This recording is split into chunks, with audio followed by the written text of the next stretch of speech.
Benny, thank you so much for coming to the interview. You had a great run at Yala Compass. Is the team in peak shape right now? Yeah, we are in very good form, I think. The results can show it also. Since you are an academy team, but obviously with high performance goals, you still focus a lot on improvement. What is the main thing you work on right now? I think the main thing we're trying to work now is to play a LAN somewhere, because we didn't play any LAN together. So yeah, that's our focus for now. So on this tournament, is it the biggest motivation to get to the Prague to play a LAN tournament, LAN finals? Yeah, we have our main focus is now in Tipsport, because there is a chance to play a LAN. So yeah, our main focus now it's Tipsport. In a recent time, you played Dynamo Eclot. It was a pretty intensive match. What do you think is the main strength of your opponent? I think it's because they play maybe a bit slowly early, then they group up together, and I think maybe we have a bit problem against those teams. And also I think they are a good team. They have very good play style, and I think they are a good team. From Dynamo, is there any player particularly you remember from the match and you will focus maybe in today's match? Not really, but I know them. I speak with them like when we play some FPL or something. They are good guys like Jutor, Horsey, Mikey. They're good guys. So is there going to be any change in approach of the match from previous one? No, we're just gonna play our game, same as last time. It's best of one, so we're just gonna play our game, nothing special. We're not gonna change something or play new something. In terms of odds from Tipsport, you are one of the main favorites of the tournament. Do you feel the same? Yes, I think like with this performance that we had lately, I think, yeah, we can be one of the favorites. Okay, thank you so much for the interview then, and good luck. Thank you. See ya.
Hello, Eli. Thank you so much for coming to the interview. You are a long-term Czech and Slovak domestic #1 as Dynamo Eclot.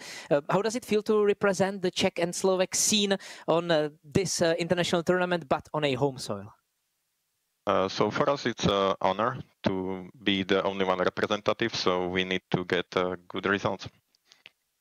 While this tournament can't be seen as a domestic tournament, there is one huge domestic opportunity, because another victory can make a difference in Tipsport Grand Slam. Is that a big motivation for you as well? I was not considering it till now, but because I was more watching more about VRS points and winning like prize pool to get more points. But right now, yeah, it's pretty more motivation for us. So we will think of it and hope it will give us more motivation. When it comes to the points, you were pretty close for the last RMR cut, but then it looked like you were a bit far. Are you still set about that? I'm more about in the future person, so I was set for a whole day maybe, and then I decided, okay, it's a waste of time and focus more about the future. But yeah, it happened, unfortunately.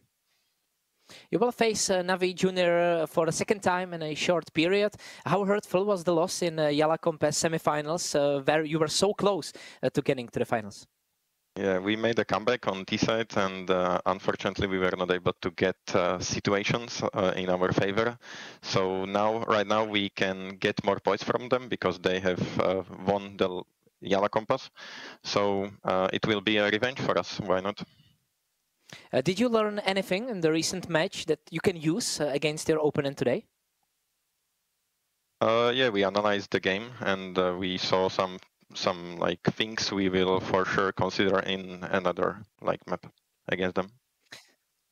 On this tournament, is the LAN finals the biggest motivation because you would play before your home audience on a LAN, and everyone will be cheering for you because you would play against international teams.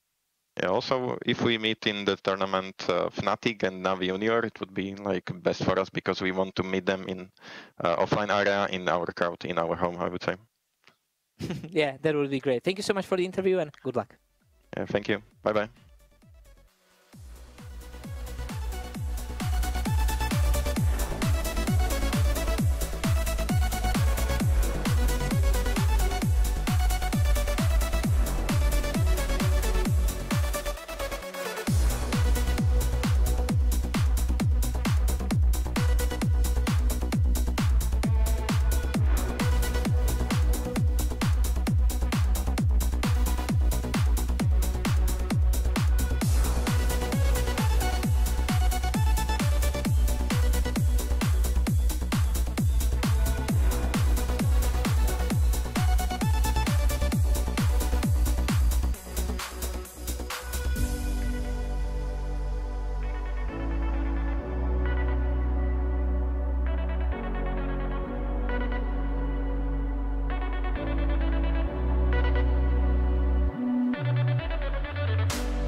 Seš ready na další level? Hackni realitu. Urči si vlastní pravidla a staň se tím, kým chceš. Game. Nová vůně od Straight.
Vodafone PLAYzone Arena.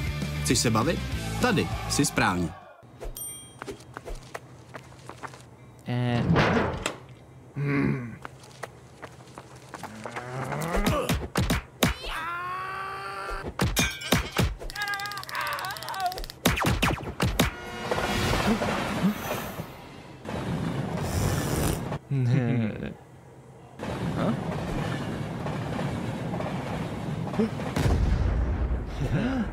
KFC patří ke hře. Hej, šéfe, dostanu vás ven. Tady máte Red Bull. Co? Dávám křídla.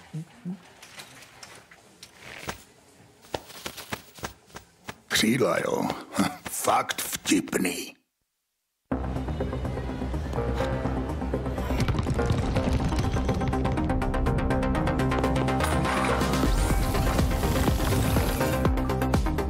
Hraj svoji hru. S neomezenými tarify pro mladé je to v tobě od Vodafonu.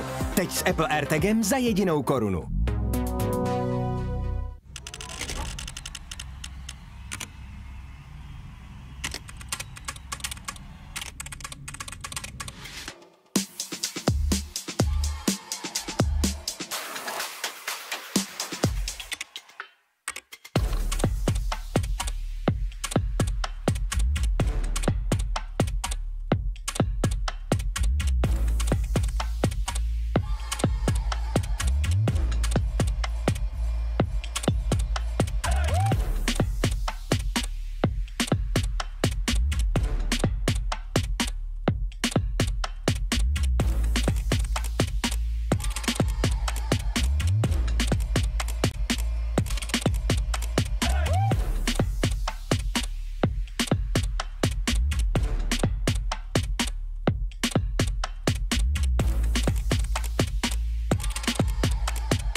Miliony tiketů, tisíce analýz, nekončící diskuze.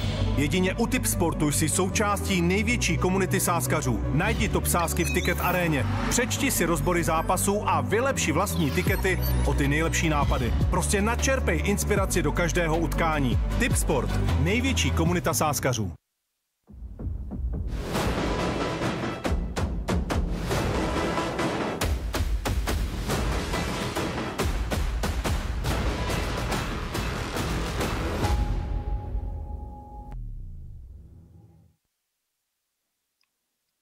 Ladies and gentlemen, welcome to the first day of the Tipsport Conquest of Prague. As 16 teams get ready for their Swiss stage story, many rewards are in the mix. A chance to go to LAN, not something you do every day if you're a Tier 2 side. The title of the Conqueror of Prague, not something you get every century. And a slice of the 30,000 euro prize pool pie. My name is Ljube, and I'm joined by Pronogo. We'll be your commentators for this best of one action today. How you doing, man? Hey, I'm doing pretty well, Luba. I have to tell you, I'm looking at this lineup of roster that we got here, even just on file for today, and there's some exciting matches, some with a lot of story to them. But there's also a story to this event overall that must be chronicled. We're going to be taking a look at how the Conquest of Prague is going to go down. We're in the Swiss stage, just starting off, but soon enough, there will be those deciders after the Swiss stage is filled out. And as you mentioned, LAN, Conquest, that is on the table for some of our rosters. Yeah, definitely. It's going to be so interesting. I love this medieval atmosphere this tournament has. It's going to be very fun to see which teams can get to Prague. Of course, we're starting with the Swiss stage today, but don't forget, even the 3-0 teams that make it through the Swiss stage are far from safe because they have to go through those deciders for the Final Four. Of course, you can see the tournament bracket, or rather the Swiss stage bracket. We're starting with 4 best of ones today. If you watch a major in Counter-Strike, you know how things go. We're playing best of ones until we either get to promotion or relegation, rather elimination matches. So it's going to be very interesting to see the dynamic that the matches are going to go through in the best of ones and how that thing is going to change in the best of threes. Of course, we don't really see a lot of best of ones in online Counter-Strike, Pronogo, but this maybe is going to be a little bit of a change of pace, right?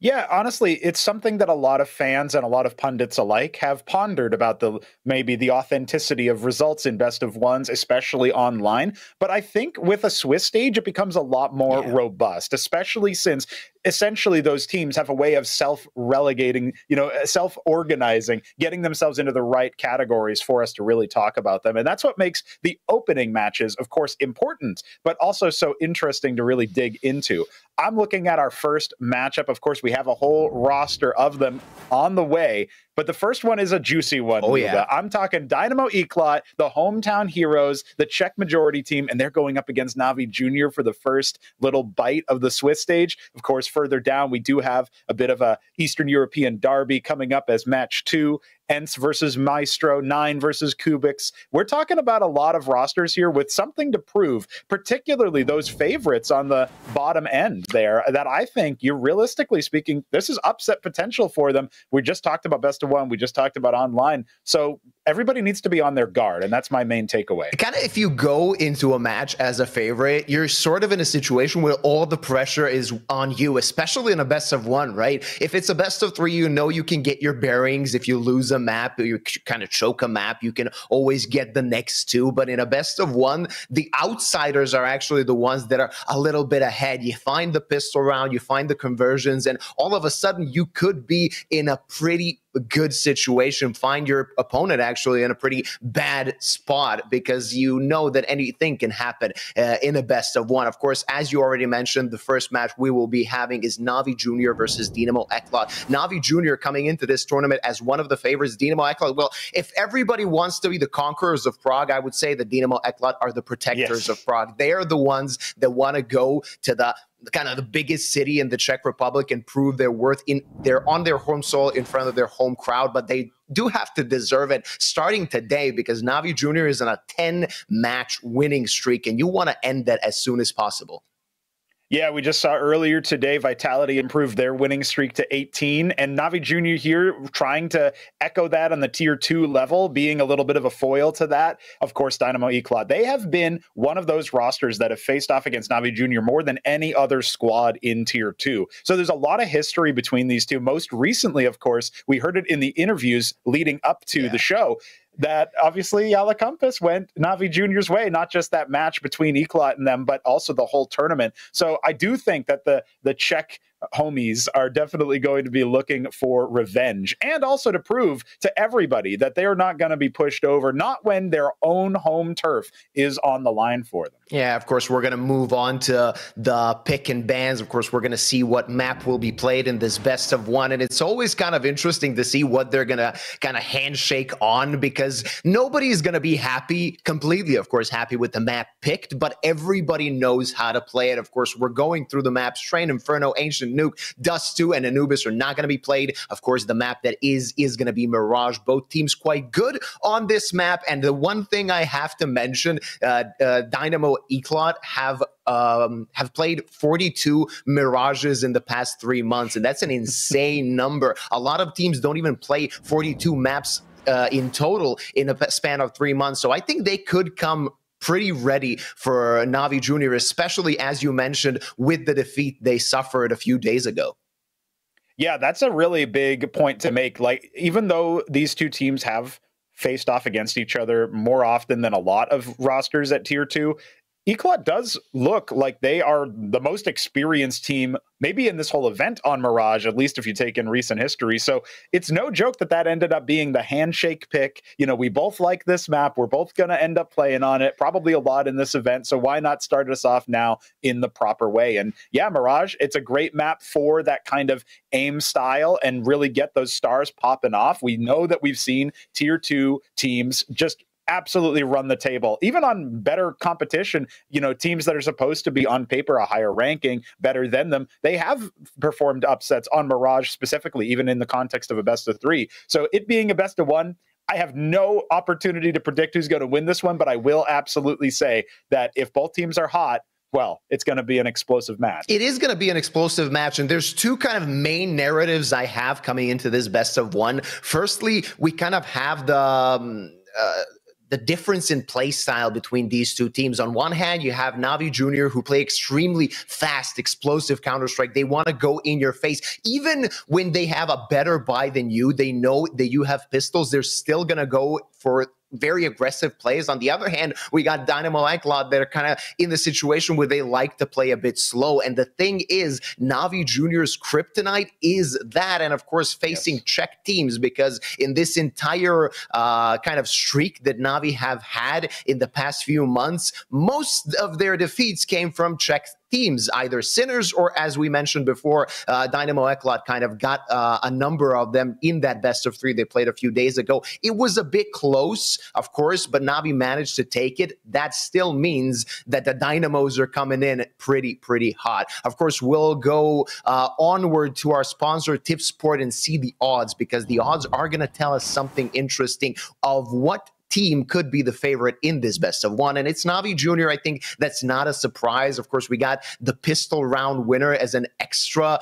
if you really want to bet on that, but I would say that it's going to be a bit closer than the odds suggest.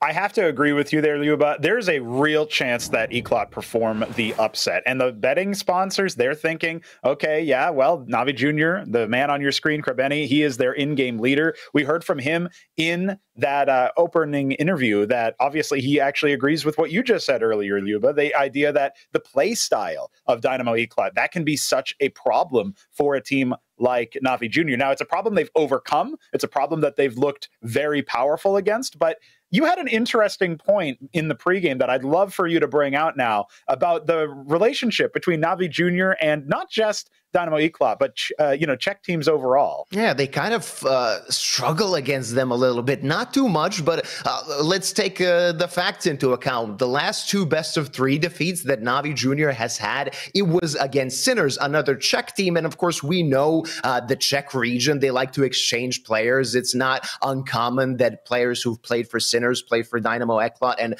vice versa. So it is a situation where they kind of maybe have the right formula on how to defeat Navi Jr., which most tier 2 sides don't have at the moment. I mean, if we check Navi Jr. and their results, more often than not, they're going to play a best of 3 or a best of 1 and come out convincingly. It's not going to be like 13-10. It's not going to be 13-11. It's going to be 13-4. It's going to be 13-5. That is a match of no contest as far as I'm aware of.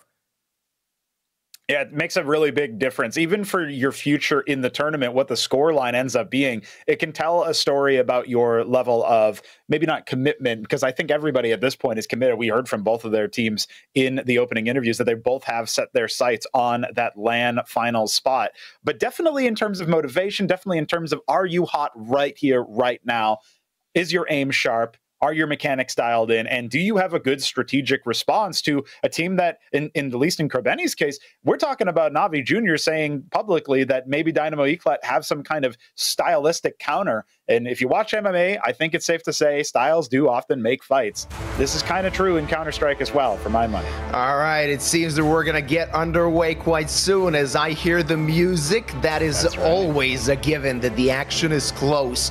The opening best of 1 of Tipsport Conquest of Prague will be Navi Jr. versus Dynamo Eclot. We'll see what the Czech boys can do, and they're coming in as an outsider. They're coming in as an underdog. They're going to have to defeat a team that is hot and heavy for the past months, and we can even say last year Navi Jr. have looked really good. Now they want to put things up a little bit more. They want to get to Prague and try to conquer it, but they're going to have to start, of course, from the Swiss stage. A long way is Prague away if you want to be on LAN.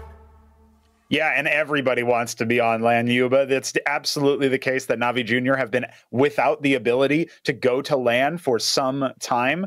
And a large part of that is because, okay, maybe they don't earn enough VRS points to do so. Another thing on the line in all of the matches in this tournament, by the way.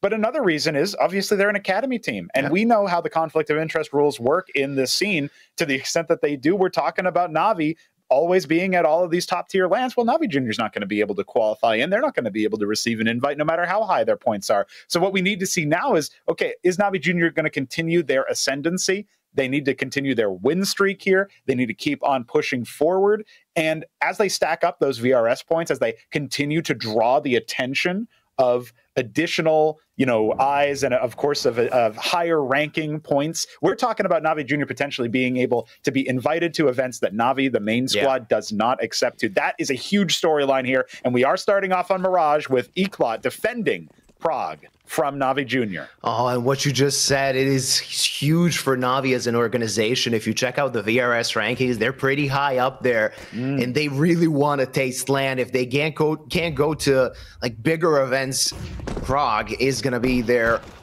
cherry on top as Forzy and Daitor rather start quite well. 3 kills to the hands of Dynamo, and finally Symmetry getting something, but his teammates falling down and he's left alone in a 1v4. Ooh, well, he's looking pretty hot there, but I have to tell you, I'm not looking forward to Navi Jr.'s mid-rounds if they're going to charge directly in against Forzy and Daitor and get absolutely shellacked. We saw that very aggressive apartments play, and something you pointed out earlier, you know, Navi Jr. tend to be pretty aggro on their CT side. I think they just got a taste of their own medicine. They're going to have to think about that one, as they didn't get the bomb plant down. They should not be forcing into this one. Let's say a replay of that.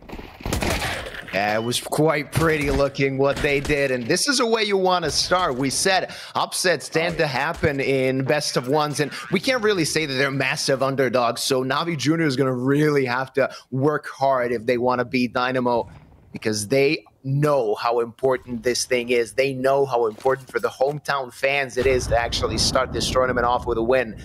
Not a lot to work with for Navi. They're going to have an upgraded pistol rather on Symmetry. He started, of course, the best of one well with 2 frags, the only one on the side of his team that did anything in round number 1, and he was rewarded with a deagle. Of course, with that, a job comes to find a frag and find a head. Not gonna happen, though Demon actually is gonna take down Mikey with a Glock, so this can still prove to be dangerous. As I said that, they lost the deagle, and it's only Glocks remaining. Oh, yeah. Jugs picked up the deag, so maybe that could be quite useful.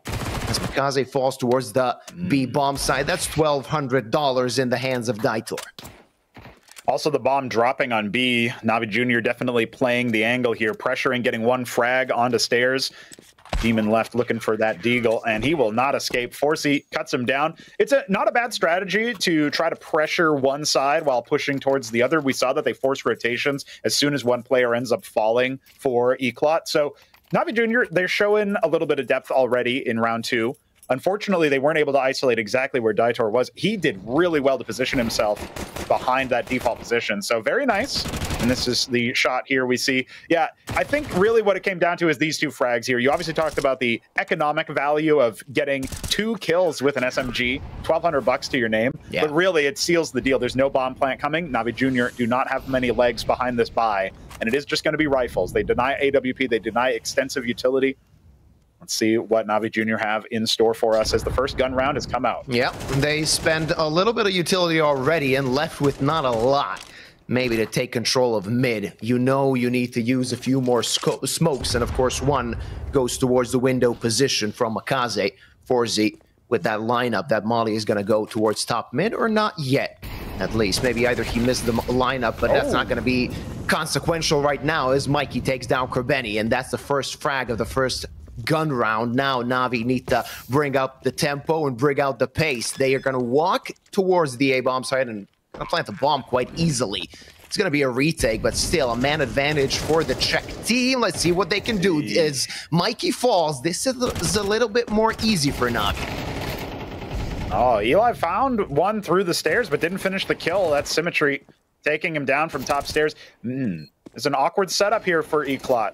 3v4 now. They've done some damage, but most of it unconfirmed, feels like. They're lingering around. Navi Jr. making it so difficult for them. Symmetry will frag out in jungle, and I think that's pretty much it. Yeah, wrapping everything up. I want to take a look at that last round, because what we're seeing from Dynamo Eclot pretty early on, Mikey stuck in connector ahead of the smoke, trying to see if he can get a cheeky kill. He does frag Krebeni, but that kind of sells the deal, right? Krebeni then calling from the grave, telling his team, wait, they've got one guy right here, Mikey. Yeah. So far forward behind the smoke, that's going to be really hard for you to be able to pressure backwards, especially if you're thinking there's another player mid. You can't fall back with safety. You're going to get fragged. You're going to get traded. So that ends up working out wonders for Navi Jr. I think that was the first little bit of the defense that collapses there. And, well, we have an AWP out for Forzy, so well, maybe something different can happen. But it's kind of a scrappy buy from the defenders already. Yeah, mixed bag of a buy from the side of Dynamo. They're going to have an op, and always on the CT side of Mirage, an op can be quite dangerous. But what they actually need to find a way to break is Navi's constant reaction, because they perfectly know when to swarm a site, when there's an opening. We saw that in the last round. Even though they lost a guy on mid, they won the round simply because their reaction was on time. And Dynamo couldn't really react on time for their defense. They needed to go for a retake, and it's always very dangerous when the T side manages to plant the bomb. A B lean, a B split could be a possibility here. MBQ, he's burning and he's gonna die. Dido waiting with that dig, finds the first head, but still a lot more work left to do for the boys in blue, and they're gonna do it! Ooh, Damon is finding one frag, and Krabeni as well, tying this up to a 2v2. Left though on 21 HP is Demon, so there's still a chance for the Czech boys to take this round. The bomb is planted. Now what are Forzy and Eli going to do at this situation? Forzy keeping them interested. Eli lurking through that apartment's play. Remember, there's a lot of damage dealt to Demon. He's one bullet away, even from a FAMAS. He's going to be anchoring the site down. Forzy kept them interested towards market. Oh, the wall bang is good for Krabeni. That's the high HP player.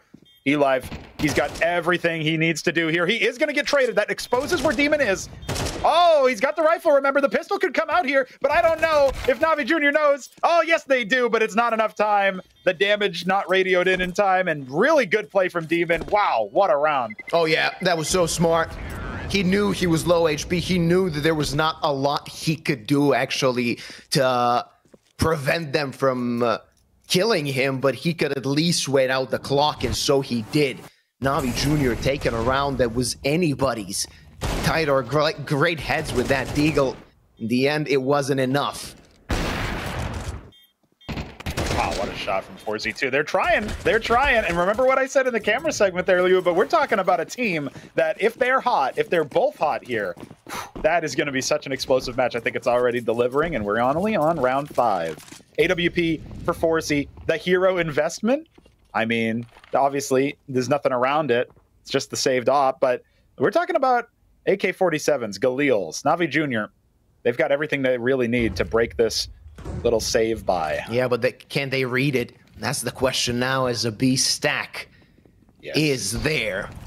And they could run into trouble. Forzy managed to find the frag, but now they're gonna run towards the site. 2 guys dead, but still 3 remaining. But Forzy gets his head blown off. Didor can't do anything. It's only Mikey with the USP, and as soon as they find him, he's gonna die.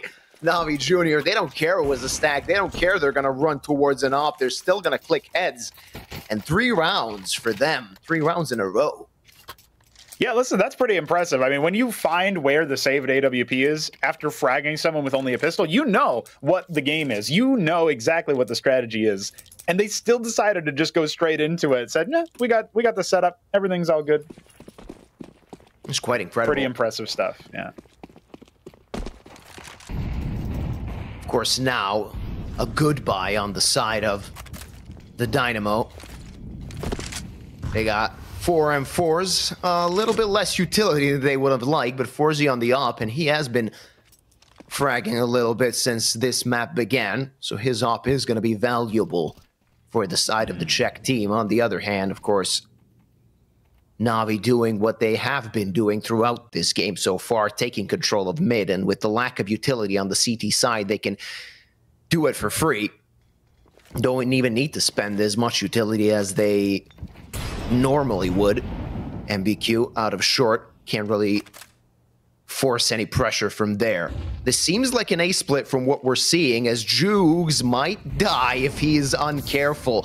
A Molotov everywhere, actually. Forzy managed to get a frag. Jugs is there to take down Mikey, and now it's beginning to be a little bit more tricky for the side of Dynamo as Didor falls, and they know that at least somebody is towards ramp. They can molly it off, and they are probably going to do so if they would do so if they had the Molotov. Now they're going to just plant the bomb and play this post-plant situation as MBQ is coming close, but facing 2 guns. He can't do anything.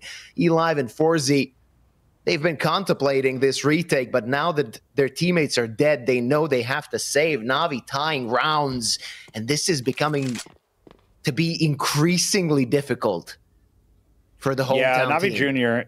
Navi Jr. is definitely putting up the pressure here. Forzy shouldn't die here, but no, he does. Hand off the keyboard, maybe aiming down range instead. Eli, see if he can recover it. Oh, man. It's a real mess here for Dynamo Eclot. That was a rough round to look at. They had a lot of positional advantages, but it was so awkward. They had no vision on, deep T spawn. They really didn't know if they were going to get pinched from ramp. We'll see that replay here. Horzy gets a really nice opening. Obviously a big frag to take as well with Makaze, but everybody else on Navi Jr. still firing on all cylinders here, and I don't know what was going on there, but that AWP, that was going to be instrumental into this next round. Without it, Dynamo Eclot, they will be investing in upgraded pistols. That's what's so dangerous about Navi Jr. The fact that anybody could frag at any point, and Makaze, he's their top-rated player in the past few months. He's not on the server as much as you'd like. Of course, he's still on a 0 kills, but the other guys are doing their work, and that's showing on the scoreboard. Back to pistols is Dynamo Eclot. They're going to have Deagle's 5.7. Still a buy that could be quite dangerous if you're not careful as a T player. We'll see if they can post some resistance. Of course, Navi just poking and prodding currently. Yeah, it's good if there is any util. Right now, it's just eLive's flashbang, but always good to drain it. Always good to see if you can figure out exactly what's going on. They probably don't have a great read on the economy right now since it was so scrappy, but they know they're not up against much. There's not really much contest from Dynamo Eclot. Jugs from Palace still working the angles. Yeah, he throws one HE grenade, and that's going to be a lot of utility damage. Well, on the other side, of course, Navi doing what you need to do in this situation, just sending 1 or 2 guys towards a site. They're going to see that B site is completely clear, and that's a call right away. Though Krabeni, maybe he was a bit uncareful in this situation. That's what led to his demise. Also, Mikey grabbing an AK. Jugs still towards the Palace position, so that could be dangerous for Navi. 15 seconds left. The bomb is going to be planted. Now let's see what Dynamo Eclot want to do. Yeah, this is interesting, right? Jugs is in a prime position to backstab if he needs to, but also if he ends up getting overwhelmed, that's another gun turned over. I can't believe Mikey is going for this, but eLive is ready to grab the gun if need be. Boosting him up. Kazi. Oh, does he adjust in time? Still yet to frag. Could get the better of him here. Looks like Mikey will drop to the AWP of Semtry. All right, well, Jugs looking for it. Yeah, taking a sip. Maybe he'll back up as he does that. Everything's very casual here for Navi Jr. Oh, yeah. They're not really sweating at the moment. 5 rounds in a row does tend to do that. That was maybe a bit too much as Semtry blew the head off a demon, and he fell as well. eLive's going to pick an op, and that's pretty good for Dynamo Eclot, all things considered. Now what they have to do is use this buy to their advantage and cut this streak from Navi Jr. We can hear the music, so that probably means we're in for a tactical timeout. See if maybe they're gonna reset, consolidate their lines, and other than a few good heads, maybe find something more in the coming rounds. Yeah, that's right. Dynamo Eclot taking time to consider their options with that recovered AWP. Unfortunately, they weren't able to scarper off with any additional AKs, so it's just going to be that. It was funny because we were making point to mention that, of course, we've got a certain player in the name with the surname Sith. Oh, yeah. And he just watched the rule of 2 happen right in front of him. Yeah, always a backstab to happen. That's right, that's right. He used the force. This one wasn't coming from him. It was from his opponents. His Semtry is going to start off the round, taking down Eric Sith, and starting again with a +1 for Navi. Short-lived, though, as Mikey finds Krabeni. 4-on-4. Now let's see if Navi are going to adjust. Okay, well, Makaze is just going to be finally posting up some frags. That's going to be 2. One of them through the smoke. A site has fallen. I think it's just over and done with just like that. Forsey does have a little bit of money. eLive as well. They need to get out alive, and right now, that's proving to be very difficult. MBQ will back him up. Forsey, though, dropped to 6 HP. He's got barely anything to his name, and he could get pushed from multiple angles here. Oh, well, that's a missed shot from Symmetry, but apparently he's not enough for a death sentence. Yeah. And Navi Jr. going to be posting a 6th here. Really, it comes down to saves. That's the most action-packed part of this round, I think. Yeah, definitely. But look at this. There are 2 guys from Navi Jr. on the B bomb site hoping to take out these guns, not let anything for Dynamo Eclot in the next round, and 4Z is going to die. His op might not be saved. Otherwise, maybe if MBQ was close enough and try and take it, his M4 is all they're going to have brought in to this one. And Navi taking a hot streak. Yeah, that's a little bit of a rough time there for Dynamo Eclot, especially for 4Z. But here's the kill that opened everything up. Oh, man, and it was so tight. Could have been a leg shot. Not lucky enough, and Makaze fighting around the smoke. Controlling top mid for Navi Jr. These are the kinds of things that separate Navi Jr. from their competition, and right now, Eclot are definitely among them. Separated, held at an arm's length. Mikey trying to be a bit more aggressive. Worth noting that Dynamo Eclot a little bit better on that T side. This push is kind of indicative of that. They go and take that advantage, take that initiative, but it's still just a trade at the end of the day, and A side is under attack yet again. Always the reaction from Navi Jr. As soon as they lost Makaze, they knew that the A side is probably going to be a bit less protected, and we saw Jugs hop out of Palace, get the frag onto E-Live, also going to take down Mikey. And things are crumbling yet again for the side of the Dynamos. Let's see if MBQ has his sixth sense doing work here. The answer is most certainly no.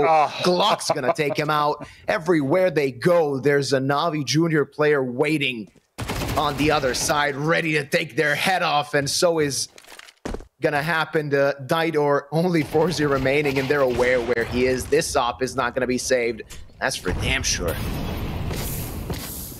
Almost certainly not. Actually, bomb is coming to him. There's a very faint chance he could try to shoot his way out of this situation. He's only got one bullet left in the chamber. I'm going to give this one an unlosable status. We'll see if the caster curse comes out. Oh, well, he missed the first flick. And there's the HE to send him flying. A little bit of emotions from Dynamo Eclot as well. It's worth noting that those nifty little player cams, obviously everybody on Navi Jr. is having a blast, but unfortunately for Dynamo Eclot, they're the ones getting blasted. In some cases, out of the server, just like that HE grenade. Worth noting as well, Dynamo Eclot, they take the initiative here, but you were right. I mean, Jugs just immediately knew what to do. He just pushes right out, gets 2 frags, and honestly, heartbreak for Eclot. That's multiple players brought down, but underneath 20 points of health. One more bullet, maybe 2 max, would have been enough to break them down. Definitely in the case of Mikey, but hold that thought, because MBQ, he's charging forward, not quite able to control the spray. Kraveni will take him out. This is a force push. Well, look at that. Mikey will say yes sir, no sir, 3 bags full sir. It's definitely a big push, but the bomb's already planted. I don't think this is going to have too many legs. Eclot making it chaotic. Yeah, they're running rings around them, and this currently, at least as it stands, is an anticlimactic match. We expected a close affair, and we got none of the sort, as Navi are gonna get their 8th consecutive round. Didor can only watch as the clock ticks down and hope for the best, hope that his AK can remain in his hands for the next round. But after 10 played, this has been a one-sided affair so far. That's a really hard angle. Jugs made it so difficult. Everybody on Navi Jr. playing really impressively. Yeah, individually is what they're doing quite well. And the thing is, when they're doing it, it seems so easy. Counter-Strike is at its most beautiful when it's simple. And Navi Jr. are doing just that. The clicking heads, waiting for the reaction from their opponents. And again, we see Dynamo Eclot throwing caution to the wind, trying to take control of mid. But as soon as it happened, on the 22nd mark from the beginning of the round, Navi was already at the bomb site, planting the bomb and most certainly finishing the round. Feels like Dynamo need a 3rd round minimum. Got a little bit more to play here. Round number 11. Penultimate of the first half. And Eclot give us any hope. Right now, they have drawn the battle lines, and Navi Jr. are respecting them. The mid pushes are over. I think they've done enough to condition Navi Jr. to at least expect that. Ooh, 4Z gets the first shot to the better. Sniffs out this A play. It's going to be a dead player at ramp. First time Dynamo Eclot have held on to a man advantage for longer than a few seconds. So this is already boding pretty well. But hey, Makaze, he adjusts so beautifully. He is traded. Benny, the last remaining player top of mid, needs to Xcar before he's spotted with the bomb. And yeah, now this thing gets a little bit more dicey for Navi Jr. Yeah, finally tested. We'll see if this test can be another one they pass as Jukes is deep towards the site. He finds the frag onto Elive, and now things are being a little bit more difficult, forcing it to hit his shots, and he does so with 2. Only Benny remaining. He's deep towards B apps. That did draw a rotation, but Daitor is still towards backside. This should be an easy frag for him. Sees the player, takes his head. And after 8 consecutive, finally we see the Czech boys getting around. Yeah, we love to see that. Hometown heroes, Dynamo Eclot, want to have them making it obvious to everybody else that they are still in contention, that they are a contender for that LAN final spot. They need to get through the Swiss stage first. It's going to be a Navi Jr. tactical timeout. Catchy music.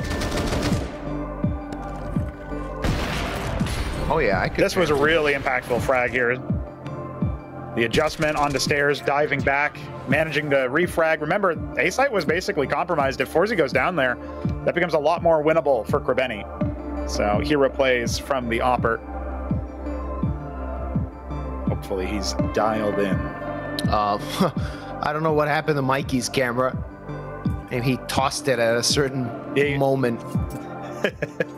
Had a little bit too much fun. Yeah. We got a 3rd round. Knocks the camera around, you know. Sometimes that happens. Hey, if they can get 4, then their T-side can prove us wrong. But at the very least, they've got a little bit of wiggle room to work with. Makaze going to be executing as per normal. Of course, Navi Jr. have so much money. No worries on their investment whatsoever. Daitor once again going to be taking a position at the back of apps. Palace has been a contested... It feels like Navi Jr. has just run the table on them so many times. And right now, Elive might be playing with a little bit of fire without even knowing it. Okay. Battle line's drawn. Seems like a B lean, but mid is also going to be where some action is. Nobody watching from window. Yep. Of course, they have had trouble fighting for mid so far, and this time, Dynamo Eclot is not interested in that part of the map. 1 minute and 5 left on the clock as Navi are thinking things through. A split towards any side is still a possibility. Not a lot of utility left, but still enough to go towards any side they want, as Jugs just watches from the Palace position, not yet to see anything. At some point, we can expect him to swing out, because this has been his playground so far. Molly off towards Dark, as his teammates concentrate towards the B-bomb site. Okay, there's a little bit of a dance-off there. But it does look like we're going to be opening up towards B, and Dynamo Eclot, they have to retake it. Mikey gets Jugs, at least Palace is clear. Okay, Daitor, that's an impactful frag. Stuffs this push, slows it down ever so slightly. Self-flashing out, he's onto the bomb site. Symmetry, he's got the bomb. At some point, he's got to plant it. No, he's dropped by NBQ. Okay, we're on to something here for Dynamo Eclot. Their 4th round looking like absolutely impossible to drop. Benny in a 1-on-3, and he has no time. That is one way to end a half. Hej, šéfe, dostanu vás ven. Tady máte Red Bull. Co? Dávám křídla.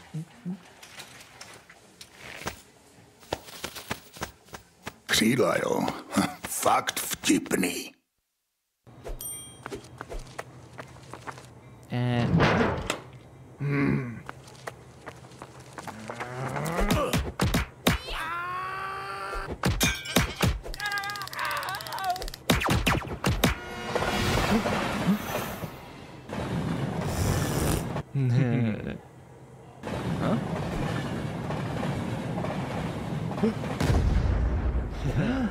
KFC patří ke hře. Miliony tiketů, tisíce analýz, nekončící diskuze. Jedině u Tipsportu jsi součástí největší komunity sázkařů. Najdi top sázky v Ticket aréně. Přečti si rozbory zápasů a vylepši vlastní tikety o ty nejlepší nápady. Prostě načerpej inspiraci do každého utkání. Tipsport, největší komunita sázkařů. All right, we're back as Dynamo Eclot showing signs of life at the tail end of the first half. 8-4 is, after 12 rounds, the result so far. Navi Jr. tying up all 8 in one streak. Let's see if that streak can start once more, or if the Czech boys can make this a bit less of a one-sided affair. 4 rounds is the difference between our two sides as they switch sides, and Makaze takes 1 head, so does Demon Mikey. Only a consolation prize seems that 1 soul kill he got so far, and Forzy can't exit apartments, can't even hit the head. Oh, that was so unlucky, and you hate to see that. Anything, or it could happen to anybody rather. Forzy knows in a 1v4 doesn't really have much room to play with. Well, at the very least, we got to see some interesting acrobatics coming into round 13. It's worth pointing out right now, Navi Jr. obviously have a pretty big lead. This pistol felt like Dynamo Eclot needed it. They craved it. They won the previous pistol and the conversion, and that was pretty much all they saw until Navi Jr. had posted 8 consecutive rounds. So definitely fallen down a little bit on that front. Dynamo Eclot looking for some more poise.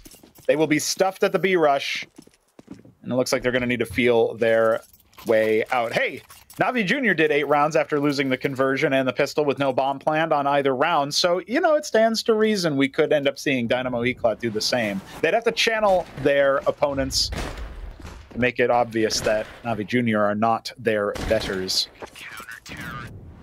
Well, they're going to have to prove that. They're going to have to show that they deserve to come back. They decided to go for a force buy, trying, of course, to reset the side of Navi Jr. And did the boys in yellow actually know about that? Because we can see 2 SMGs that might lose their heads. Krabeni's going to start this round off with a kill, but his head is going to get blown clean off his shoulders. Symmetry with the M4 manages to find 1 frag, and they don't know about Jugs. He can still prove to be a big danger here. If they don't check him, he can find more than 1. He finds 1, he finds the other, and that's the end of the round. Navi fighting against this force buy to get their 10th. Not only that, but no bomb plant yet again. The rotations from Navi Jr. so fast. Everybody ready. At the drop of the hat, they start pushing through connector, through CT. Simply can't account for every single one of those counter-terrorists. And as a result, Dynamo Eclot fall. 6-round difference. And listen, not so many away from Navi Jr. finding victory. Yeah, again, once again, Dynamo Eclot, they're struggling to finish the job, bring down so many Navi Jr. players to such little health. That's been a repeating narrative. I thought maybe on the T side it would change, but not with these force buys. Oh, yeah. And I hate to see this hero Galil hoping to do some damage, and damage it'll do. I'm sorry, Mikey. My apologies. Demon is going to take down 1 player. Still a lot more work to do as Makaze gets the kill onto Didor, and that's going to mean a change of tempo and pace for the side of Dynamo Eclot, as they actually found 1 frag, but that wasn't enough to break open the B-bomb side. They're rotating towards A, but Krabeni picked a lot of information, and if I'm not mistaken, he's hearing footsteps on top mid. That's right. That's exactly where Krabeni was going to be there for. He was either going to be watching for egress from underpass, from T-spawn, or hearing them rotate over to A. Navi Jr.'s rotations continue to impress.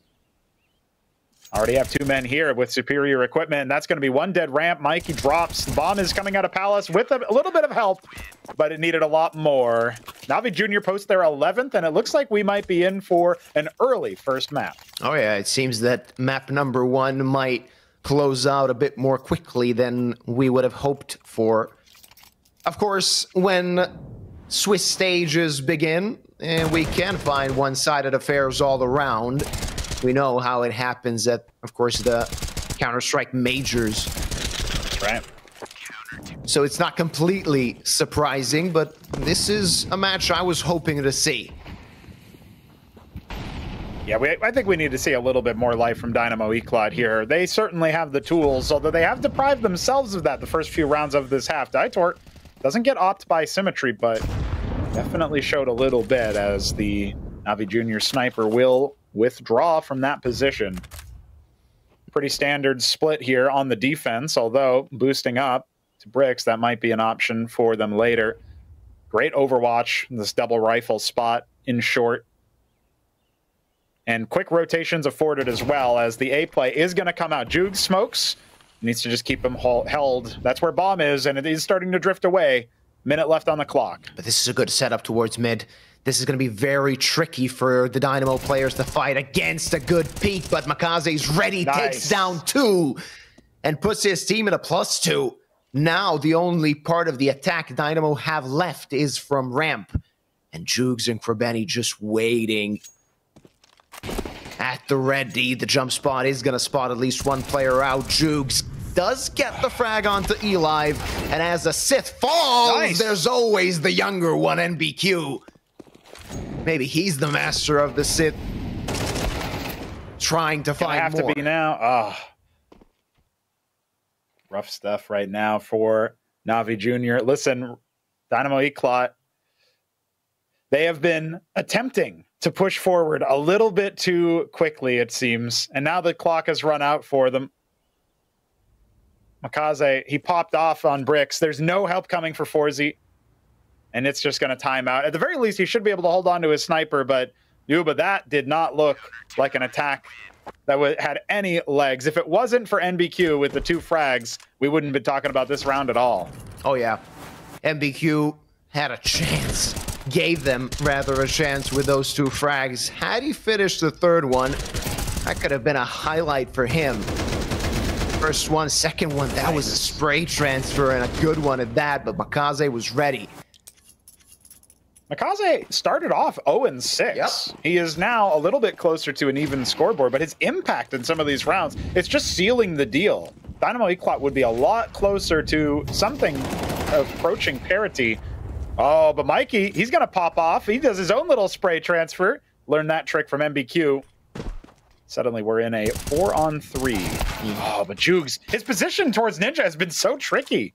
Finds himself another frag. Yep, but that's going to open up the map for the side of Dynamo. Symmetry gets 1 frag for himself. The op on the opposite end actually finishing him off. Only Demon remaining. But this is not an impossible 1v2. He should have information about the whereabouts of the bomb. And with Mikey left on 12 HP, this is still an active round. Certainly can never count Navi Jr. out, not until the last member falls, and Demon has been playing quite well. Remember his pistol round all the way back at the start of the map. Ice in his veins, just holding here. Mikey might go looking for him with the less advantaged HP. Oh, he has no idea. He's going to get cut down. Remember, the bomb still has to be recovered. Forsey, paranoid. 40 seconds on the clock. It's plenty of time, but how long is Demon going to wait for? And now it's the mind games coming in, as Forsey has no idea if Demon had rotated or stayed in jungle, if he'd moved someplace else. Didn't really help that Forsey took his sweet time to plant that bomb, but maybe a good position now. He seems to be aware that Demon could come from CT, and with full utility, Demon could still think about clutching this one out. Forsey's fast.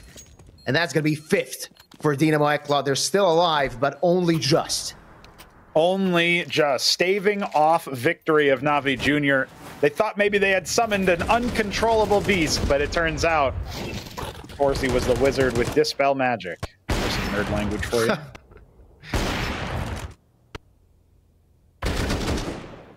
These kinds of tense, broken round situations, sometimes they're what Counter-Strike is all about. Yeah. It's certainly the most memorable round I think we've had so far. A lot of trades, a lot of action, a lot of chaos. Navi Jr. has been thriving in that kind of chaos for a little bit now, but we'll see if they can keep it going. Their Kosovar star, Makaze, fires through a little bit of flames.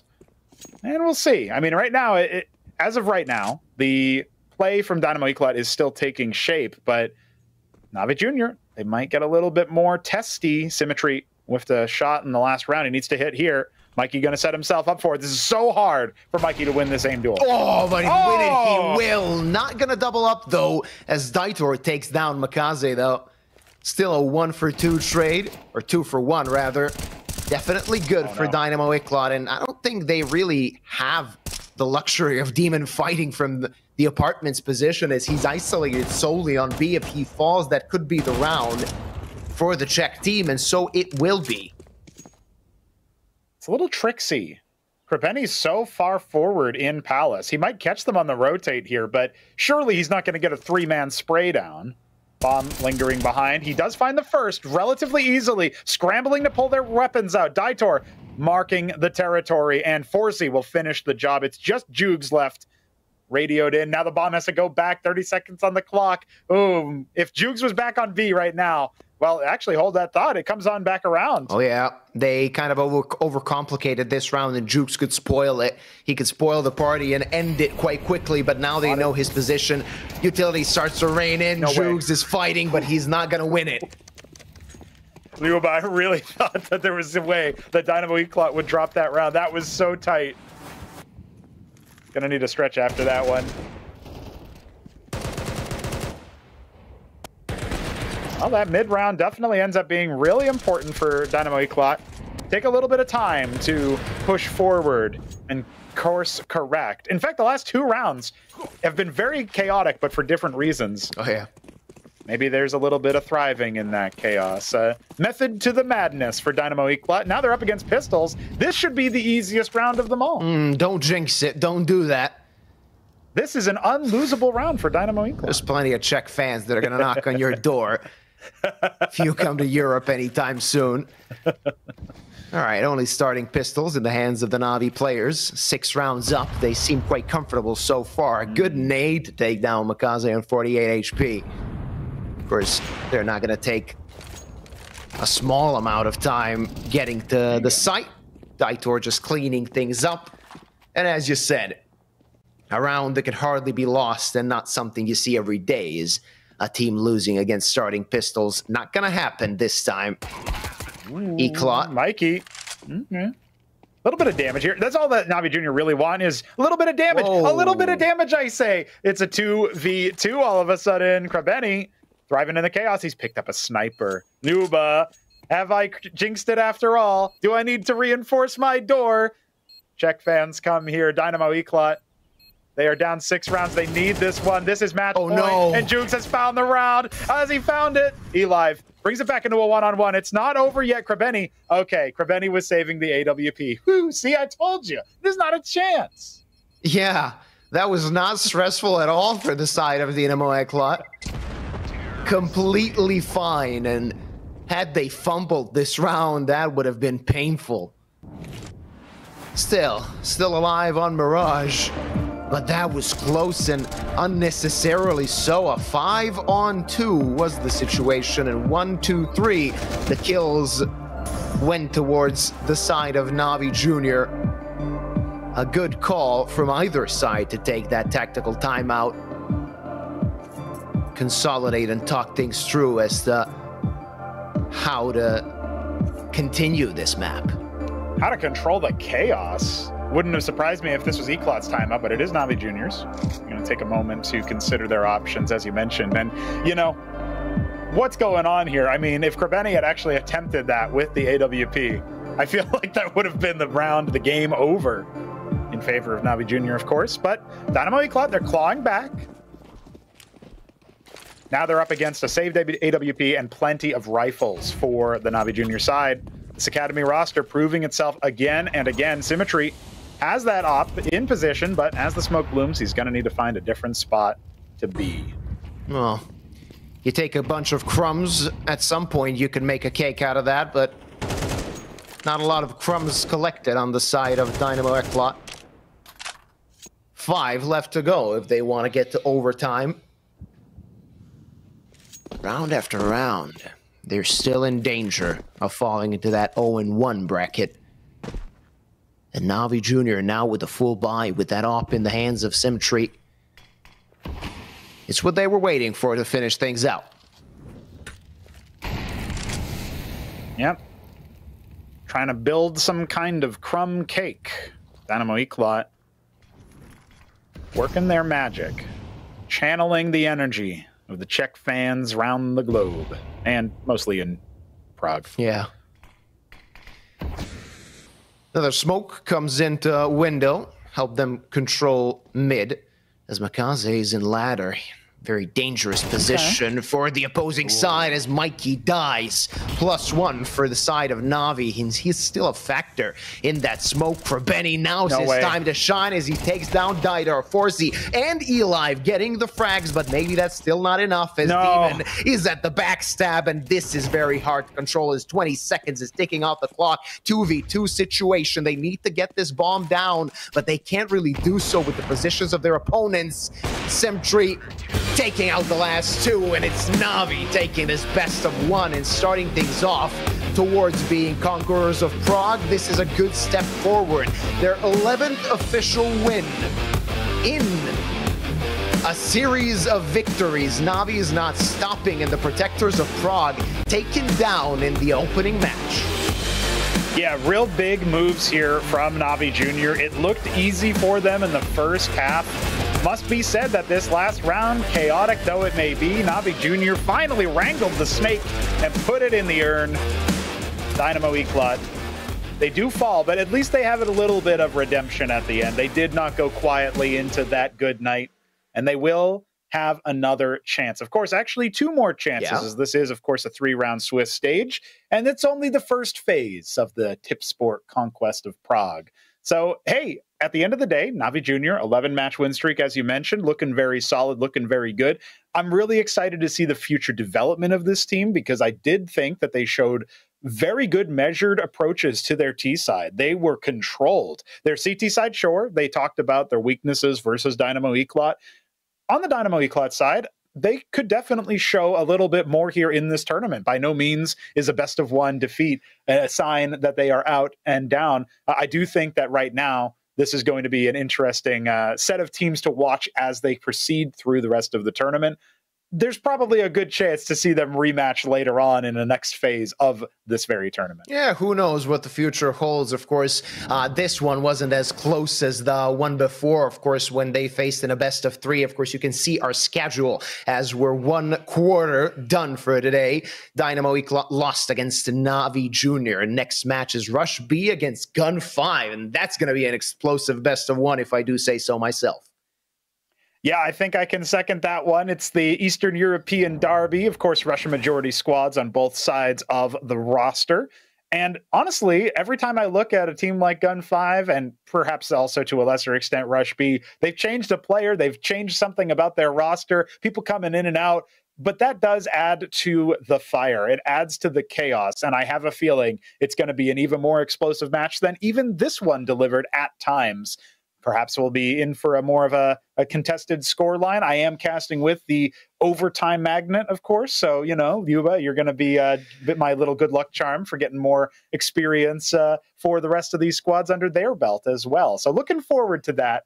And definitely a lot of exciting matches coming up. Of course, we also have the favorites of ENCE and 9 facing off against underdog squads later on, MAESTRO and Kubix. So I'm looking forward to seeing how all of these matches come together. Yeah, it's definitely going to be a fun day of Counter-Strike because we know who the favorites are coming into these matches, but you never know what's going to happen. And of course, the favorites won this first best of 1, but we have no idea as to what's going to happen in the upcoming games. Of course, if you want to find out what's going to happen, you should stay with our broadcast. We're going to take a short break and we'll be back with our second best of 1 of this fantastic tournament.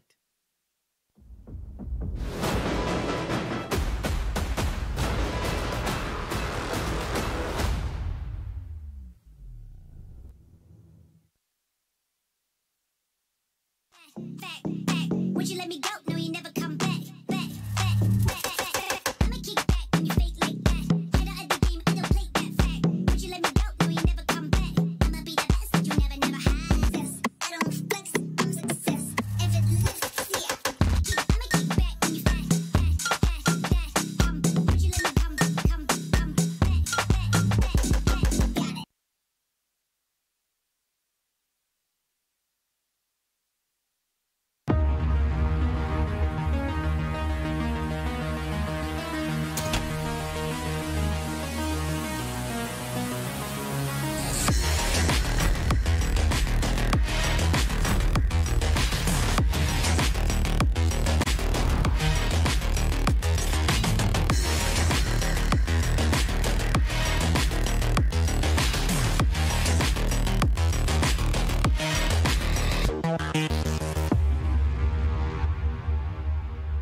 Hraj svoji hru. S neomezenými tarify pro mladé je to v tobě od Vodafonu.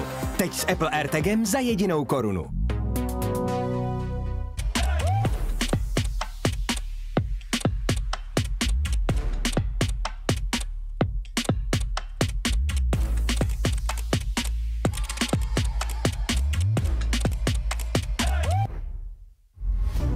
Z TV Tipsport ti nic neuteče. Nikde jinde nenajdeš všechny zápasy Tipsport Extraligy. Nejlepší MMA, domácí i světový fotbal, tenis, basket a ještě mnohem víc. Prostě všechny streamy na jednom místě. Tipsport, největší komunita sázkařů.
Well, Executor, thank you so much for coming to the interview.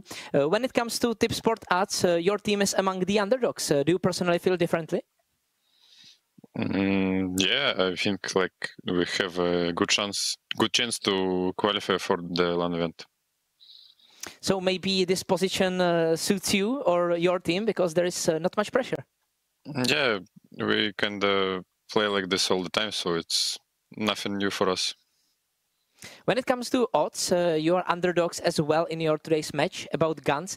Do you know some of their players and do you know that this team well? Yeah, we played them a couple of times recently, so it's not a new opponent for us. We know how to play against them, so we will see how it goes. And what do you think is their biggest strength? They have good firepower.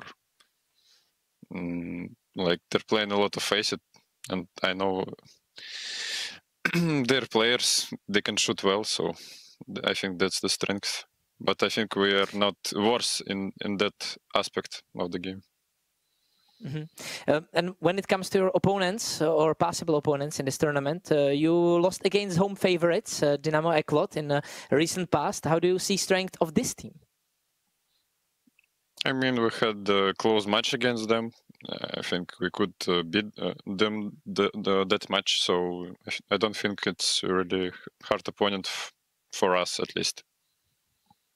Do you feel like the first stage of this tournament, being best of one in RMR 12 system, benefits you, your team, because there is a big opportunity for upsets? I mean, I don't think it benefits anyone because best of one is kind of random. So, yeah, I mean, it's good for us that it is best of one because we have a good map pool for best of one. But I think who doesn't have good map pool for best of one? Because you can ban 3 maps, so it's not a big deal. Yeah. And what is the biggest motivation when it comes to this tournament? Is it the LAN final in Prague? Yeah, yes, for sure. We like to travel with our team. It's going to be a great experience if we manage to do this. Okay, thank you so much for the interview and maybe see you in Prague. Good luck. See you.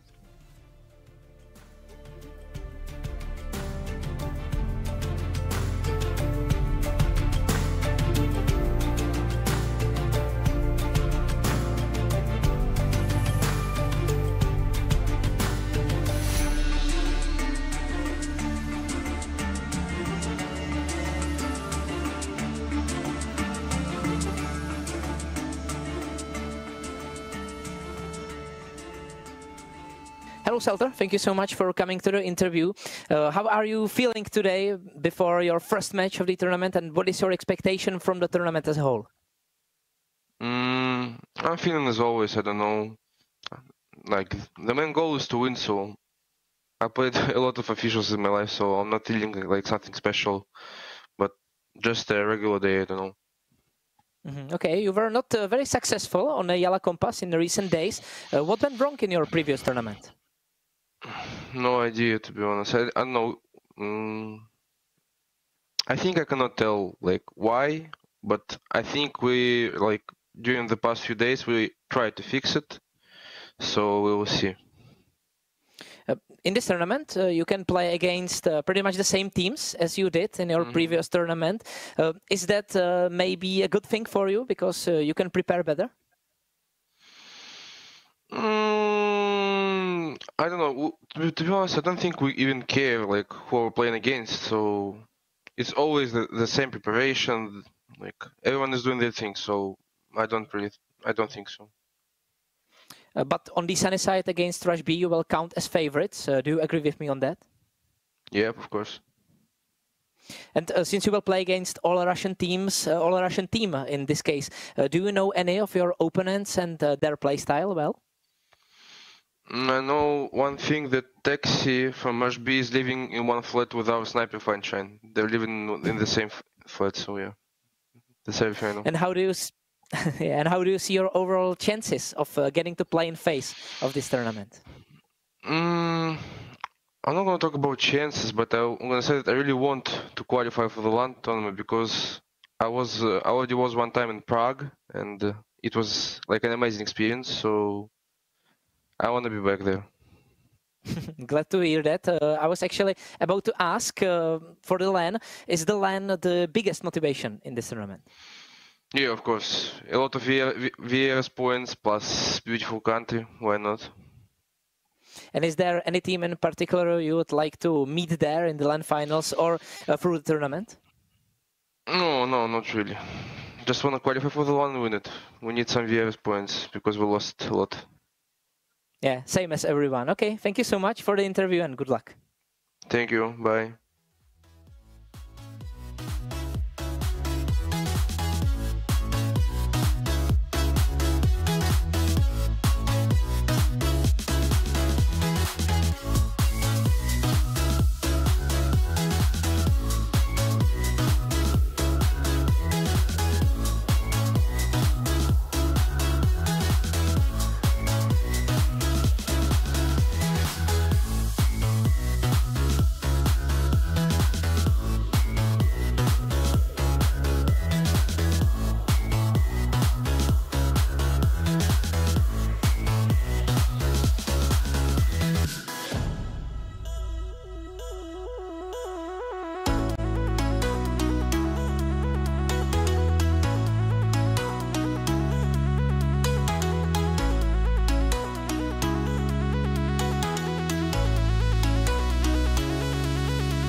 Hej, šéfe, dostanu vás ven. Tady máte Red Bull. Co? Dávám křídla.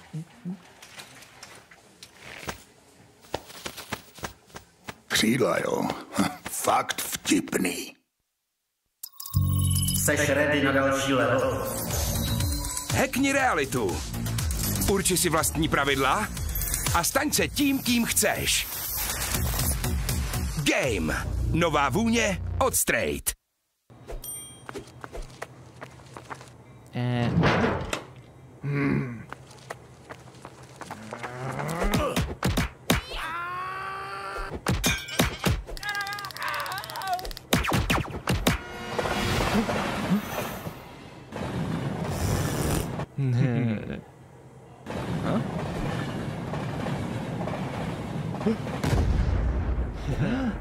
KFC patří ke hře. Miliony tiketů, tisíce analýz, nekončící diskuze.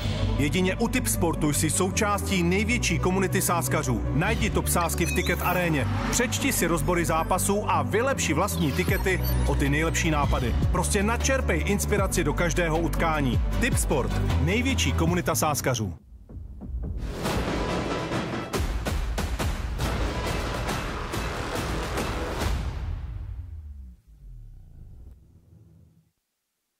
Boys and girls, we are back after our first best of one, which didn't really have many twists and turns. Hopefully that will change in our upcoming games. It's RUSHB against Gun 5 to start things out, of course, to continue, rather, these best of ones we're going to be having in these opening few days.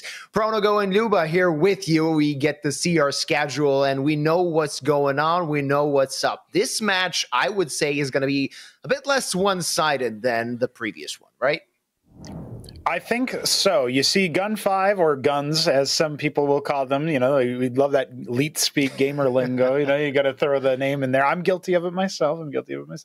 Yeah, Gun 5 is going to be going up against RUSHB as the favorites, of course. RUSHB coming in as underdogs. And that's mostly because RUSHB doesn't have as much, you would say, experience as even on an online stage. Sure, they've played a lot recently. They've been grinding. But the breadth of talent available for Gun 5, you got some real old school names really on both sides. Obviously you see Kinky over on RUSHB, which is a wild blast from the past. Man's older than I am, and that's saying something. So interesting stuff overall for both rosters. And there's definitely going to be some veteran experience on both sides. That's where I think a lot of it neutralizes is Gun5 have more experience on their roster, especially as like a unit, whereas RUSHB, they've got some veteran voices. And I do think that this is going to be one of those chaotic matches that maybe both teams will even scarper up to double digits before somebody finally kowtows and the other one claims victory. So just as a reminder to all you people watching at home, we are in the Swiss stage. This is the opening day here. Our second best of one of the tournament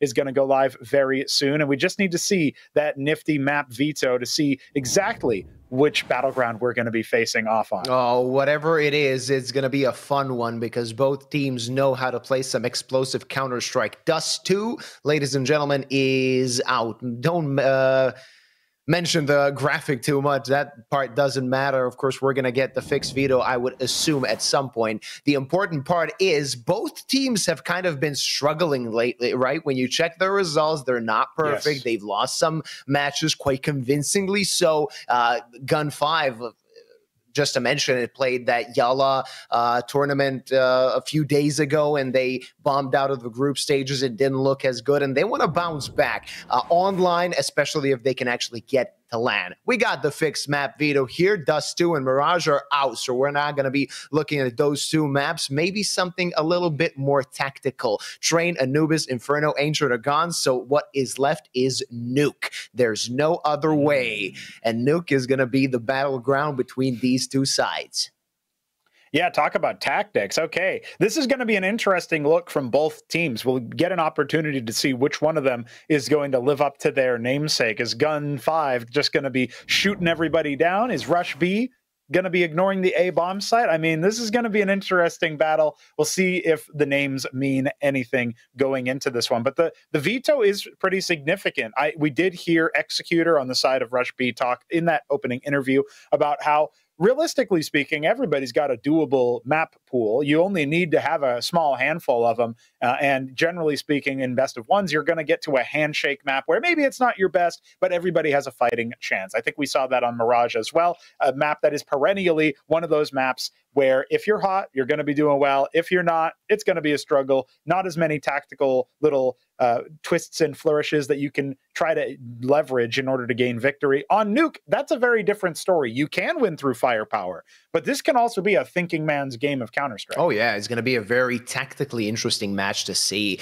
especially the pacing and how everything is going to go from the T side. They're going to be the ones building the tempo of the match, and as long as you can kind of keep up with what they're doing, then you're going to be in a good advantage. Of course, when it comes to advantages, when it comes to tips, Tipsport is our guy, and of course Gun5 is going to be the favorites coming in. I would say that this is fair. This is not a big advantage for them, and the odds are saying that. Yeah, the odds are a little bit more in line with what we would expect. You know, in that previous matchup, Navi Jr. versus Dynamo Eclot, the odds were a bit more lopsided in favor of Navi Jr., and that was actually represented in the scoreline. But in this particular case, oh, Sudaim giving us a little good eye contact, rubbing his hands. He's feeling it. He's feeling it. He knows he's on camera, right? That's right. That's right. That little red light popping off. Okay, listen, right now we are about to get into our second best of one. Remember, a spot in the LAN finals eventually on the line here. Every little win is going to matter. Every little win that you can scarper together in this opening stage is going to be a big one. Yeah. And RUSHB versus Gun5, these two teams could sneak into that decider. There's so much work to do, of course, if you want to get even close to the LAN. Only 4 teams are going to book their ticket to Prague. So even if you advance through the Swiss stage, you still have the decider to play. So you know you have to deserve it, because every mistake can cost you your ticket to Prague, and everybody wants to go to Prague. There's good beer, there's good food, there's good people. Let's see what the pistol round is going to bring us, as RUSHB are playing on the T side. Yeah, they're going to be starting off on the offense, and they're not rushing. What is this? Sudaim takes Executor down bright and early with those dualies. Exposes one part of the defense to RUSHB. What is the call? Executor will be able to veto that in, relay that information. Fine Shine is traded, but that's still a really nice man advantage here. Bomb dropped in heaven. Great information here. Gun5 should be able to take something here, especially with Sudame popping off yet again. Oh yeah, they know what's going on. They got the bomb, and now the sole 2 players left on the side of RUSHB are isolated, not even close to that bomb plant, not close to the bomb site, but Texi and Kinky still got a fight in them, and 3 kills coming through quickly. Only Lackey remaining. Can he clutch this out? And that was very nice. Clotheslines Kinky and takes down Texi. As Gun 5 managed to get this pistol round, but a lot more difficult than we expected it to be. Listen, Lackey's showing experience. He's been a player at the uppermost echelons of Counter-Strike before, so to see him drop down to this level and help elevate Gun 5, I think that's the storyline that we're going to be seeing play out before us. And it doesn't get closer than this, ladies and gentlemen. Sub 20 HP on the last player alive. Kinky cracking shot after shot, the 33-year-old talent, making it competitive for his team.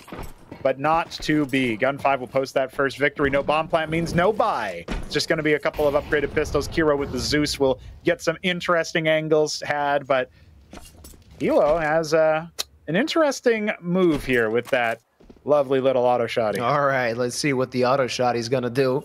Reduced kill reward, still is always dangerous, especially on a map like Nuke, even against a full buy, let alone an eco we can see on the side of RUSHB. A deagle in the hands of Texi. Let's see if he can hit the shots like he did in the pistol round. Fine Shine is going to get his head blown off. That's the first blood drawn in round number 2 as the M4 is on the floor. Yeah, that's right. Upgrade available for the CTs, or dare I say, the Ts, if they get close enough. They're going to push down Secret. Instead, Kinky left up top of Mini. That's going to be an opportunity for him to maybe catch rotations, at least radio that nobody's here. A lot harder to break through the lower bomb site with just a couple of pistols, but they let Texi take the lead. Maybe he can continue to build on his success. Sudame taking yard. Oh, this is going to be a meaty HE if Lackey actually throws it right. There it is. Of course he does. Forcing them forward. Selter not able to capitalize on that. That might actually be an opportunity for our Ts. Elsewhere, Kiro goes down to that very notorious auto shotty. Oh, but it looks like they think maybe it's going to be an A play instead. Texi making noise. Lackey trying to rotate over. Oh, he spotted. He spotted, but I don't think Texi can wrangle this frag. Nope, not even close. Yeah, not even close to that. Only Glucks remaining as they are going to get taken down by... Farmed. Well, by the auto shotty that says hello. And they are in the meat blender coming out of that vent. In the end, a relatively easy round for Gun 5. Still a lot of work to do to start this tournament off with a win, but definitely if you can get the pistol and the conversion, that's gonna make you feel a little bit better. And Texi barely even saw him. It took him out, but this is so fun to watch. A guy just throwing caution to the wind, running towards his opponents and taking him out with the auto shotty. They didn't expect them. They couldn't do anything about it. But now with AKs, they can definitely say something. The auto shotty continues to deal damage as Executor is executed. And Hilo not giving them a chance. All right. Listen, that shotgun has found impact 2 rounds in a row. This time versus rifles. Good flashbang to get Executor blind. He ends up going in a very vulnerable spot indeed. Not expecting that forward position. Gun or not, it is an angle you got to watch out for. Okay, well, RUSHB, they're trying to make some magic happen elsewhere on the map. Gun 5 looking solid in the 5-on-4. Right now, it's anybody's game still. Ts can make things very tricky, and I did like what I saw in round 2 from RUSHB, but now with rifles in their hand, they need to win these aim duels. Sudame gonna have the first opportunity. He's brought down very low and will be traded, but that's still a good kill onto Kiro. Yeah, the CTs are gonna be happy with this turn of events. Even though they lost an M4, they still have something to fight with. Kinky, though, pretty deep towards that A-bomb site. Will they expected with that Molotov? 1 and 2. Nice. Easy frags for Kinky. Well done. Fine Shine. He rotates. He needs to get the next frag if they hope to find anything, but the molly under his feet are going to stop him in his tracks. He's going to fall from Texi, and Selter nowhere to be seen to try and clutch this round out. It's going to be a first on the board for RUSHB. Yeah, awkward position for Fine Shine. He's been really in unfortunate spots so far for his 2 deaths. It's just, you know, okay, you get 1 deeged, that happens. Then the next round, well, Selter wasn't quite able to rotate up safely from Secret, and so he just gets flanked through a yard push. Texi doing well. That's, by the way, Texi killing him both rounds so far, so maybe that'll be a nice little rivalry. RUSHB will get their first T round on the board, start their offensive campaign off. Always important to fight back after the pistol and the conversion. You're not expected to win that conversion, and RUSHB still made it pretty close, so worth pointing out that they do have some fight in them. Nice little bit of competition early on. And maybe now Yellow will be picking up a different gun. Possibly. I think they can afford a decent buy. Kinky was completely unexpected, and so was Texi. No. Maybe that's something you lever at the feet of Feinstein is, you know, you weren't watching from heaven because you were also busy with Yard, and is that because Selter was down Secret a little bit too long? There's all those little things, you know, the butterfly effect. Yeah, Nuke is a complicated map. Again. Of course, the auto shotty in the hands of Hilo on Hut. This time, who knows if RUSHB will be ready. Of course, trading of utility is currently underway as Sadame is going to have a lot of work to do. Good angle, misses all of his shots and needs to rotate back from ramp towards the B bomb side. He's going to have protection. He's going to have support from his teammates. So this could still be a very difficult situation for the T's as Lackey is in control room. Let's see if they can win some duels. The T's are pushing in, but the shots are being missed. Dame gets a frag onto Kinky, and the trade's going towards the CT side. Not so fast as Executor takes out as the aim. And Selter, after finding a frag, he's going to slither back, maybe trying to stop this bomb plant. Not going to happen, but still a man advantage for the CT side. Yeah, they're definitely interested in this retake right now, trying to duel anybody playing a shallow angle towards ramp. That's Executor. He is going to get shotgunned down. Is this matchmaking? Big Molotov there. Oh, Zinni, he goes for the huge spray transfer. I believed for a moment there, Yuba, but it's not going to be enough. The heroics on fire. The RUSHB will be held at an arm's length. With one left alive, Gun 5 posts their third. Oh, that was so close. That could have been brilliant. Not in the cards, at least not yet, to see a beautiful, brilliant clutch on this nuke. Sadame was quite good. His teammates, good rotations. We didn't mention that during the round as Gun 5 was very fast to get to that B bomb site.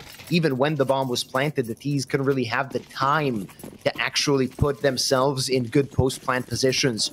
And that's something that's crucial on nuke. If you can wedge yourself in a good position, then the opposition can't really get close to the bomb. Big Green taken in the hands of Feinstein. Let's see what he can do when the T's don't really have a perfect buy. A few Galeals on their side. Yeah, despite the bomb plant, money is not exactly there. Needed the round win to guarantee the pristine premium rifles, the Kalashnikovs we all crave on these situations. But still, plenty of legs in this round. A little bit of utility left over for the T's, but Gun 5's buy is not immaculate either as far as utility is concerned. Yeah, they're going to have to conserve it for a while now. Feinstein's going to be tested. Oh, nice. Discipline is there to take down Zinni, and more work left to do, but now he's smoked off. Misses a shot through the smoke and another one at that, but the T's are rotating. They're changing their game plan. Already one posted through. Let's see what he can do. Sadame takes down Kinky, and that's a big play, a big kill for his team, because now RUSHB, what can they do? Yeah, this is the problem. They had to use their last smoke available to get Kiro out of dodge. He was going to be contained by that sniper otherwise. One flashbang left. It's on Kiro. Going to need to be very good indeed to blind all the defenders on this upper site. Selter and Lackey, as well as Hilo, playing very nicely here. It looks like they're going to go back to contest Feinstein. Sadame already on the angle, but Texi's lurked through, and he is going to get the better of the offer. This is going to be a trade and a half. Somehow, Sadame does not die, but he also does not frag. This is a very big round here for RUSHB, and Selter and Lackey combine with the quick rotates to finish the job. Messy round from RUSHB. Very messy. They didn't know where they can go. They didn't know what part is open, and that was punished. Oh, it's the Executor connecting back to the server. Hopefully that won't lead to a technical pause. Currently, Gun 5 playing quite well. Containing the that. Gun 5, I gotta say, the Gun 5 jerseys, they look pretty good. They look pretty snazzy. I'm not a fan of it. Well, maybe you get a chance to buy them. Maybe they can open a store in Prague. There you go. At the Vodafone Arena. Zinni with the Tech 9, of course, his teammates as well. They're going to try and run somebody down, and Tech 9's on Nuke, always a nuisance, always a danger. The flashes come in. Hello is waiting with that auto shot. He taken down 3, and a 4th is in the cards. He's going to take them all. Only Executor remaining, but that was maybe even a part of the plan as the bomb is going to get planted towards B. But that auto shot, he built up a lot of cash. Ace not in the cards, but Lackey is going to take out the last guy, and it's not going to be a stressful round for Gun 5. I have lost count how many kills that Shotgun found. I would say maybe even all 9 of Hilo's kills came from that weaponry. I can't remember if he's got a pistol frag under his belt, but definitely the vast majority of Hilo's kills have been through the auto shotgun. Very nice. Yeah, and it's one of those things that if you keep losing to a non-standard weapon, it does start to tilt you a little bit. Oh, absolutely. Not to say that the auto shotgun is actually bad. It's just not a weapon you normally get fragged by. It wouldn't be that different if somebody was P90 rushing you and killing you. You'd be like, what? This isn't even Counter-Strike. What's going on here? This guy's not even using a rifle or anything. And it just, you start to build up that tension that you got to clear. So hopefully, off the back of that round, RUSHB can reset mentally. They are going to charge forward. Texi, oh, he's a little bit further forward than he would like to be. He is going to get down to Secret. He exposes himself. And Kinky, he's had so many hero pushes into the upper site. This one is only good for 1, and it looks like a man advantage has fomented for Gun 5 elsewhere. Chaotic yet again, and Fineshine will frag one more. Make it almost impossible for anything more than a bomb plant to come down here.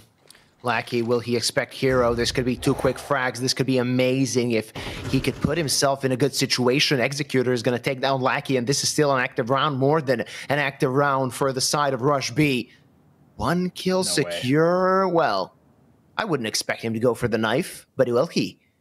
He will. Yeah, oh, this is a good opportunity. Oh, build up some cash, build up some confidence, make them tilt a little bit. What the hell is going on? What is this game? As Fineshine has no idea. The bomb under him, he thinks this is his round. He thinks he's the main character, but Kiro is just waiting to pull the trigger as he gives so much info to his teammate. Finally gonna pull the trigger, and with 30 seconds left, they can play around this round. Definitely more than enough time and enough room to close this one out. Well, remember, footsteps have been made. Sadame already behind the silo. He can frag out and finish this round. Save some face after that embarrassment. Kiro will not check his corners, will not check backside. It's all on to Executor in the 1-on-2, and he fails the first test. Gun 5 for a 6th. RUSHB. Listen, it looked catchy. It looked clever. Maybe that'll be in the highlight reel, but I don't think that's going to go very far. They're still on only 1 round. Can't really say that I know how to read lips, but I can bet that Fineshine was saying, what the hell are these guys doing? He's gonna be quite surprised when he sees the replay of this. Yeah. That was like most of the round, it felt like, was spent just watching the POV, all praying that Kiro doesn't choke that one out, and Fineshine remains disciplined on the angle. Sadame really working wonders for his team. All right, still, Gun 5 is the team that is in the driver's seat, no matter what happened last round. 6-1, their lead. And Hilo, the M4 didn't work, so he's back with his favorite weapon. Definitely a good gun on a map like Nuke when you're playing the CT side, and he proved its worth so far. It's worth its weight in gold. Lackey. It's unfortunate for RUSHB, they keep losing Executors so early at Squeaky. Between Kielo and, of course, Lackey, the upper site has been closed for business. Kinky will fire back. That's Sadame gone. One of the best site anchors for Gun 5 once he's in position. And now this gets a little bit more complicated. Selter waiting at stairs will be mollowed off. He knows that there's going to be action. He saw another grenade go live, so at least 2 here. But Kinky elsewhere calming this force buy from RUSHB. They're not exactly rushing, but it does look like it'll be B. And Kinky is fragged elsewhere. There's no hope for an upper hit. They gotta go here. They gotta go now. Oh yeah, Texi, the first point of contact. Selter takes down Kiro, and Texi's falling, only Zinni remaining. He can plant the bomb at least, but needs to isolate a duel or two. Lackey's gonna have a fun time taking out another guy on the side of RUSHB as Gun 5 is extending its lead round after round. RUSHB not finding the solution, not finding the formula of this T side of Nuke. This is looking pretty rough for RUSHB. We were hoping for more competition back and forth. Look at that. Fine Shine dialed in. Suspected, sniffed him out, and got the frag on the head. And Seltzer doing really, really well. I mean, I know that was an advantaged weapon situation for him, plus he has the high ground, but that can get away from you. That can slip right through your fingers if you're not careful. Just like this map seems to be for RUSHB. Executor stayed alive at the top of this round at the very least. It's all AKs. Okay, utility remaining on the Ts. Much better on Gun 5, though, and that's going to be a lot harder for them to break through. All right, RUSHB rushing A. Plenty of utility spent as Zinni puts down one player, but still more to go as Kinky with the backstab isn't going to find anything, but he's going to be a distraction, a diversion as the bomb is being planted. He's going to spend so much time from the opposition side. Now, after they've taken him down, they can concentrate on the retake, but so much work to do for the boys in blue if they want to get to the bomb. Looks like it's possible. They're using the leftover utility they have, which is pretty considerable. RUSHB, they've got a lot of angles to check. 4-on-4 retake, never so easy for the Ts. A lot of backside positions. Executor pops off, goes for 2, but Lackey lurking from heaven. It's now down to a 1-on-1. Kiro and Fine Shine, no AWP in hand. Oh, but somehow he manages to correct. And with the kit, it's not enough time. RUSHB post 2. And even so, it was such a close round, losing all of the guys. And we can see Kinky, even though they won the round, is not too happy with what happened.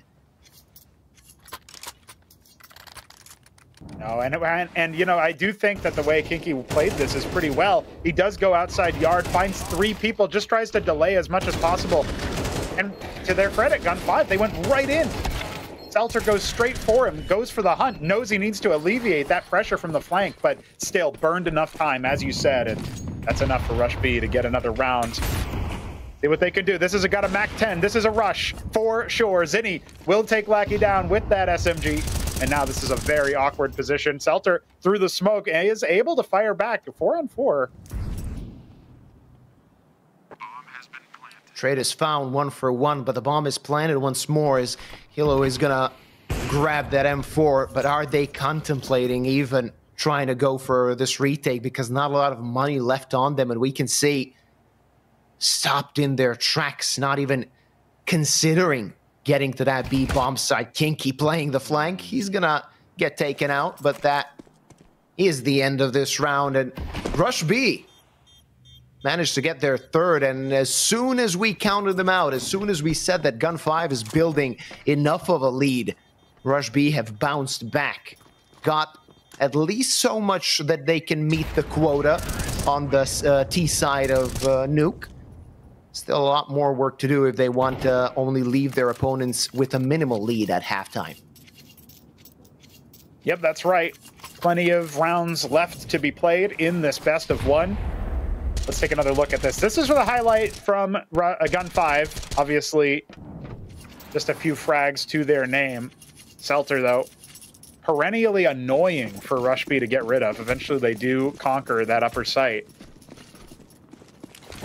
One step closer to closing this gap. And Zinni still has that MAC-10. Reinvested. They're doing the same strat again. Held at an arm's length by that HE. Tagged up. Hilo has already found a frag. But look at this. Lackey. Oh, the blinding flashbang. Still so good for Gun 5. It's only Executor down, and he is just going to get naded out. Well, talk about chaos. Talk about a rush. They picked the wrong site, though, and it shows. I was expecting you to rhyme something there. Honestly. I could have been a poet. Yeah. But I didn't know it. You know? All right, nice.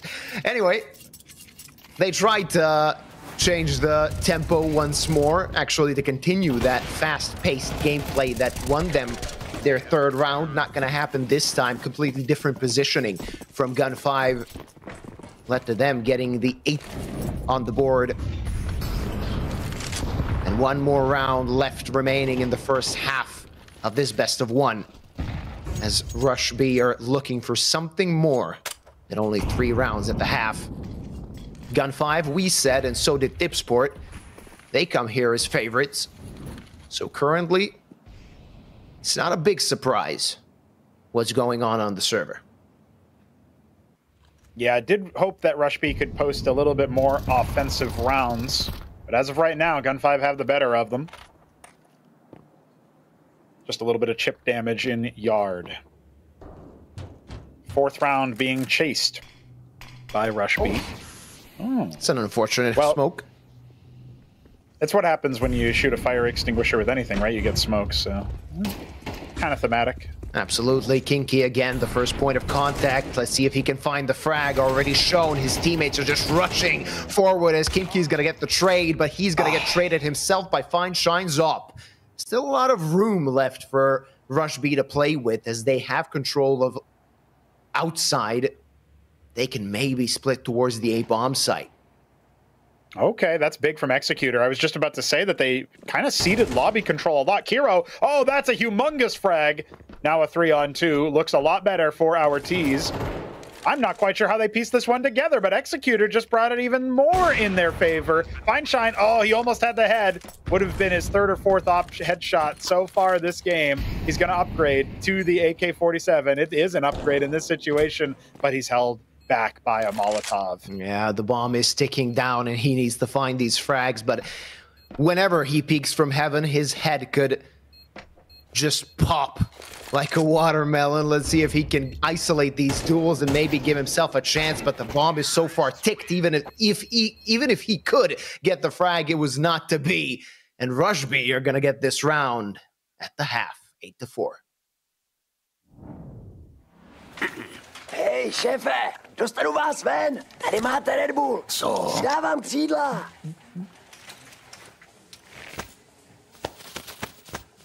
Křídla, jo.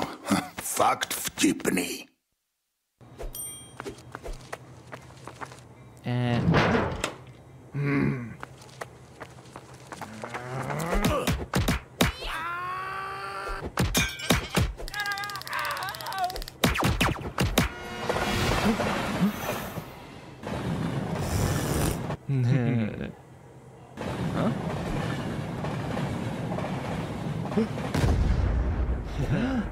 KFC patří ke hře.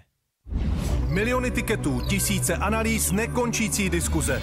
Jedině u Tipsportu jsi součástí největší komunity sázkařů. Najdi top sázky v Ticket aréně. Přečti si rozbory zápasů a vylepši vlastní tikety o ty nejlepší nápady. Prostě načerpej inspiraci do každého utkání. Tipsport, největší komunita sázkařů.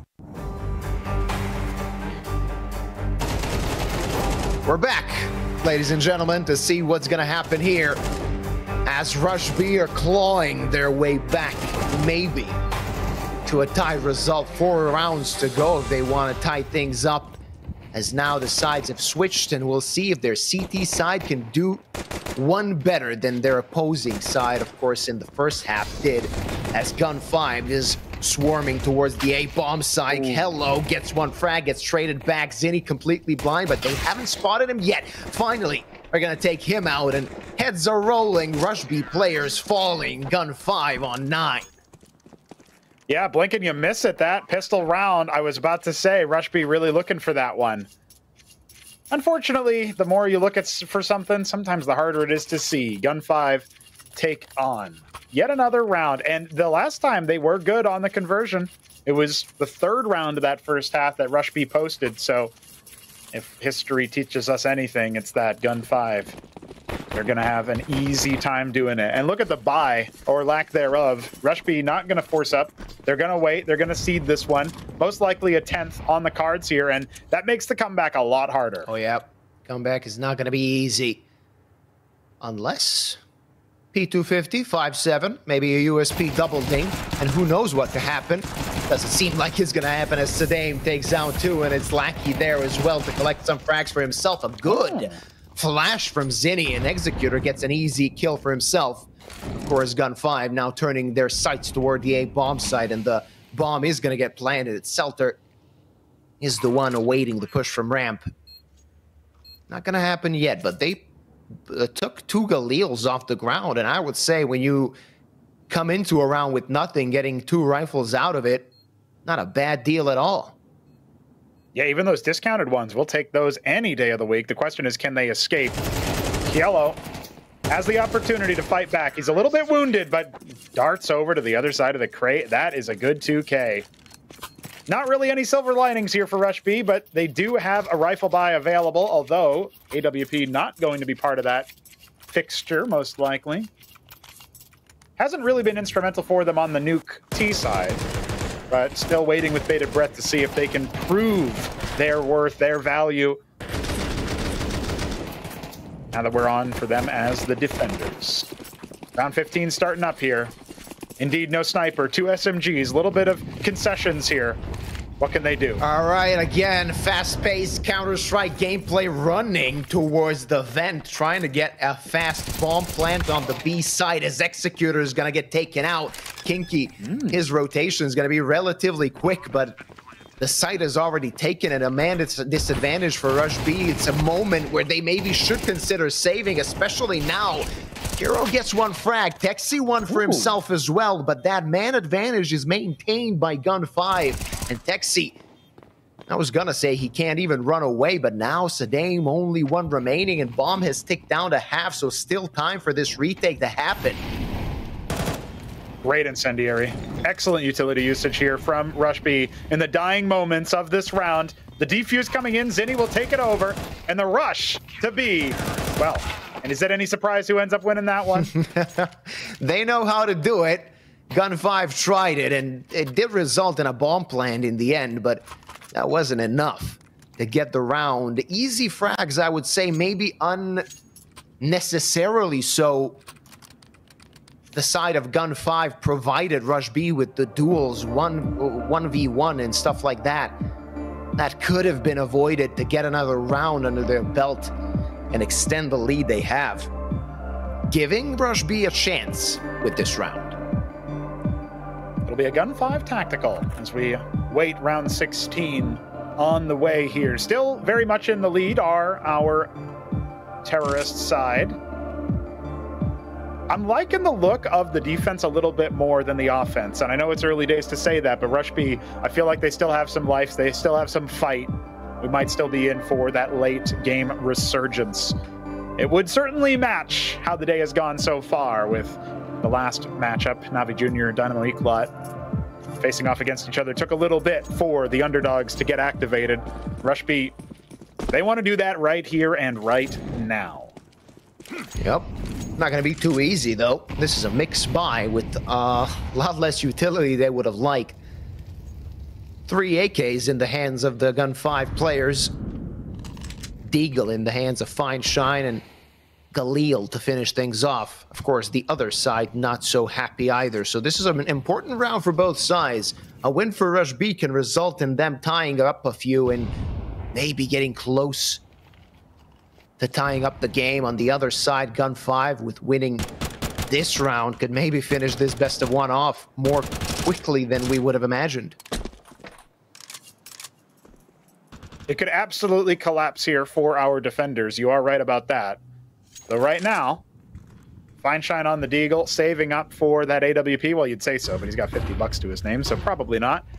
Is going to jettison his flash. It looks like an upper hit, but they got to wrap around first. And Kinky, he's sniffed it out. Damage is lacking quite a bit. And that's the big fall. Executor taken down by Sadame. Suddenly B is an option. Oh, yeah. There's so much work. There's so much, I apologize, room now for Gun 5 to play, but a lot less time than they would like. Around 30-second means that they really need to get to a side sooner rather than later. Kinky could be in trouble alongside with Kero. That MP9 and Famas are going to have to do some damage as the T's swarm in. The duels are going to happen toward the A bomb side with 15 seconds left. 1 or 2 frags can make all the difference. They need to push now, and they need to push fast. As Kinky falls, so does Kiro. Selter managed to take down 2, but 1 was his teammate. And 3v2 with the bomb planted just in the nick of time means that RUSHB should consider saving these rifles. Yeah, I think they have to here. They have no money in the bank. These 2 rifles are going to be 4-spot around. Oh, that incendiary. Wow, what an attempt from Zinni. Not quite going to work out. Oh, he's burning in his own little molly there. Doesn't want that to be the case. Oh, Feinstein going to finish the job in part 2 to the damage inflicted. They went for it. It felt desperate, but that's an 11th for Gun 5. And maybe you were right, Yuba. I think maybe this one's going to be over sooner than we think. Yep. The weird thing is about this match, from the beginning to the end, we really didn't see a lot of players even considering saving their guns.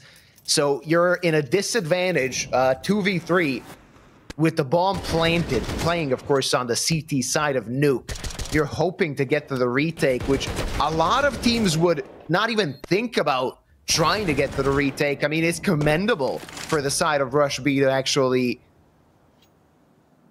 try and get to the bomb. Oh, yeah. That dig from Executor is going to get them a +1, but a lot more are these pistols going to have to do to make it an interesting round. Yeah, this one's rough because on Nuke, you can play around at the extremities a lot easier in certain situations, especially if you've got the weaponry advantage. I don't think RUSHB are going to be able to make this happen with just pistols. They do Scarper a Molotov from the corpse, so there is that. AK on Zinni. That could be the start of something humongous for RUSHB. Or it could fizzle out as it has so far. Gun 5 pressuring towards Secret. Finally throwing some util out towards Yard. That's going to allow them to cross, but that's actually going to give them a few different options here. Kinky brings Lackey down within 1 bullet. Oh, that's dangerous stuff. Zinni firing shots off from Vinny. Oh boy, he's going to be brought back down, but still, damage inflicted. And now this round is starting to get interesting. Kinky, even though he has a USP, he can still do something, at least buy time for Zinni, who finds 2 perfect frags at a perfect time. 30 seconds left as Zidane is trying to look for the kill. He's gonna find it, but not a lot of HP remaining on him. And this round is crumbling now for Gun 5 as they're trying to get to that A bomb site. They're gonna do it in time, and the bomb is gonna get planted, but the CTs are gonna swarm them. 4 of them, even though they don't really have the best weaponry, 2 AKs can still do a lot of damage. Yeah, no utility for the retake, but it's a 4-on-2. They can throw bodies instead of flashes.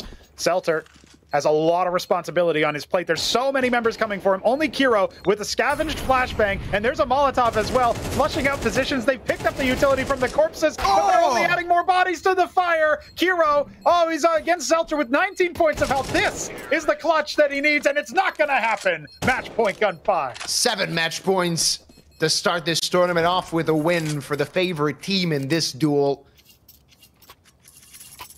RUSHB have tried, and so many rounds were so close. What ifs in many situations during the first and second half so far, but now 7 opportunities for Gun 5 to start this tournament with a win. And SD aim, that kill was crucial. Had he fallen, the round would have been done and dusted, but Selter, fantastic with a 4K. I don't care, it was against an eco. These guys had guns, and Selter took them all down.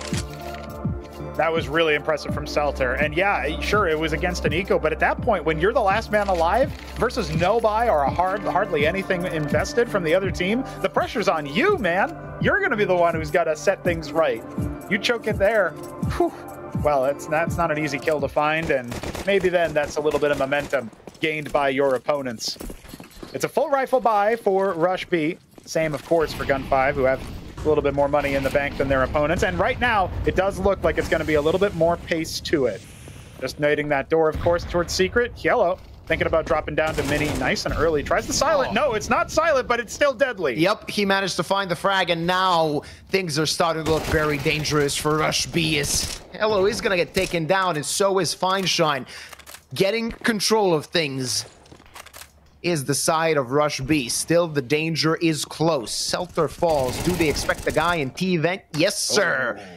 Kinky with another kill for himself, and now it seems, finally, that this round is going to go into the favor of RUSHB, and that it's not going to be so close, so eventful.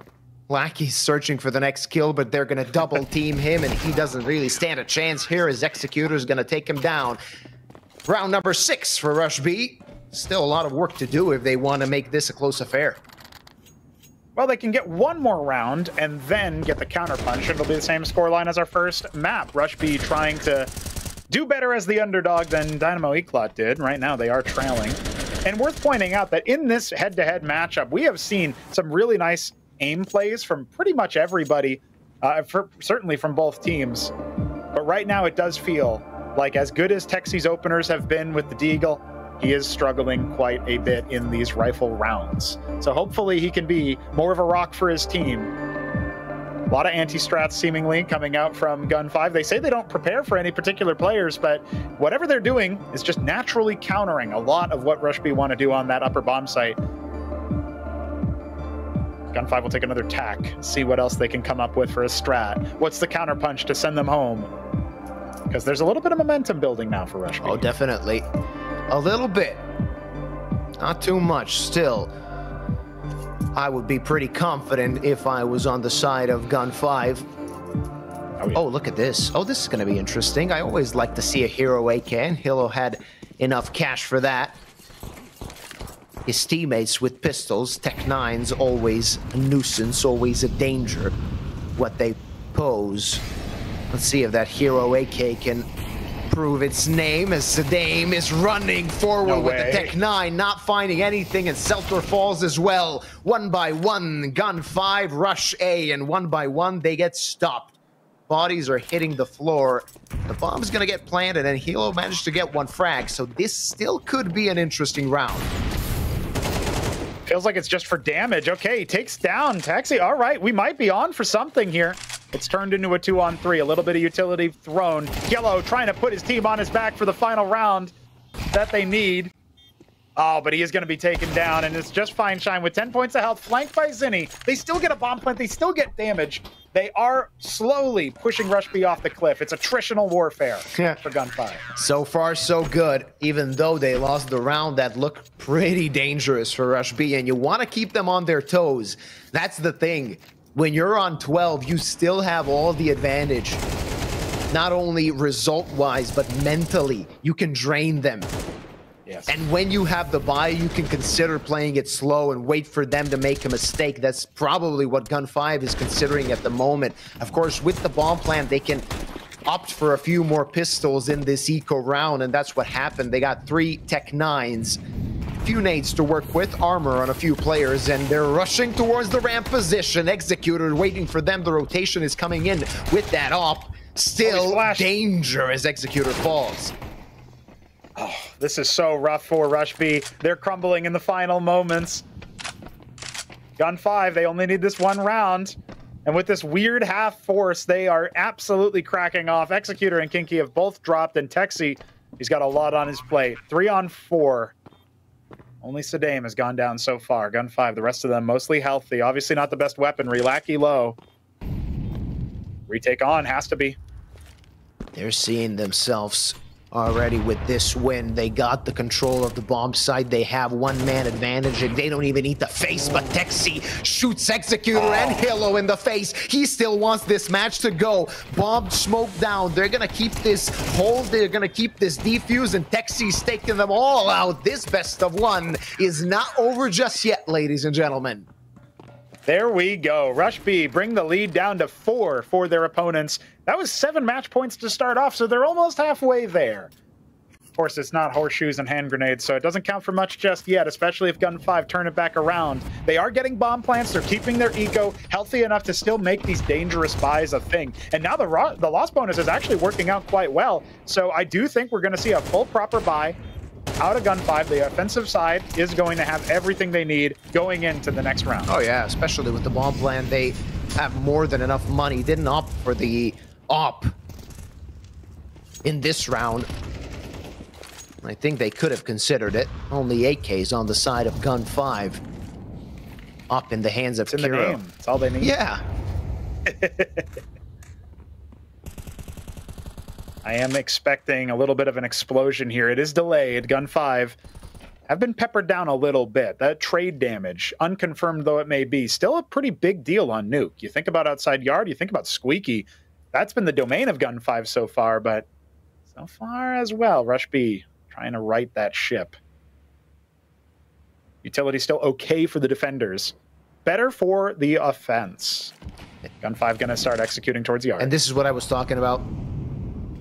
They conditioned RUSHB into expecting a fast rush, and now they're playing it slow, taking control of yard, still players in lobby, just waiting for that split to happen. Even if it does, I mean, they can keep Hilo here just to cut off rotations. They don't even need him to play so aggressively when the attack begins. And sure as hell, they're preparing to take this A-bomb side. Let's see if the positioning on the side of RUSHB can be good enough. As 30 seconds is counting off on the clock, Gun 5 is readying their siege of the A-bomb site. The battering ram equipped. They are going to charge on forward. Kiro, he gets one, but he's going to be dropped almost immediately. Surely, no, they haven't found him. Texi popping off elsewhere. Hielo will take down the sniper. It's just Texi in the sight. He's peppered down through the vent. Okay, we've got something going on here, but it's not going to be enough for Gun 5. Kinky will finish the job. Wow, again, chaos and bedlam on the A site. Yeah, but they didn't get the bomb planted. Even 3,400, the loss bonus they have, is not going to be enough for a perfect buy. Again, back to pistols, and now the pressure could be on for Gun 5. They started with 7 match points and now down to 3. There's a chance you can count this round out because they're going to have 4 pistols, 1 Galil to try and steal this one away. Yeah, it's on Hielo again, taking that responsibility, shouldering that burden. Kinky will be first point of contact here. He's burning in the flames, dodging past the smoke. It's not going to be enough for him to stay alive, and this could be the heartbreak round. Zinni, he's found a couple of frags here, but I think he needs to do a lot more, and it's so hard, surrounded on all sides. Yeah, complete chaos, but a +1 for the side of RUSHB, and it's maintained as everybody's falling on the side of Gun 5. It seemed good for a moment. As the CTs ran out of bullets, it looked like the T side can just run them over, but that did not happen. The A defense maintained long enough for RUSHB to still be alive. 2 rounds left to go from overtime, and now you're starting to sweat a little bit if you're Gun 5. You came here as favorites. You had all the chances in the world, and now possibly only one good buy left before we get to extra rounds. Will they be required? Fineshine's T-side sniper. It'll be the first time we see it. Hopefully for Gun 5 it has some impact. They want to stuff this immediately. And Texi, he's going to make it awkward. He's going to make it almost impossible for there to be a clean round finish from this point onward. Yellow is dropped. Kinky finds another. That's the Dame going down. Oh, RUSHB have some momentum behind them. Yeah, now they have the confidence. They know +2. They know the attack is gonna come forward towards ramp, and it's Zinni waiting. Good only for 1. 2 for 1 trade, not what RUSHB were looking for, but still a man advantage. They don't have a lot of information now that Gun 5 had taken control of ramp, and this is still not a safe spot for RUSHB to be in. Kinky might be tested towards the B-bomb side, and nobody can help him. He is the only guy left here. He is the only guy that can stop this attack, but 1 kill should be enough to help his teammates finish off the round. Yeah, it's a 3-on-2. Kinky to get this first frag. If he's traded immediately, oh, he could just end it all himself. That's an AWP for his last opponent. Dropped down to 34 points of health. 1 shot is all that he needs. Fineshine. Oh, he's making it awkward. Oh, Kinky, the veteran positioning is more than enough for the spray down, labored though it may be. That's an 11th for RUSHB. Bit of a messy spray, but good enough to take down 3 in this round for Kinky. As you said, the veteran doing his part. As RUSHB are coming close, 1 round left to go, and we might be looking at overtime. That did not seem like a possibility when Gun 5 had that 7-round advantage. It's so funny, too. The glass maybe saving his life with that penetration there, the AWP shot. Not going to be able to kill you if you're behind a window. Break in case of emergency. And And it looks like it's another slow play out of Gun 5. This is the last round of regulation. If they don't win here, it's going to be RUSHB with a whole lot of momentum going into overtime. And you don't want to let them. You can't allow them to have so much momentum, so much force coming into overtime. And Gun 5 want to finish it here and now, but Galil's to play with it. Tech 9 in the hands of Feinstein. Not the buy you want to have in the last round of regulation. And it seems like this round could end towards the A-bomb side, where RUSHB have a defense in store. They prepared something and they're cooking. See if we're going to give compliments to the chef. There's 3 people coming out of Squeaky. Those T's are going to have a lot to do on their plate. It's only a Tech 9 to face him down. Yellow has to put his team on his back yet again. It's a 2-on-4. Not a good situation here for Gun 5. Hilo needs to do a lot of work, and now he's left alone. An ace clutch necessary to finish this game off, and it doesn't seem like a possibility as they're swarming him. They're just making a circle around, and we're going to overtime, baby. All 7 match points required, and not a single one going the way of Gun 5. RUSHB have made it happen. Yeah, wipe your screen, my man. Now that is going to be extra rounds. This is starting to get a whole lot more interesting because RUSHB, underdogs though they may be, we're talking about a team that just won 7 matches in a row, 7 rounds in a row in order to make this happen. I think all bets are off. We get right into OT number 1. Everything's tied up. All the money in the world. What do they do with it? RUSHB continuing the defense.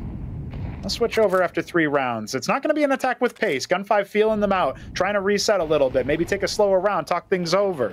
But it is a very heavy yard lean. Yep, but aggression.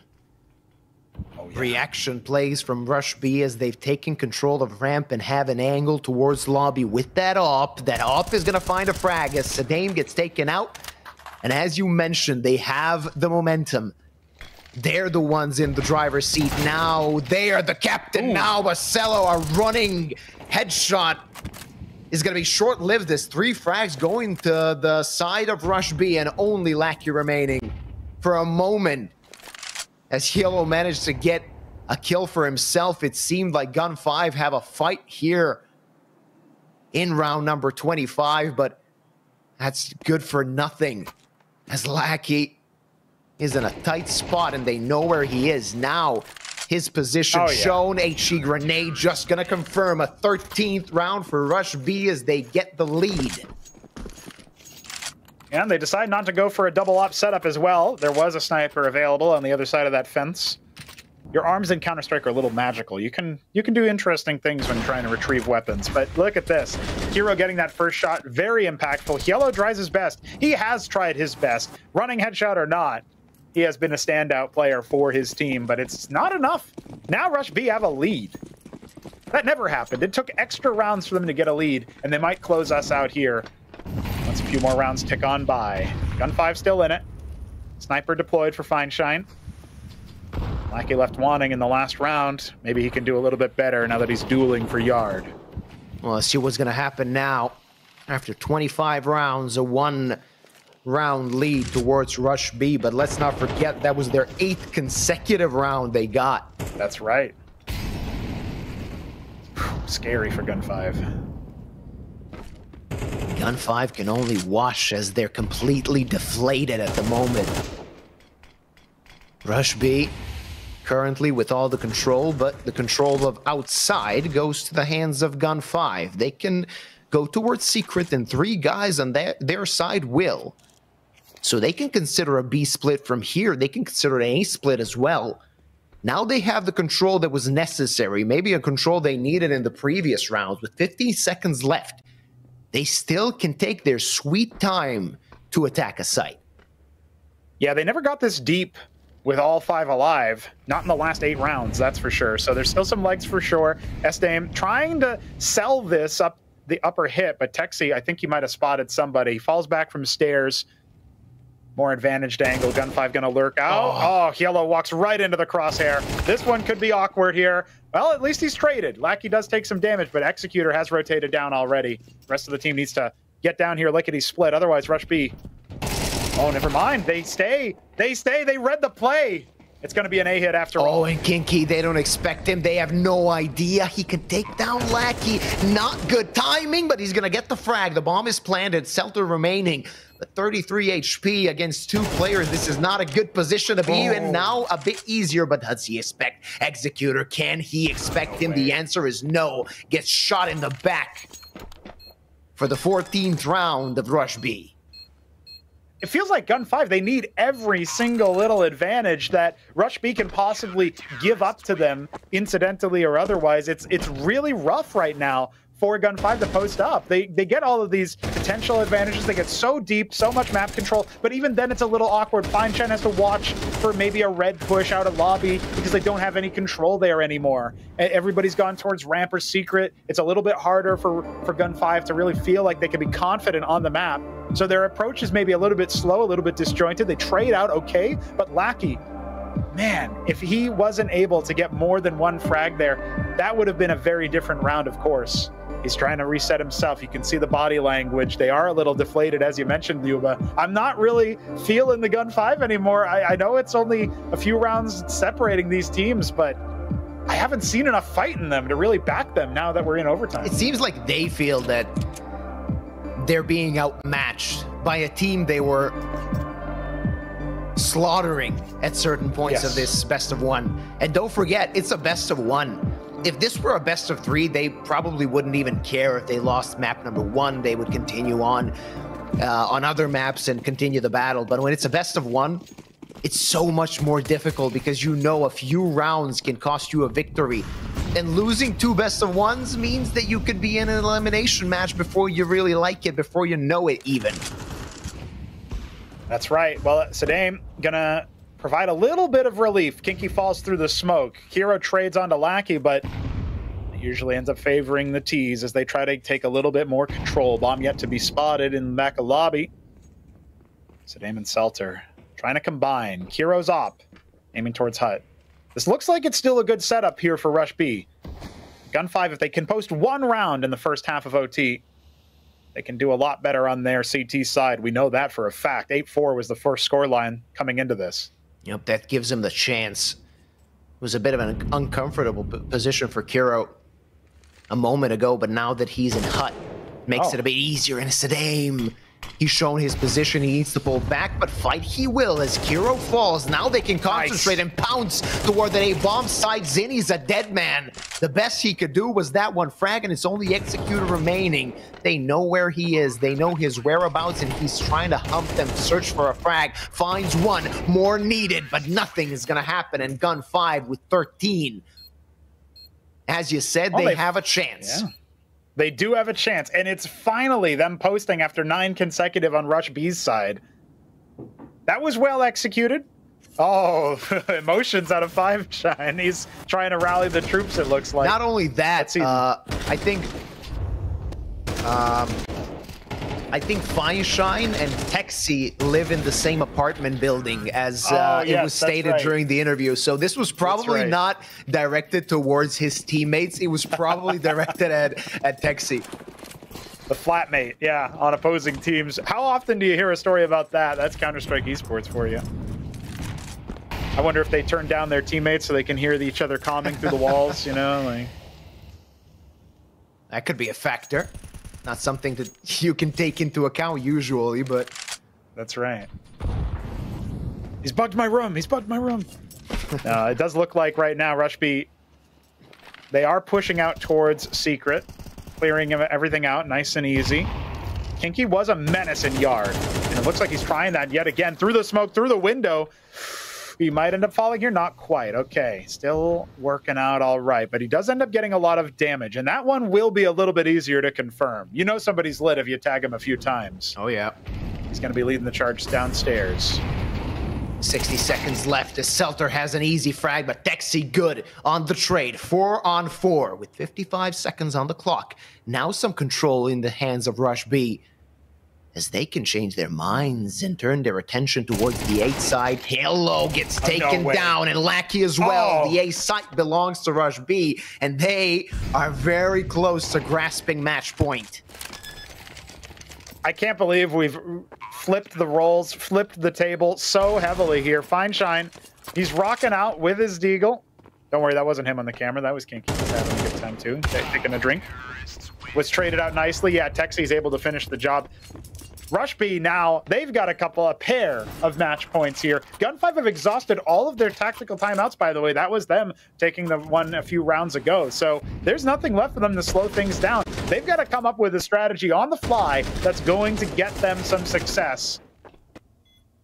I'm not so sure they're going to be able to do it. Of course, you do play more reactive on CT side, but it's been so long since we had the first half. They might not even remember RUSHB's game plan, not viscerally. Yeah, that was so long ago. 2 chances for RUSHB as Gun5 during the regulation time have missed 7 in a row. Gun5 had their time, and it's RUSHB's time now. They're the ones in the driver's seat. They're the ones that are gonna go into the 1-0 bracket if they convert one of these 2 rounds. As Hilo could have the bomb, and so he does. He's got it. And now things are starting to be quite weird on Nuke. We still got 80 seconds left in the round. Sadame falling down from the silo.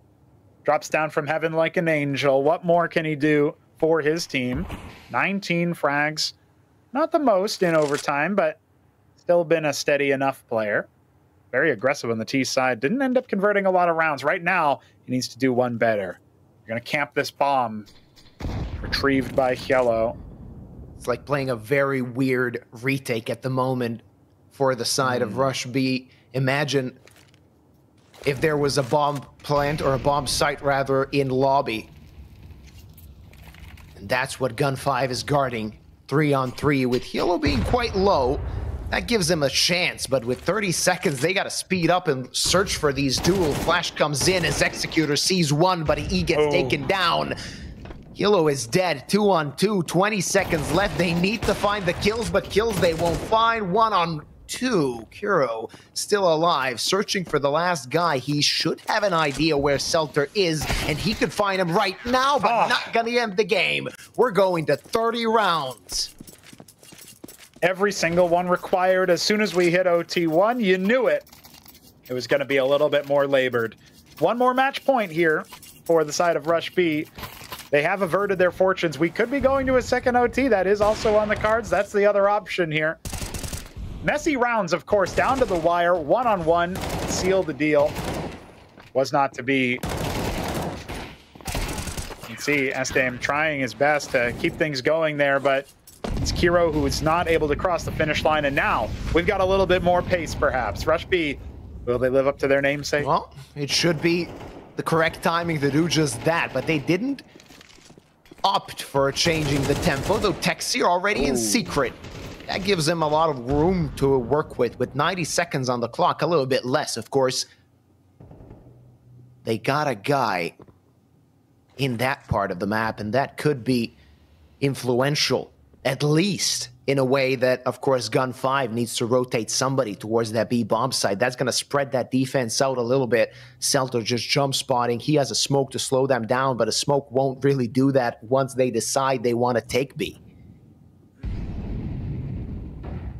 Yeah, this feels a little bit awkward here despite the early information given. This is going to be a rush indeed. 3 of them screaming down the stairs. Selter only good for the 1. And now, with the bomb planted, we have a 4-on-4 retake. Utility still good for Gun5. I hope they have their practice drills down pat. But this is so uncomfortable. This is not a good situation because you don't know if they have a lurk still available as Kiro finds Lackey. Hello. Gonna take down Kiro. That helps a little bit, but still so much pressure, so many angles. One by one they fall, and they're gonna cry about their lost opportunities. They had 7 of them, and they lost the match as RUSHB completes the comeback. Through overtime they win and start the conquest of Prague off with a victory in a best-of-1. Wow, it took a lot out of them. It took a lot out of RUSHB to make that happen, but you saw the celebrations on the cameras, gang signs thrown up. RUSHB represent. They are going up to the winner's bracket. And Gun5, this is going to stink. They had so many opportunities, 7 in fact, to make things happen. They could have pushed it to OT2, but at that point, you already feel like you've lost the mental game. How did we drop 7 win rounds in a row? well, that's a story that they're going to have to talk over with their coach, with their staff, and of course in the replay room. As of right now, we are looking pretty nice after that one. RUSHB, they might end up going up against a Navi Jr. or some of the other winners in the second match. So that's going to be an exciting derby as well. I'm looking forward to seeing them. They've got some spit in them still. Yeah, it's going to be a good test for them, right? I mean, Navi Jr. has been playing so well. I think RUSHB, in a sense, they're hoping to get them because Navi Jr. has been making a lot of headway so far in the Tier 2 team, on the Tier 2 gaming, or rather, next match is going to be ENCE versus MAESTRO. It seems like a mismatch, Pronogo. It seems like ENCE is coming in as clear favorites, but we can't really be sure after what we've just seen. Yeah, listen, RUSHB were not going to be the favorites there. I did say it could be a derby. I did say we could be looking at 10 rounds for both teams before somebody finally cracks. And I guess my prediction was right, but I had no expectations after the first half, after the chaining together so many rounds on the side of Gun 5.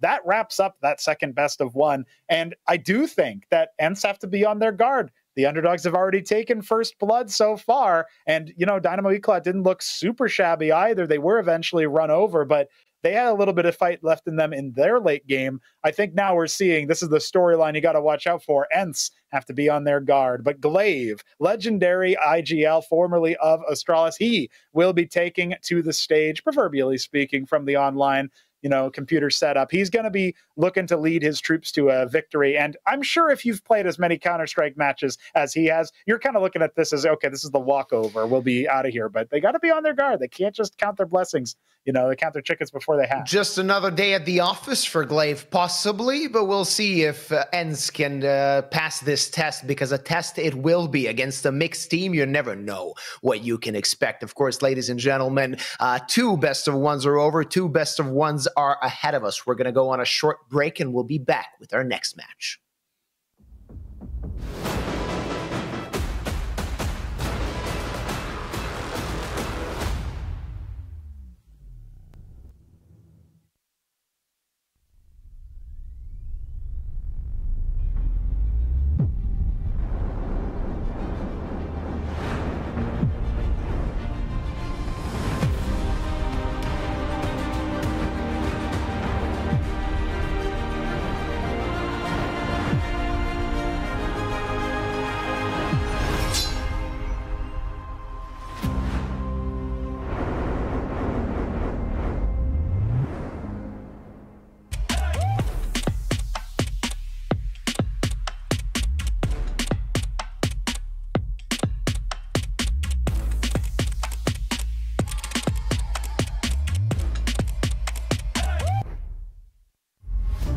Z TV Tipsport ti nic neuteče. Nikde jinde nenajdeš všechny zápasy Tipsport Extraligy. Nejlepší MMA, domácí i světový fotbal, tenis, basket a ještě mnohem víc. Prostě všechny streamy na jednom místě. Tipsport, největší komunita sázkařů. Na portále PLAYzone.cz jsme společně s Vodafonem spustili podporu komunitních turnajů ve hrách League of Legends, Wild Rift a Counter-Strike. Můžete si tak užít spoustu zábavy a zahrát si turnaje o peněžní výhry. Tak na co čekáš? Dojdi na portál PLAYzone.cz a vyhrávej parádní ceny.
I mean, after that, we kind of had a break until now because we had a long boot camp, not really having any off days and stuff like that. So we kind of just took a day off to relax, try to stay away from the computer. And I'm sure we will like be looking at the match and see what we're doing wrong, and yeah, trying to improve our mistakes. I see you are still in the office, so bootcamp is still going, or are you just getting any extra hours? No, actually bootcamp is over, but I decided to stay at the office since, I mean, my teammates left, but it's easy for me to play here still, so yeah, I decided to stay a bit longer. Yeah, ENCE are the biggest favorites of the tournament. Do you feel the same, or maybe you are not in such a great shape nowadays? I actually haven't even looked who's playing in the tournament, but I believe there is Navi Junior, so it's hard to call ourselves the biggest favorite, of course, because they've won us like last 4 times we've played. But I think for sure we are like up there, one of the favorites. Yeah, so when it comes to your nemesis, it's pretty clear. Is the fact that you can qualify to Prague for the LAN finals the biggest motivation for you in this tournament? Yeah, for sure. I mean, it would be nice to play some LAN. As with this roster, we only played 1 LAN and we won it, of course, in Elisa. So it would be nice to play on LAN again, and it feels like it's been a long time since we played on LAN. And when it comes to being favorites, you are definitely favorites against Maestro, but they can be definitely unpredictable. What was your preparation for the match? I think we're just like focusing on our own routines. Maybe we are going to do a little game plan and that's it. But basically we're just going to focus on our game and that's all. And for the last question, if you can name your biggest problem maybe when it comes to your team and your performance, what would it be? I would say we're struggling a bit against like this chaotic CS. For example, what Navi Junior are playing, they are pretty fast-paced team and they like to make a lot of plays, all this kind of stuff, and they're basically making a lot of chaos around the map, and I think that is like one of our weaknesses, that we can't really play against this kind of style. Thank you so much for the interview and good luck for the whole tournament. Thank you. See you.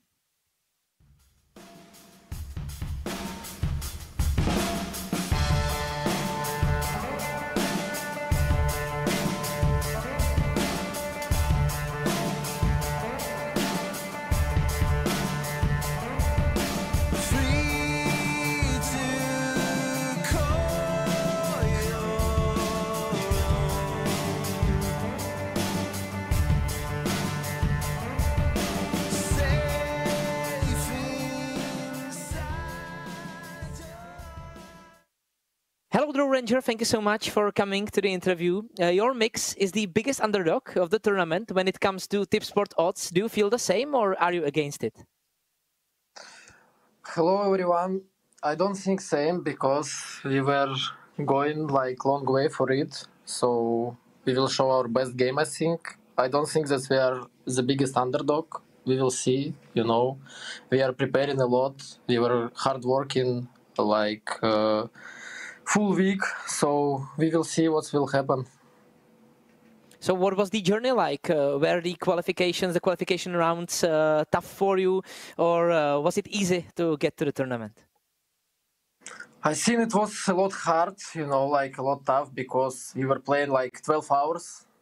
We beat good teams, and the final against Batera, it was so strange game, you know. We lost first map, like 13-3. It was our peak. We seen already that it's done, but we could come back, so it was not easy, you know.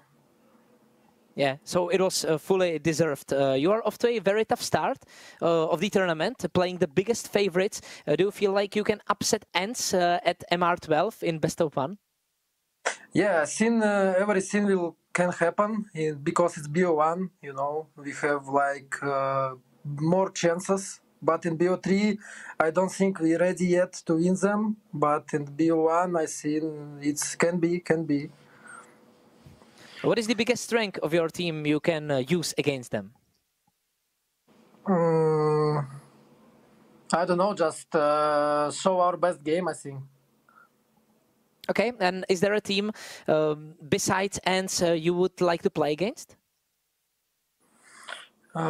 Yeah, I would like to play against these girls, you know. They have a lot of various points, bro. Maybe not so easy to collect, though.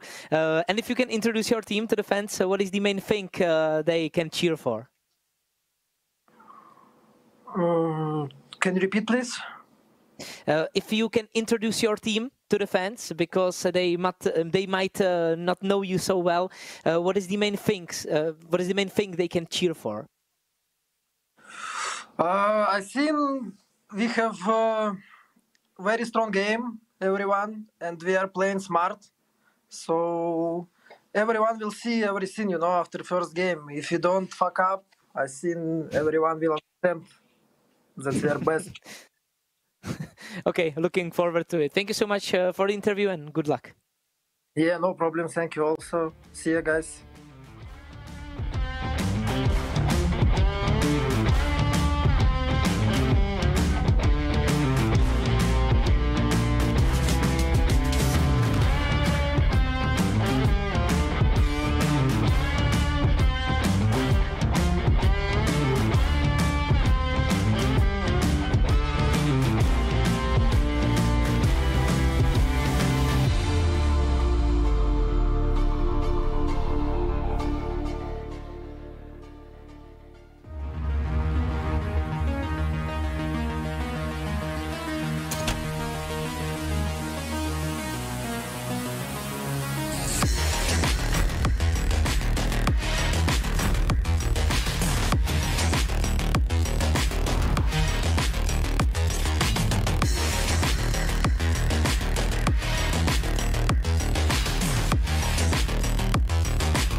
KFC patří ke hře. Seš ready na další level? Hackni realitu. Urči si vlastní pravidla a staň se tím, kým chceš. Game. Nová vůně od Straight. Miliony tiketů, tisíce analýz, nekončící diskuze. Jedině u Tipsportu jsi součástí největší komunity sázkařů. Najdi top sázky v Ticket aréně, přečti si rozbory zápasů a vylepši vlastní tikety o ty nejlepší nápady. Prostě načerpej inspiraci do každého utkání. Tipsport, největší komunita sázkařů.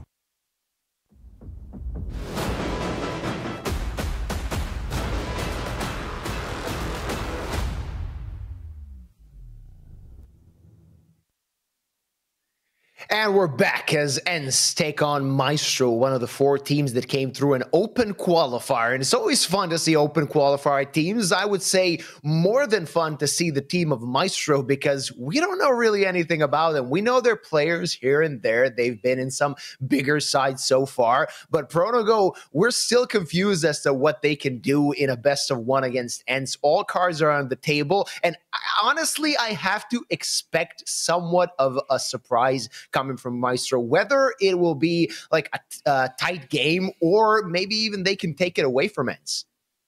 Yeah, listen, we heard from Drow Ranger in the interview. We heard from Pouty on ENCE's side. Worth pointing out, though, that, you know, Drow Ranger is not the only fella in this mixed team that's been around for a hot minute. You're talking about Richie. You're talking about even Notice has been around for a little bit. So honestly, their players have been around. You've probably heard their names if you followed Tier 2 long enough. The weird thing is, though, that they're going up against one of the most veteran names of all time in Glaive over on the ENCE side. So you can't really draw upon that for their surprise factor. It has to come from aim. It has to come from mechanics. And you know what that means. It means we need to know exactly what we're up against here. So let's take a look. We can take a look at this match head-to-head, Glaive versus MAESTRO. And you know what? I really am interested in seeing what Maestro have on offer. I love their jersey, by the way. It looks so sick. It looks quite good. It looks quite good. Of course, we're going to take a look at the picks and bans to see what we're going to get in this best of one. As Anubis and Ancient, the A's are out. Inferno following, so we're not going to be looking at that. ENCE, of course, have 3 tied bans, so that's going to give them a little bit of help, destroy all the maps they don't want. And we're going to be watching Train in this best of one. That is going to be quite interesting. A map that tactics can really help you, but at the end of the day, the team synergy and how you communicate is the main difference maker, especially on such a new map where I don't think every nook and cranny has yet been discovered on this map. So we might get to see some tricks up on the sleeve of ENCE. Listen, I don't know what to think about this now. With seeing Train as the map selected or left open by both teams, are Maestro cooking with that particular map pick? Because if they're not, if they don't have some strategies in play, they could just get run over, man. Glaive has won majors on this map. You can't be thinking to yourself, oh, yeah, I'm going to out-strategize him. Obviously, it is a different version of the map. Of course, Pop Doc is now Long Dog, as we've called it. So it's a very different look. But still, I'm liking the look of this, and I want to know what the betting odds have to say, because I am sure this is going to be our most lopsided match of the whole tournament. Yeah, we can kind of expect that Tipsport is going to give us some huge odds on Maestro. Yeah, 4 are the odds. So if you bet on them and they win, you're in for some solid cash. Of course, ENCE the secure pick in this best of one, but don't forget, it's a best of one, and it is the important part to know. Another thing that I see as some sort of like a mind game going here is the fact that when you look at Maestro, you don't really get a chance to see what maps they're good on, what maps they're bad on. ENCE, you have their full statistics up on HLTV. You can see where they might struggle.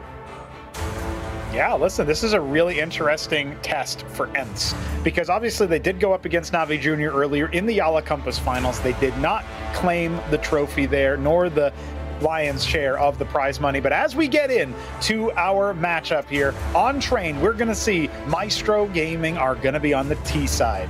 I don't know if that's how I would want to be staring down the barrel of ENCE, helmed by Glaive, but we are here.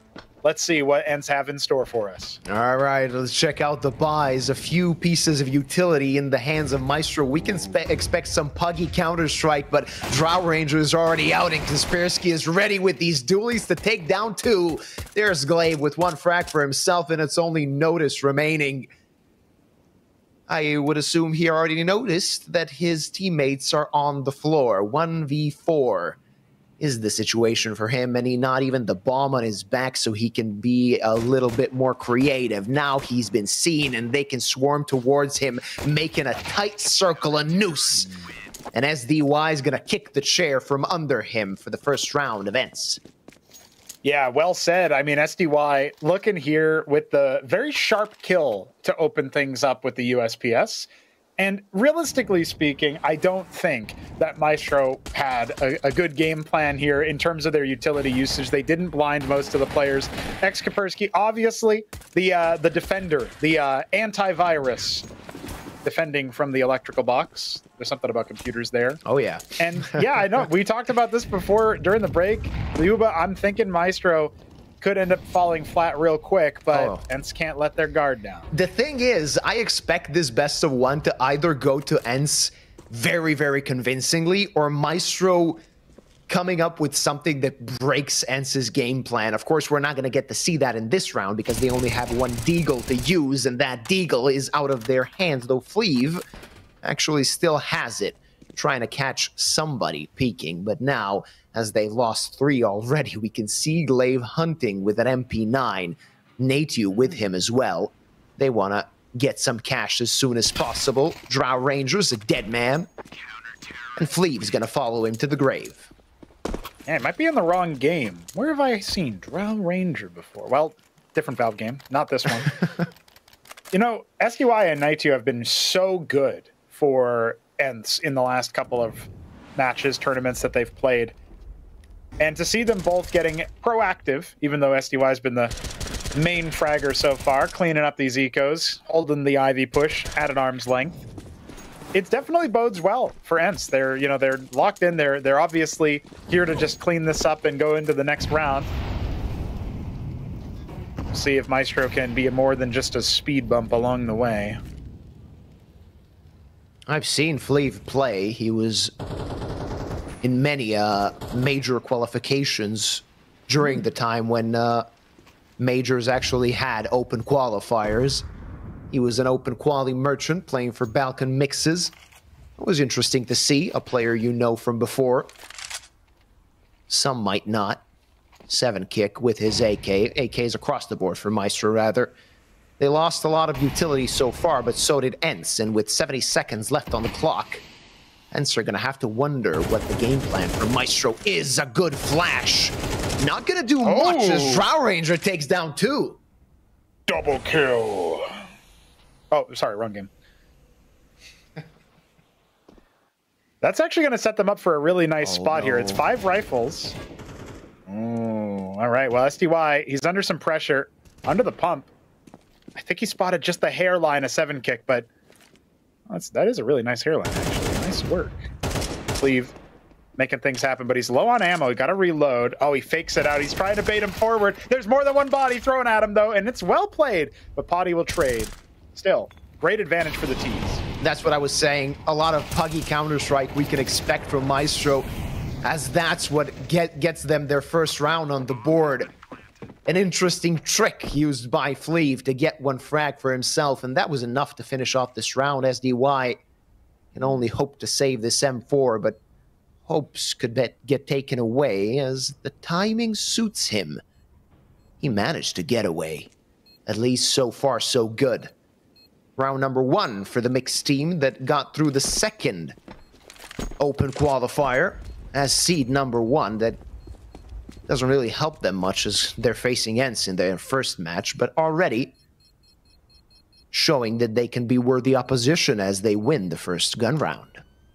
Yeah, that's well played, and it's interesting too that they do it in a puggy style. We talked about how the reload came in for Fleeve, and that's how he managed to get on the board there with a nice little trade situation, adding chaos. This was the big impact here. Long Dog, the domain of Drow Ranger, worked out very nicely. You know, the other thing that's kind of interesting about this matchup, though, is that Potty in the interview said chaotic Counter-Strike like Navi Jr.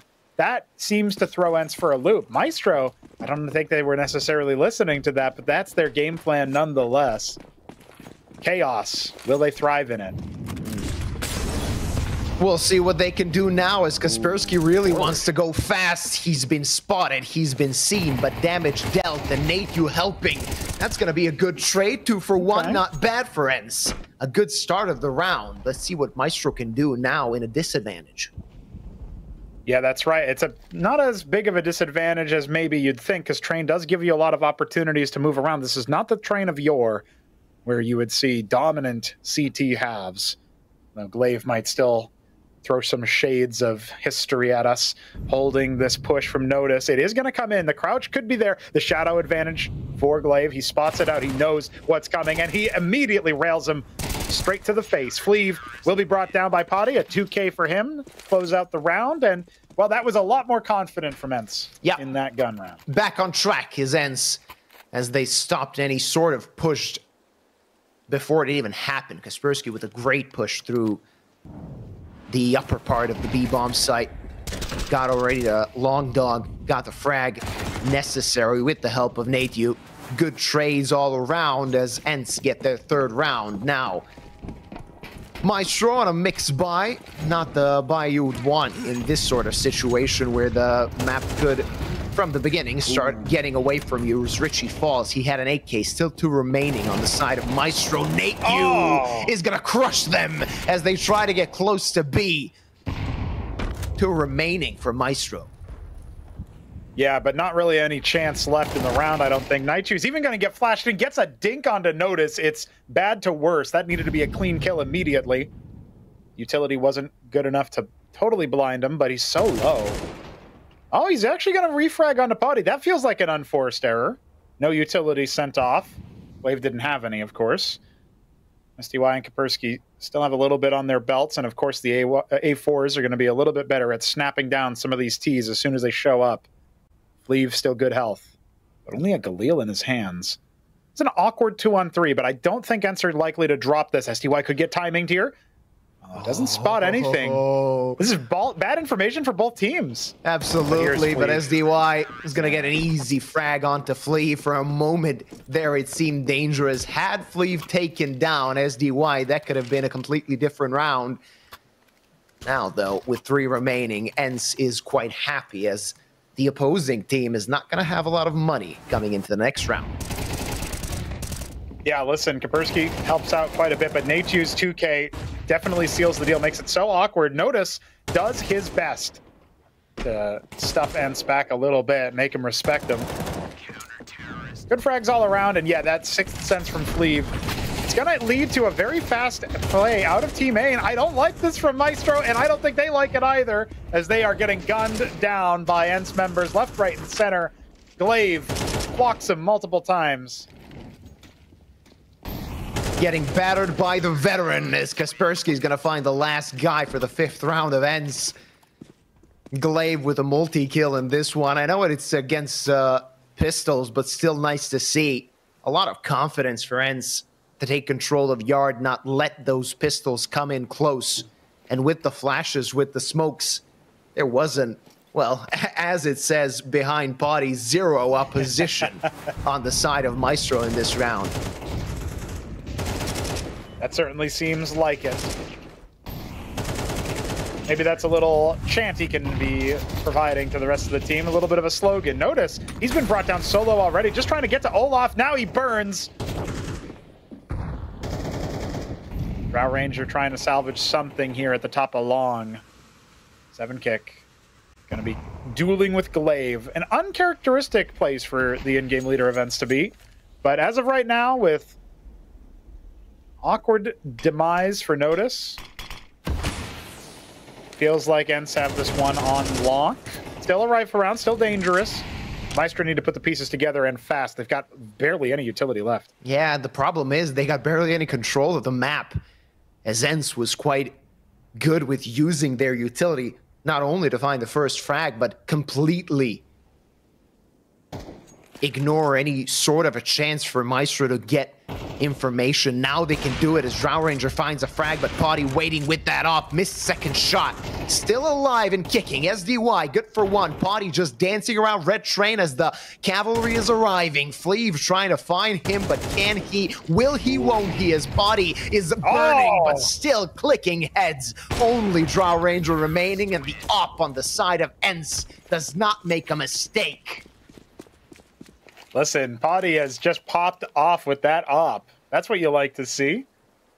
In Train, it can be a real brawly battleground. What we're seeing in Counter-Strike 2 is that as long as players on both teams can duel around this red train, well, maybe we know where it gets its color from, because there's a hell of a lot of blood over here. But that flick, that was everything for ENCE. Saves them from losing any players, really. No critical mass gained by Maestro. They are down 5 rounds, and we're into round 8 already.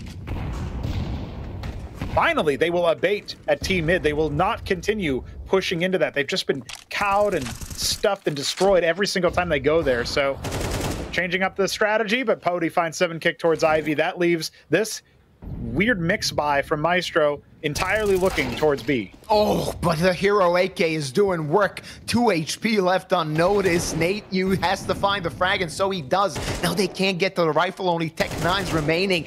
Bomb plan is there, but Nate Yu is also finds 2 more and only 1 remaining. Richie, long range with the Tech 9, can't even have a hope, a dream of finding a frag. ENCE, easy as you like, even though they let the opposition get to the bomb plan. When you're playing so passively at that B bomb site, if you lose 1 player, a plan is a given. But a 7th round is 7-1 without a Brazilian to be seen. Certainly, certainly. Naitu does clutch out here pretty well. I mean, very, very solid. His team was there for the backup, but notice he cracks open the first part of the site and he continues forward despite being so separated from the rest of his team. Nobody's there to retrieve the rifle. It leaves everybody with a disadvantage duel, and sure, you can say that they should have traded Nate out, but well played for the French rifler. Très bon. Quite well.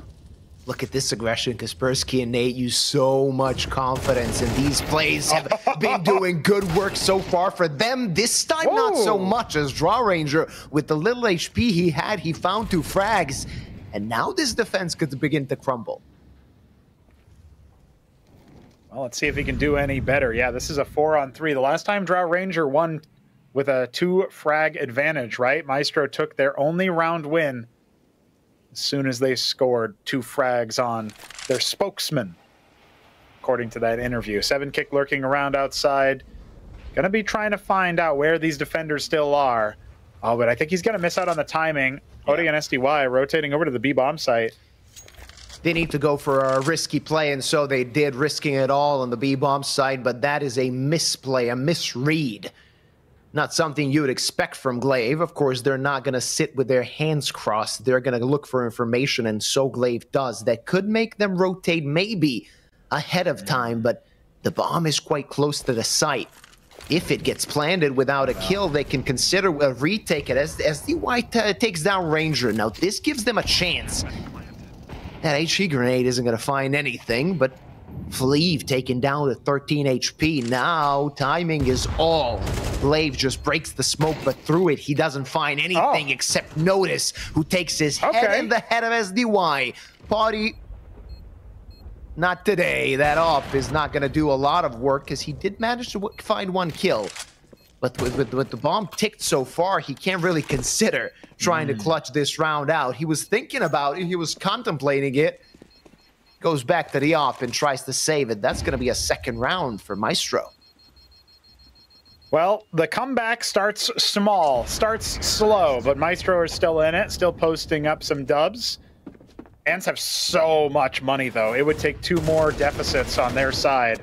2 more overly aggressive plays where Drow Ranger gets the better of multiple of the ENCE riflers.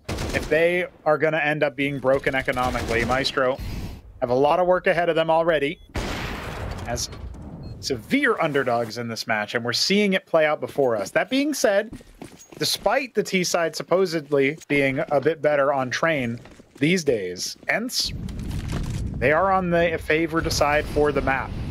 They know how to play this map. They have put in the work. It's new, but it's not that new compared to the veteran leadership on that team, so perhaps it's to be expected that they come out to a flying lead. At least Maestro have stopped feeding the beasts to these early pushes. Drow Ranger considering a lot of that early B pressure as well, but he will be brought down, lurking a little bit too much.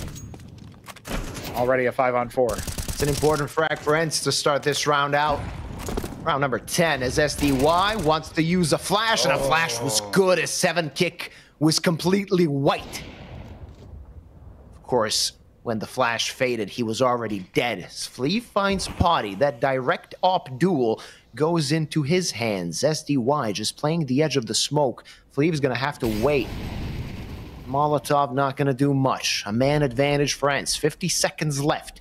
And Notice is just creeping towards that bomb train as he finds where Glaive is, but can't click directly onto the head. +2, ENCE. Yeah, that was an incumbent kill.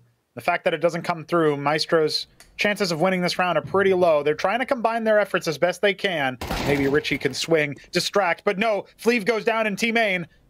It's all down to Richie, perhaps the longest standing member. Counter-Strike in this mix. He comes in, he knows the angles, but can't control the spray. And that'll be an 8th round for ENCE, and it's looking really unlikely for Maestro to be able to push any further forward here. Not in open qualifiers anymore. ENCE is playing some controlled Counter-Strike, especially in this first half of Train. And I would say the rounds they lost, just maybe misreads, individual errors on the side of their team. Maestro still have to prove their worth. They did that in the open qualies, but ENCE a completely different beast, even though they are prone to chokes at some point, even though they can be punished. Back on the smaller guns, though, 3 AKs rather. Not so small, only Draw Ranger doesn't have a rifle. SMG in hand. A heavy lean Every time for I see a ENCE. MAC-10 come out on the T side, I'm always thinking they're going to rush someplace, but Maestro, they're taking their sweet time towards B. Maybe this is going to be a little bit confusing for ENCE. Haven't revealed the SMG just yet, haven't opened fire. Now they will. Naitu is the star on this B anchor, but he will be getting the better of by Fleeve. Still, the humongous response. Okay, now we're seeing something a little bit different. Glaive has fallen. It's all onto Fleeve, really. 7-kick too far removed from the action. Was holding for a long dog egress. Not gonna happen. A 7-kick didn't get rewarded for his patience. And with that, Galil hoping maybe he can try and isolate a long-range duel, but a Galil not the best weapon for something like that. If he had a bomb on his back, that could have given him a chance.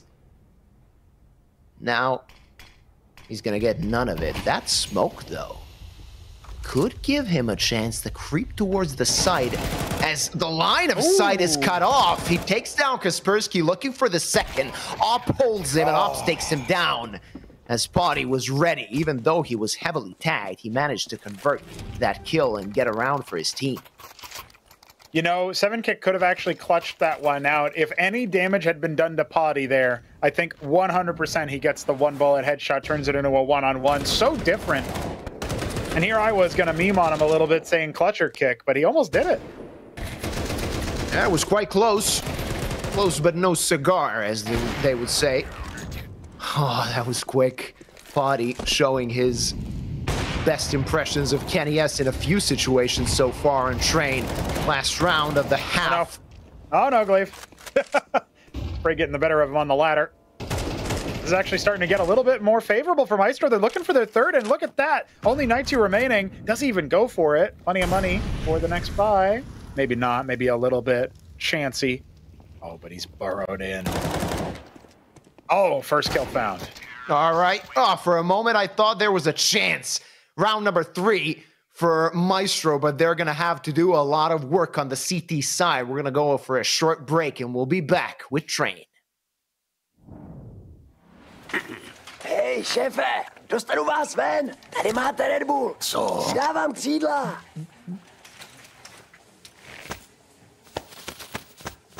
Křídla, jo. Fakt vtipný.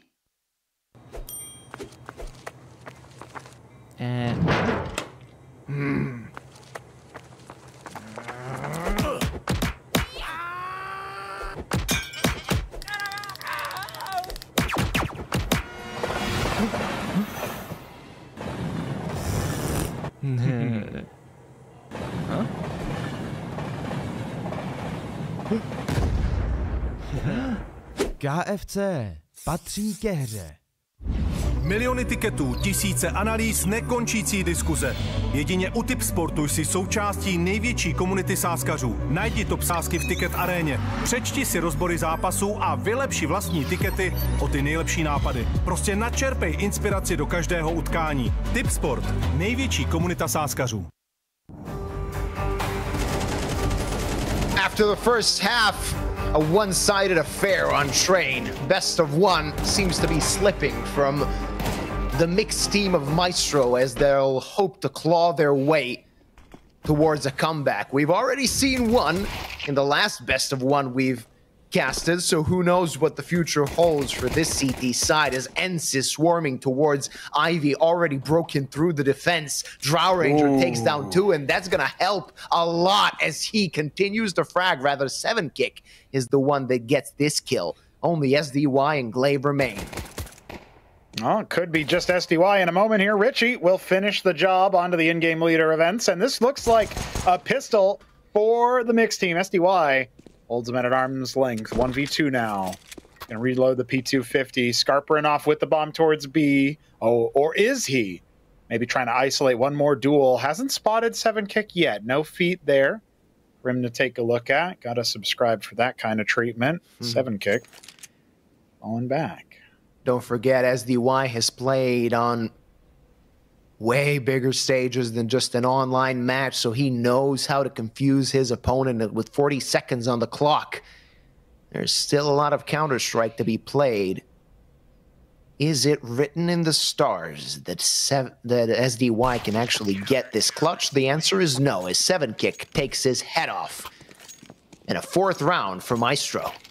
That felt necessary, right, Liuba? I'm thinking at this point, if Maestro want a better showing than what they've got in the first half, they need to be a little bit sharper. Now they're on the defensive side. A lot of people still think that despite how T-sided CS2 has become, this is an opportunity for anyone on train to lay down the gauntlet and watch as the T's struggle to make it through. ENCE always have good game plans, though. Just think about how Glaive's leadership has evolved. Might not be at the same heights as before, of course not, but he's still kicking. He's still got a few more tricks in him. All right, let's see if there's a trick here, as Kaspersky only has a deagle, and that's the best ENCE has got after losing the pistol round. Richie might get blasted in the face if the timing serves right, but everybody's hitting the deck. Not losing a single guy is the side of Maestro, as ENCE is obliterated, and an easy anti-eco for the mixed side. 4 out of 5 round wins for Maestro have come off the back of a Drow Ranger 2K. Just want to point that out for anybody keeping score at home. If this guy does not pop off in the round, so far, Maestro have barely scored. So ENCE will be looking to manage him, figuring out exactly where he plays. We spoke to this actually a little while ago. You can't really anti-strat Maestro. Yeah. Barely have any footage of them online.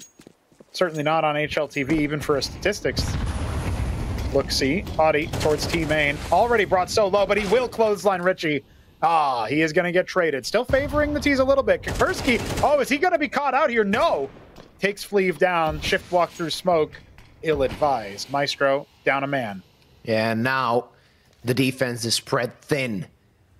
They can't really muster up a good hold of any site, either site rather, as Drow Ranger only has this MP9 to protect the B-bomb side with 3 guys coming close. SDY waiting behind the smoke, but Drow Ranger finds one. There's the other. He's not expecting Glaive, but this is gonna throw a wrench into the game plan of ENCE.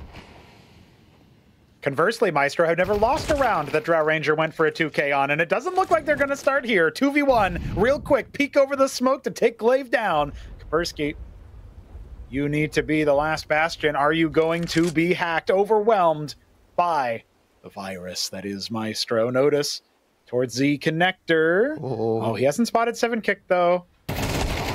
And there he is, gotten the better of. Notice takes care of that business. Uninstalled by the rootkit. I like the antivirus puns. Keep them going. There you go. There you go. I'm very familiar with antivirus. You see, when you're dealing with weird game development like I do sometimes, you run into a lot of people running into issues with Kaspersky, no less. So, you know, passionately, quietly rooting for ENCE's downfall. Of course, just take my aggression out on him. No, in all seriousness, Maestro are chaining together a couple of rounds here, obviously, in the back of that pistol. They have converted. It's real big stuff. Only 3 remain for them to tie this game up, and now against pistols again. Should be simpler than the previous round, as SDY is going to get creeped on this Tech 9. Did do damage, not enough to take down Richie. That's also information for the side of Maestro, though only 1 player seen, but many steps made. So Maestro can rotate adequately. Certainly. We'll have to see how much pressure ENCE are willing to put on before their execute. If you can call a smoke and 2 flashes an execute, it's going to be more of a pop. Drow Ranger set up for the multi-frag. He's re-smoking. That's really impactful. ENCE are going to have to go through that into the meat grinder. Minute left on the clock. They can try to bide time. Still a lot of utility left on the side of Maestro, but not on this bomb site. Not right now. Yeah, they're going to have to wait a little bit longer. As you said, a smoke and 2 flashes, not a perfect situation to have, though enough to break open the B defense, at least enough to plant the bomb. And extra money is always useful in that scenario. Molotov falls, but so do the flashes. Smoke actually thrown first. Flashes ready. and waiting. Drown Ranger completely blind. He needs to move out of sight. He manages to tag up a few guys, but now he's going to get overwhelmed. Oh, no. As Fleeve and Richie get the frags, but so do the two guys on the side of ENCE. Fleeve ready with the op, but might need to reposition. Has to make room for his teammates. Yeah. Okay, 7kicks fragging out right now. Up to 2K. Glaive, all that stands between Maestro and their 7th. Trouble for the storied in-game leader. Oh, he's dancing with them. He's playing with them. He's keeping them interested. Fleeve trying to run him down, but 7kick, he's the man you gotta watch out for. What about the flank from Notice? How has he done this? Ring around the Rosie. Gets a frag with the Tech 9. He will. Oh, he's actually brought this down. He's recovered a weapon. Luba, how is this happening, Glaive? I have no idea. The experience does the work, and Glaive can actually clutch this out, and he does! Amazing! Brilliant! He knows how to do this better than many other players currently competing in Australia. Glaive is doing the work. Glaive did the unthinkable, as it was impossible for him to get away, but got away he did. Got the 2 frags, and the last one was served to him on a silver platter. There's no way Glaive has any business winning this clutch. What a phenomenal set of plays from him. Fancy footwork. The rest of his team kind of watching on like, what are you doing, boss? What's going on here? Well, how about a nice quick frag? Maybe a triple, 1v3. As of right now, it is a trade. Kaspersky tries to keep ENCE in the game. They have double digits. And look at that, Potty sniping, winning the op duel. Maestro, their economy is in the bin as soon as they lose this round, if they lose this round. 3 on 4, but I think they've got a lot to play for. That was incredible. I'm still under the impression of what happened in the previous round. I would say that Maestro players are as well, that led to maybe them trying to find some quick and easy frags. The 2-for-1 trade went into the hands of ENCE, and it's, again, the main man, Draw Ranger, in a situation where he needs to fight. 7kick through the flames, not going to find anything. Draw Ranger, not this time, my friend, as Nate Yu snuffs him out. Bomb planted, round over. Confirmed, Nate Yu hates elves. See you later. Notice and 7kick, they're all that remain on the side of Maestro. They'll look for some exits, but this is an 11th for ENCE. So difficult, so heartbreaking for Glaive to run the gamut, run the table. And then Maestro attempt to flip it, but they get stuffed immediately. That early aggression not favoring them. If they want to make this comeback for real, they're going to have to do a little bit better. Potty should go down here. A little bit of a tap. Notice might be a little bit nervous here. He's wanting to hold on to his rifle. He does take Nate 2 down. But he will be gotten the better of there at the tail end. And again, the economy not there at all for Maestro. So the op will be. That's going to be an important part of next round, I'm hoping to see, to make this game a bit more less one-sided. I mean, Maestro have shown some class in earlier rounds, but Glaive, with that unexpected clutch, I would say kind of deflated them. Tech pause, I would think. Yeah. Maestro have taken the tack. It's the first time either team has bothered to slow the action down and talk over their strategies. You see Nate Yu laughing there, probably replaying in his mind how his IGL managed to ring around the Rosie to uppercut at the last second. Boxing moves brought to Counter-Strike. Not what you would expect, but hey, as the timer expires on that timeout, that gives ENCE time to talk over their strategy on the T side. The buy was clearly a discussion point. They've elected to save around this sniper. Fleeve has it all to do. Yeah, and he knows he can't fire off a shot through the smoke simply because they don't want to show where the op is, but his teammates are falling down one by one as Fleeve is yet to fire off a shot for that big green. We'll see if he actually gets a chance to do so. He sees the shoulder and SDY's dead, but nothing more comes out of that op as Potty takes down Notice as well. Only Draw Ranger remaining, that USP. Not of big use at the moment. Maybe gonna try and reposition and hope to collect a gun at some point. He knows there are 2 towards Ivy, but there are also ENCE players there. Or just a double dink. Yeah, that'll work for something a little bit, but at this point, it's just consolation. There are 6 chances for ENCE to win this best of 1, and in pretty stylish fashion, it must be said. Down from a 1 versus 3 all the way to victory. Completely snuffing out any hope that Maestro had at chaining together a comeback. The recipe was there, but the scoreboard will look very one-sided indeed. We're all asking ourselves what might have been. That clutch had gone a little bit differently. Yep, and I'd say Maestro would be kicking themselves as well when they watch the VOD. Kaspersky gets a frag, but Nate Yu falls, and that's a 4-on-4 as Fleeve does one more. Richie left on half HP, but still alive and kicking. There's a little toasty in there. It's going to be a hot dog soon. 7 kick, working around. Seeing what he can do from that Ivy position. Top Ivy, of course. Fleeve, he's trying to play around. He does end up trading 7 kick, but that's still a pretty big frag for the T's. Man disadvantage maintained. ENCE, Potty and Glaive. I mean, they've both done magic so far in this best of 1. Half HP for Richie, as you called out earlier. Definitely still a factor here. Oh, but as Fleeve falls, things get a lot more awkward now. ENCE hunting for that victory. Right here and now. With 50 seconds on the clock, they have enough time to search for that, and Glaive gets Richie as an easy frag, and it's only Drow Ranger remaining, but they knew Richie was in Pop Dog. They don't know where Drow Ranger is exactly. He's going to reposition, and ENCE might be overthinking this at this point. Glaive with the bomb on his back, he's going to want to get to the site as soon as possible.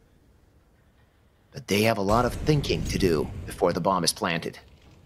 Yeah, Drow's already wrapped around towards Z. He's had a lot of time to do so.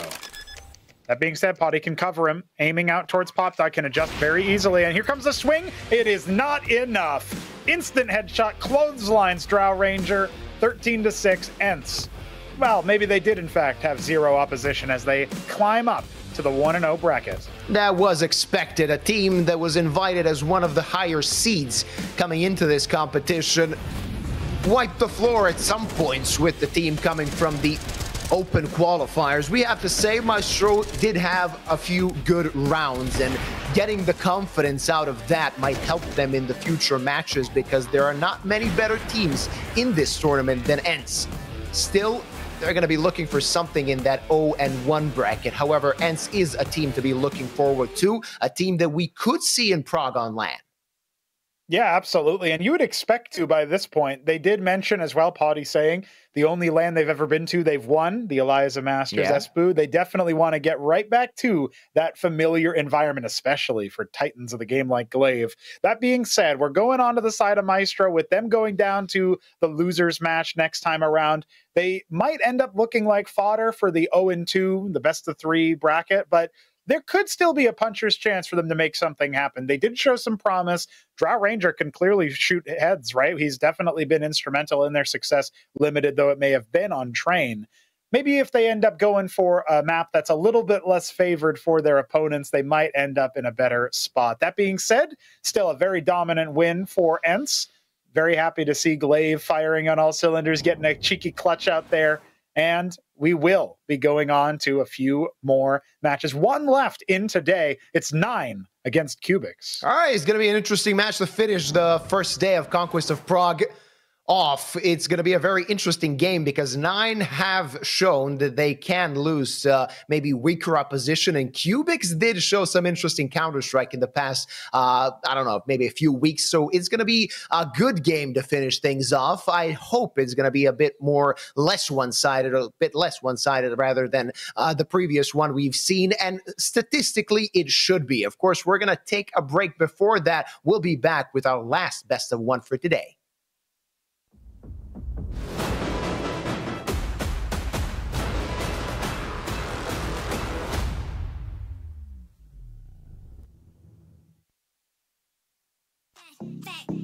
Would you let me go? No, you never come back.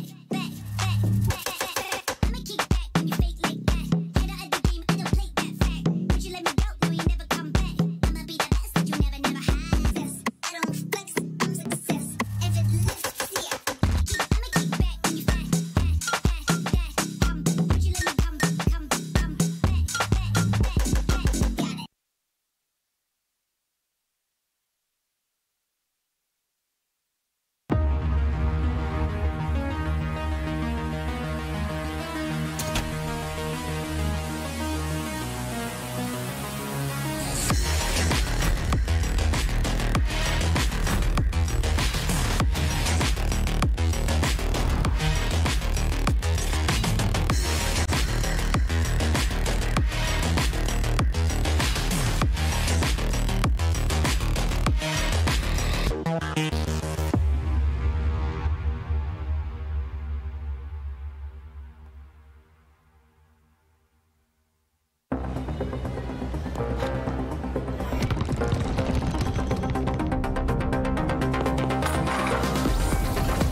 Hraj svoji hru. S neomezenými tarify pro mladé je to v tobě od Vodafonu. Teď s Apple AirTagem za 1 korunu.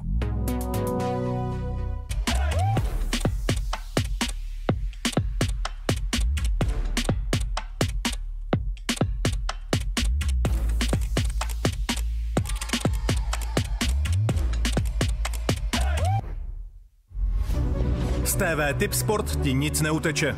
Nikde jinde nenajdeš všechny zápasy Tipsport Extraligy. Nejlepší MMA, domácí i světový fotbal, tenis, basket a ještě mnohem víc. Prostě všechny streamy na jednom místě. Tipsport, největší komunita sázkařů.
Hello, Faven. Thank you so much for coming to the interview. Behind ENCE, Fnatic, and Navi Academy, you're the fourth team in line with expected biggest chances to win the tournament. Would you agree with that? Yeah, I think, of course, there are worse teams on paper and also better teams on paper than us in this tournament. But overall, also our goals are to qualify for the, go through the group stage and qualify for the LAN. Do you feel like you can compete very well against these teams I just named, against the top three, when it comes to Tipsport odds? I think we would have a fair fight and that the games would be close. So yes, I think we would have a decent chance as well to win these games. On the other side, when it comes to the start of the tournament, you are starting against one of the underdogs. Is that ideal for you, or is it just a slow start and it might get tricky in best of one? Like you said, it might get tricky in a best of one because it's just so random and this game can go over so fast. You lose 2 pistol rounds and then you have a slow start and everything can go so quick in best of ones. But overall, we should still win this game. We should still not underestimate them and give our best and hope for a good match. So when it comes to best of ones, do you prefer playing teams you know well to prepare against them? Because when you play less known teams, they can be pretty unpredictable. Yes, exactly. Like in best of ones, I also always prefer to play teams we like know better or like also are more known in the scene, I would say. Also, of course, to play against much better teams in best of ones is also always in our favor then. And yeah. When it comes to you, your mood and performance, you had your peak in CSGO. How do you feel about CS2 right now? And are you still as ambitious as you were in Global Offensive? I think I'm even more ambitious and I want to succeed even more than it was in CSGO. And since I joined 9 with my old coach Barry, like I was with him in Sprout, I feel myself already way better. And I think I, as a player, can improve still a lot, especially individually. And I know that with my coaching stuff, I can do it. And from time to time, from game to game, I feel better. And I hope that this way it will continue like this. When it comes to this tournament, is your biggest motivation the LAN in Prague or just the tournament as a whole? Of course, the tournament in a whole is really nice already, but like to play in Prague, I think I was never in Prague, and then to play in this LAN would be really, really cool, and also to maybe even go far in this LAN. So yeah, it's really nice to play here or like get the chance to qualify for a good LAN. Okay, so maybe meet you in Prague then. Thank you so much for the interview and good luck. Yeah, thank you very much. Bye-bye.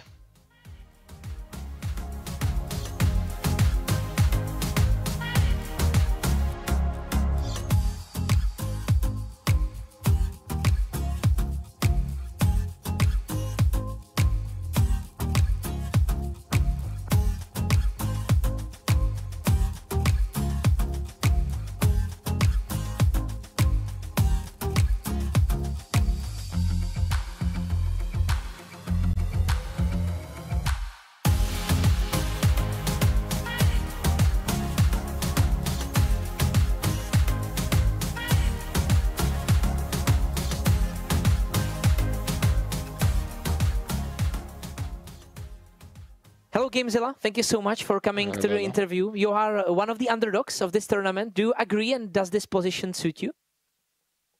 Yeah, I agree. We are lowest ranked on the tournament, but it doesn't. I don't think it affects us. I think we are gonna come for the wins all the time. And how was the qualification process for you? Was it hard for you, or was it easy qualifications? The first one was a little bit hard. We met some cheaters that got disqualified later on. The second one, we played with a stand-in, so it was hard, but everything went out good.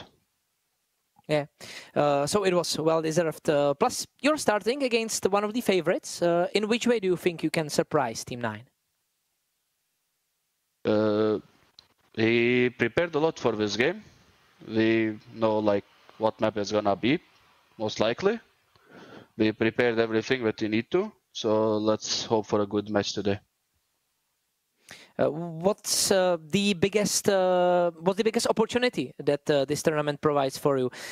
Is the thing you can play another tournament with your teammates, or maybe the LAN in Prague is the biggest motivation? The motivation is with all the ranking. Of course, we want to come to Prague to play the LAN, but every win counts for us because we need to climb up the rankings. Yeah, looks like everybody have the same goal. Since fans might not be so familiar with Kubix, with your organization, can you introduce the team and what is the main thing we should be looking forward to? We are a Kosovo team. My teammates are Trippe, Amar, Tsali, and Bledar. We are playing for a long time now of a core. We are playing a long time together for almost a year now. What you can expect from us is like aggressive CS. We're gonna take all the fights we can and hope to surprise some teams. I'm glad to hear that. Is that maybe your biggest strength, that you are playing over 1 year together? Yeah, we had some changes on the lineup from time to time, but we play a long time together, so I don't think it's gonna be a problem in this tournament. And when it comes to Kosovo scene, do you feel like you might be the best team in your country, or maybe the best group of players? We have a lot of talented players here in Kosovo. I think right now we are the best team because there's no other teams for right now. So yeah, but we just hope they do good. Okay, I do hope that as well. Thank you so much for the interview, and maybe see you in Prague. Thank you, see ya.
Hej, šéfe, dostanu vás ven. Tady máte Red Bull. Co? Dávám křídla.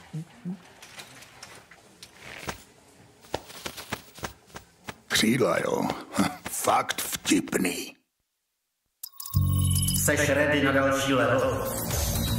Hackni realitu. Urči si vlastní pravidla a staň se tím, kým chceš. Game. Nová vůně od Straight.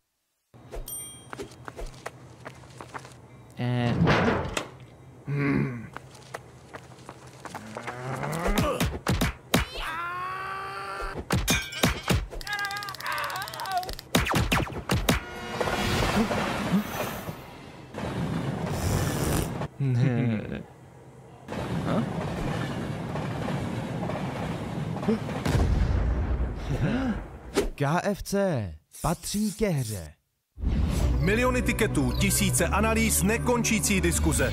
Jedině u Tipsportu jsi součástí největší komunity sázkařů. Najdi top sázky v Ticket aréně, přečti si rozbory zápasů a vylepši vlastní tikety o ty nejlepší nápady. Prostě načerpej inspiraci do každého utkání. Tipsport, největší komunita sázkařů.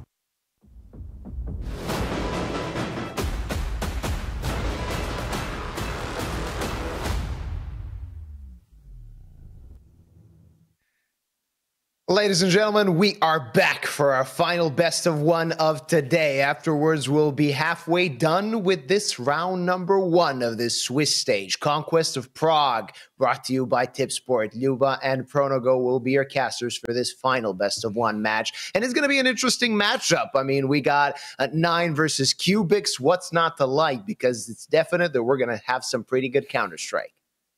Listen, 9 has been on the struggle bus a little bit, but I've seen them post up wins versus every single team they've ever posted an L to. You know, they've definitely been running the gamut against the tier 2 opposition. Kubix, I think, will be a new challenge for them. That being said, they are, of course, the underdog. The Kosovar squad is going to have their work cut out for them. If they are able to best 9 here, and I do think it will be a contested match, that bodes pretty well for them going into the future of this tournament. As a reminder, this is the day 1 of the Swiss stage.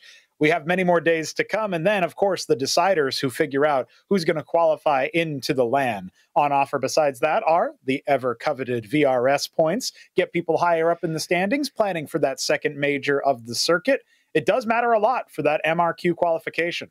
Yeah, and you heard Gamezilla during the interview. Like every other player we saw in an interview was like, "Yeah, I just want to get the LAN." And Gamezilla was like, "I don't care about LAN. I want VRS points." And it's very simple, really. You need to get those VRS points if you want to contest maybe getting to the MRQ, getting to the major possibly. And we're basically at the start of a new season, even though the first major of the year hasn't yet started. The new season definitely is in terms of collecting VRS points for that second major of 2025.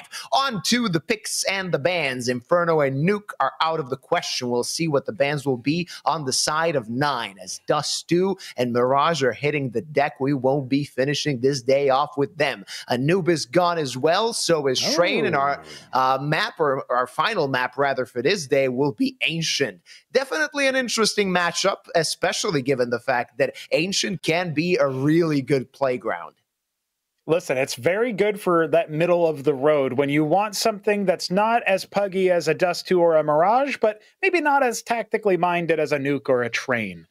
As Ancient is still in the map pool, and the fact that, of course, we haven't seen it yet today, we're eating pretty good here at Tipsport Conquest of Prague. It does mean that we'll be casting a different map every single match, which is pretty exciting, just from a little bit of visual variety. So I'm excited to see what our betting partner has on for the odds. I feel like this is an interesting matchup where you would expect 9 to be favorites, and maybe they're even heavier than we thought. You can see the side bets there about 9 winning the pistol round. A lot of things you can bet on. Yeah, that's kind of odd. The odds are not really that high for the pistol round, even though we know kind of the pistol round can be rather random. It can be quite unpredictable, so be careful if you're considering that as a bet.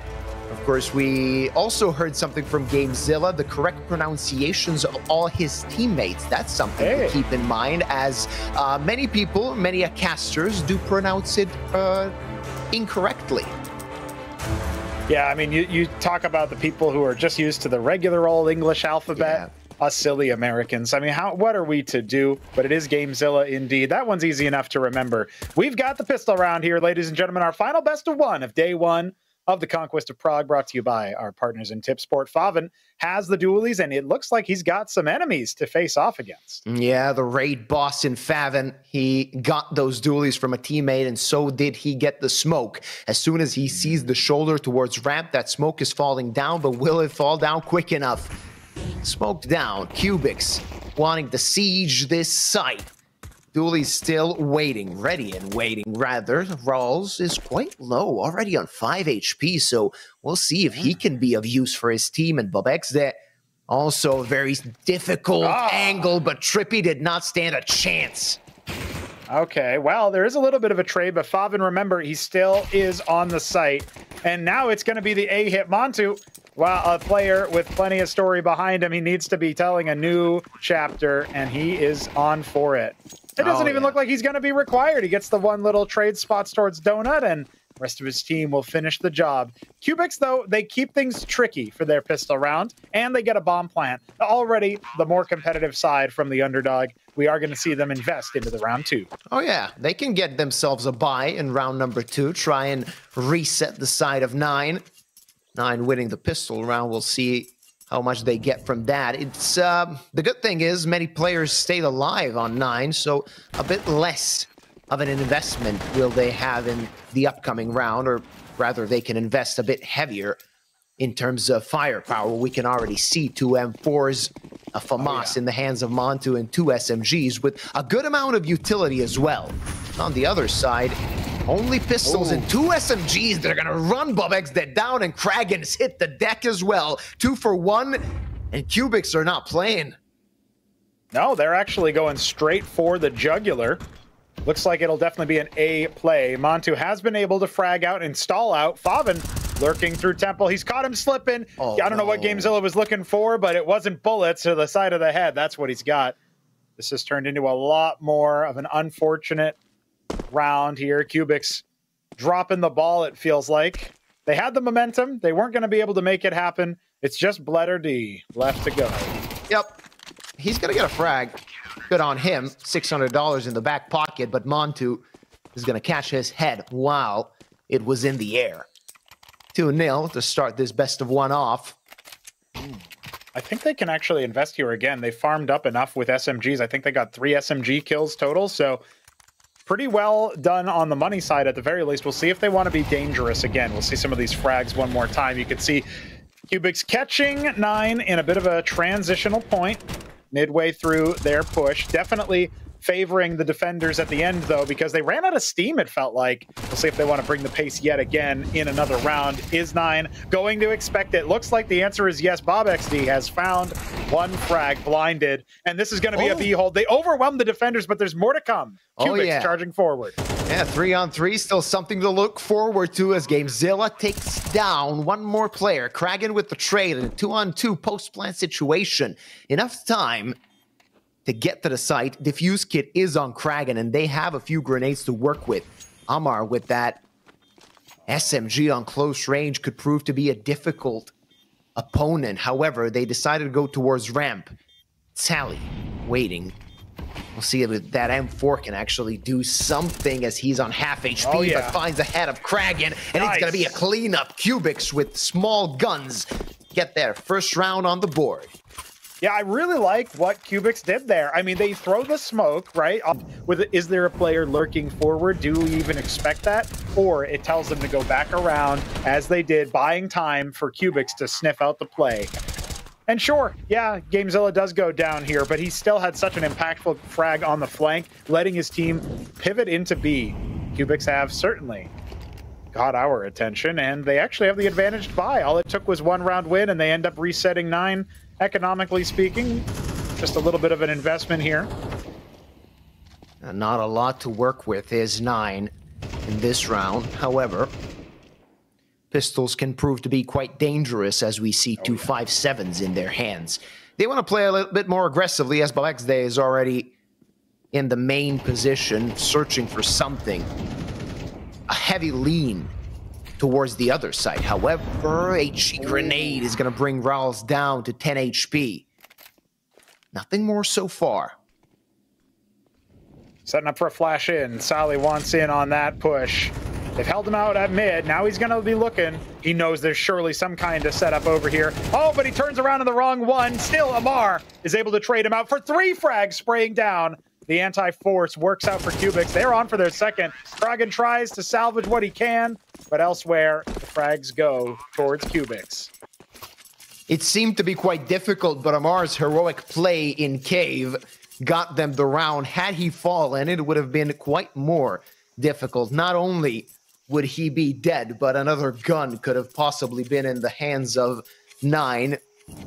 Breathing a sigh of relief is the side of Kubix, as they know their opponents are not going to invest into much in the upcoming round. So potentially we could see Kubix get into the lead now, only contested by USPs and 1 sole flash. That smoke was not going to fall where he expected it to. Around like a rain cloud or a smoke cloud. We're not sure which. This is a kind of an interesting play from 9. They are going to push forward with the SMGs. It's just pistols they're contested with, but at this range, you don't want to be using a MAC-10. 1 player getting overwhelmed. Sally trying to fire back, controlling the spray. Nice headshot onto Montu. That looked like maybe it had some legs. Still 2 frags to the better. Actually, this is now not really doable for Rawls, but still, he's able to put some damage down range, and that's got to count for something, even if it's just padding your ego a little bit. Yeah, if you're the side of Kubix, you're not too happy that you lost 3 guns to just USPs. A costly round that could prove to maybe worsen their economy in the long run. Now 9 have a better buy. And look at this, just an explosion towards mid. A few more lucky shots, and I see 9 winning this round. Just tapping away with that AK. Finished off the last guy. Favorites are still dangerous, and look at this, running straight forward, but Kragan gets a little bit cart before horse.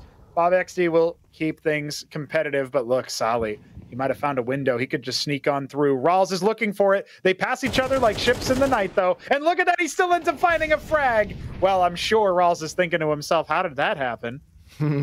Yeah, he's quite confused. They missed each other through the smoke.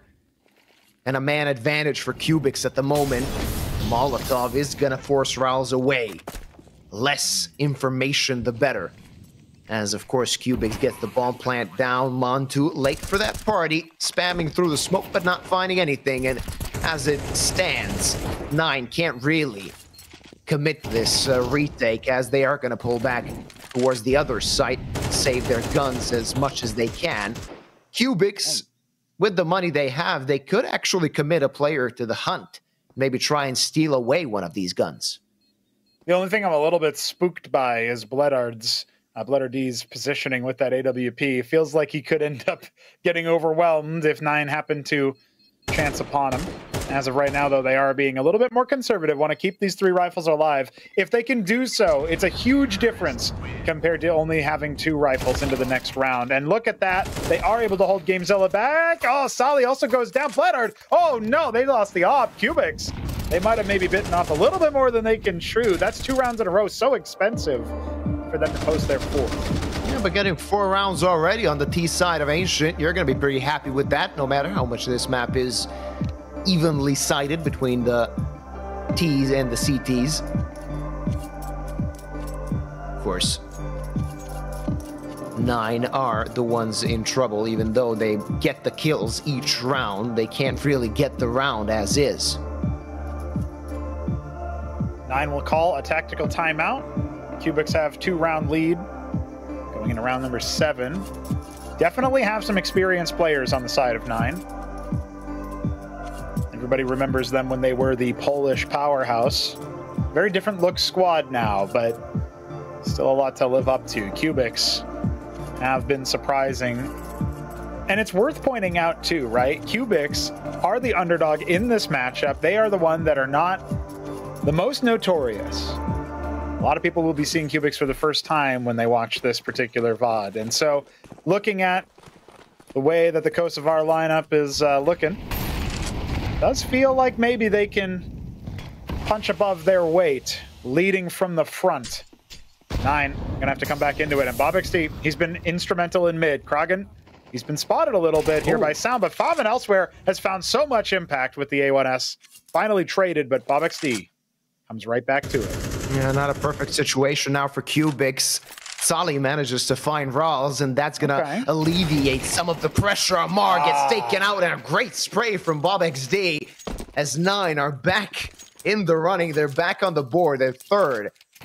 After Kubix tied up a few rounds, now losing those guns in the previous rounds might actually hurt their buy. GameZilla is going to have to figure out what to call. As of right now, we're talking about that tactical timeout working so nicely for 9, and Faven working so nicely as well. Fragging 2 downrange. Saleh actually found Rawls through the wall. An impressive shot, but wasn't able to handle the double swing. Now we go into round 8. 9 looking to tie us up.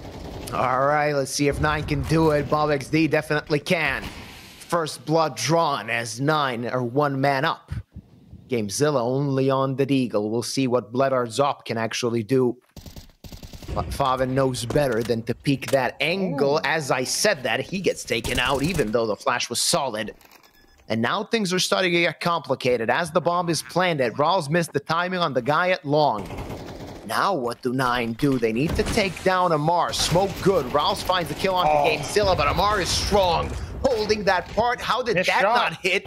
As Amar takes down 2 heads, and it's only Rawls and BobXD remaining.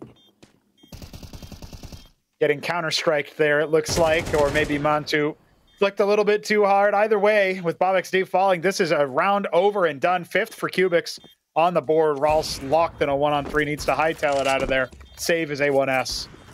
I need to win an aim duel to get out, and it looks like the answer is yes, but he has gotten the better of. No rifles saved over, no equipment saved over. 9.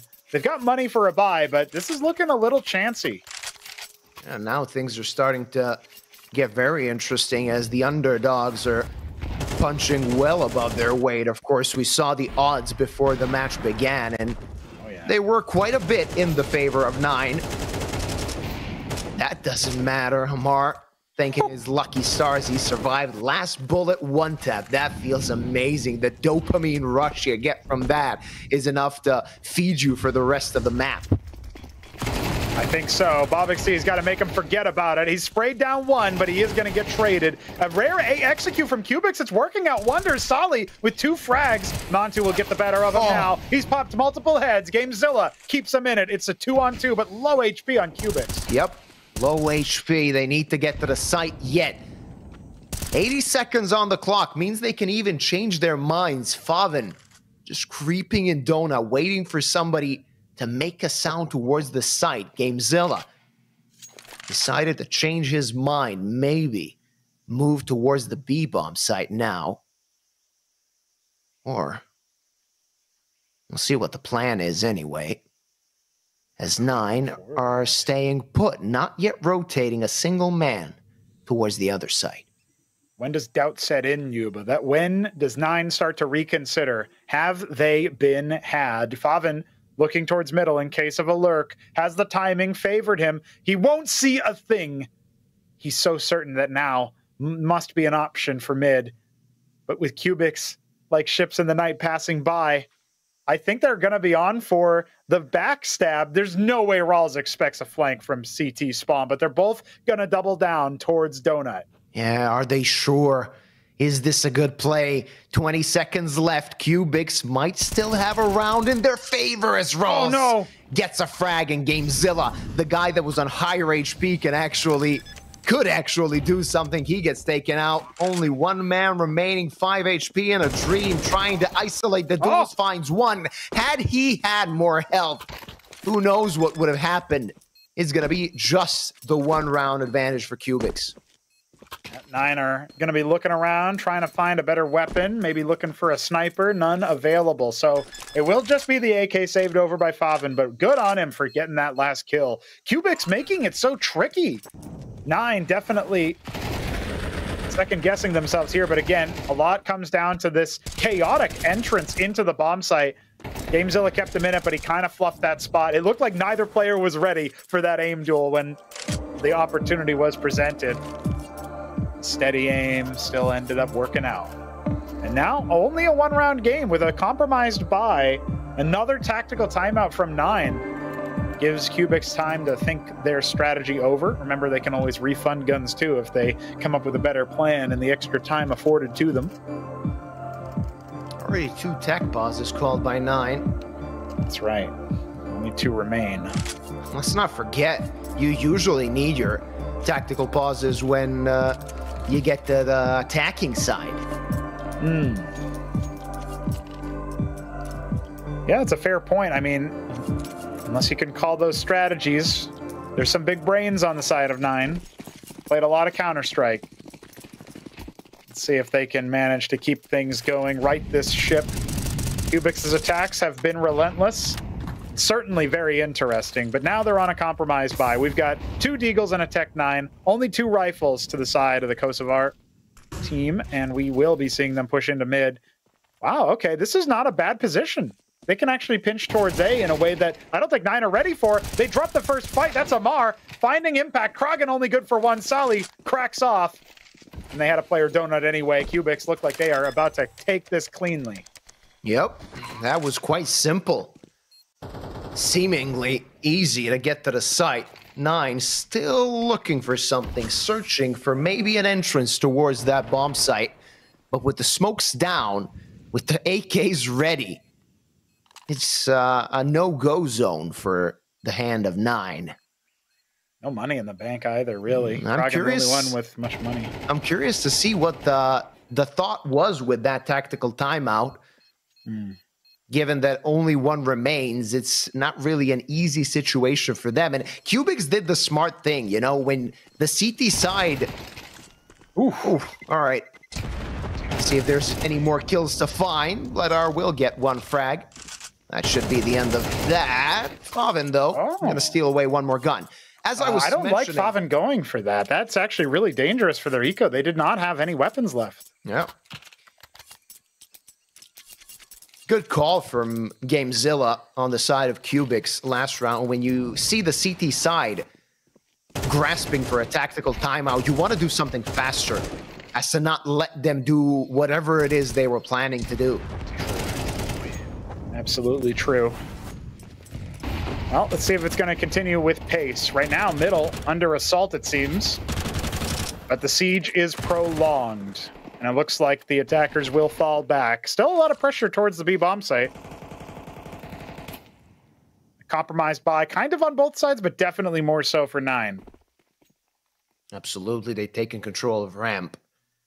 And this could be interesting, as one player had left. If they had the guy on heaven, it could have been quite a bit more useful. Shallow smoke is gonna, of course, mean Rawls needs to reposition. And Kubix maybe changing their minds about this round. We can see on the minimap a smoke fell on elbow as well. So it is a possibility to see Kubix go towards the A-bomb site. Yeah, Gamezilla went up a little bit further forward, see if he could find any details there. Amar will be responsible for handling lurks towards T-spawn. Maybe rotations across those doors. Gamezilla calling a mid-push. I don't know if there's much that Amar can do to help. He's got no utility, so he's only going to be able to flank and position. 9 have an okay defense setup for this. Oh. Gamezilla running and hitting the head of BobXD, and now the attack starts as Rawls waits with his SMG, takes down 2 and a triple as well. Trippy finds 1 frag, but nothing more than that as Rawls collects them all. An ace to get a 5th round on the board for 9. I mean, that was just so many opportunities handed off to Rawls. He's going to be feeling good about himself there. But Kubix, they had available options. They could have maybe spaced their attack towards B a little bit better to trade him instantly. You saw Gamezilla saying, I'm low HP, I've got an SMG, let me jump before you. It just didn't end up working out. Nice shots from Rawls, but no punish there from Kubix either. This is the first shot, and the second kill has to be snappier. Amar lingering a little bit too far back, and now everybody else just kind of throwing themselves at him. Doesn't work out in favor of Kubix. They still lead, but it's narrow. 1 round lead as we're in the last round of the half, best of 1. So every round is quite important. Mid control in the hands of Kubix. They're not expecting BobXD and 2 frags. That's a 1 and done position, but he found 2 in that situation as Kragan is waiting but finding nothing from Triple. 3 on 3 as they found control of the site. Gamezilla just lurking in red room. See if he can paint it.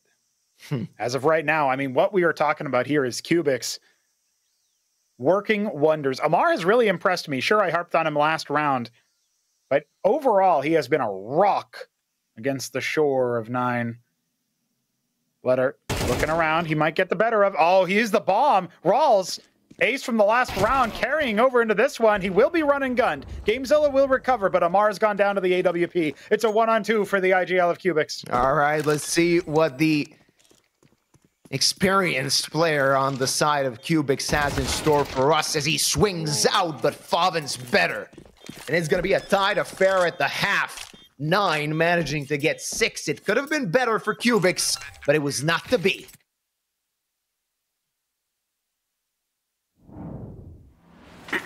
Hej, šéfe, dostanu vás ven. Tady máte Red Bull. Co? Dávám křídla.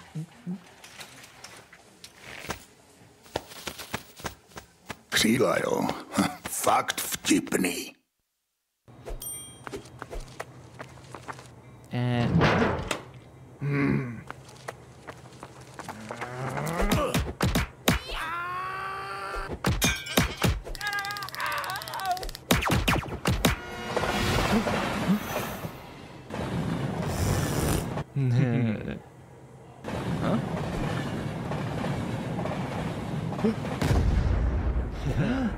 KFC patří ke hře.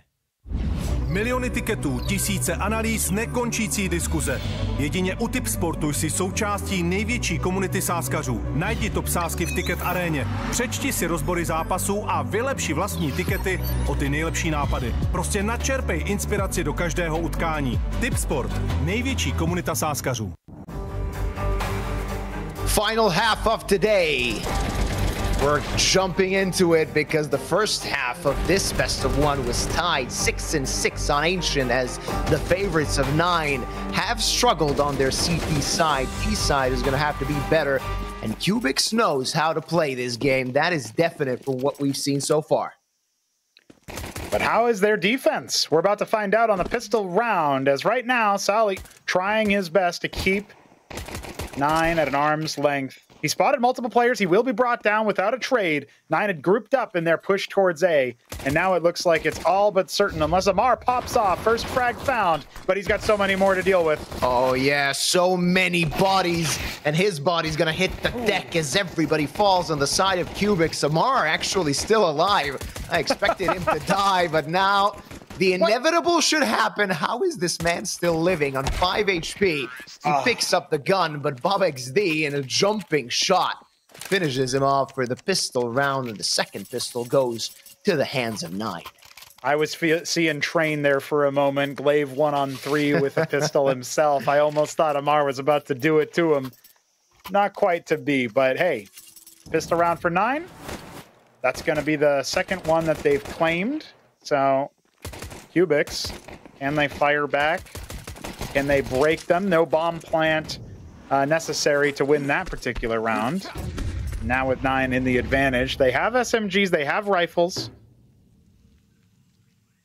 And Kubix only has SMGs. Oh. And I think they might be run down here. Yeah, look at that stack. Trippy takes down BobXD. That's a 1-for-1 trade. Not what you want, where you got only SMGs. Kragan takes down Sally. Amar on the open. He didn't stand a chance. Fire on one side, bullets on the other.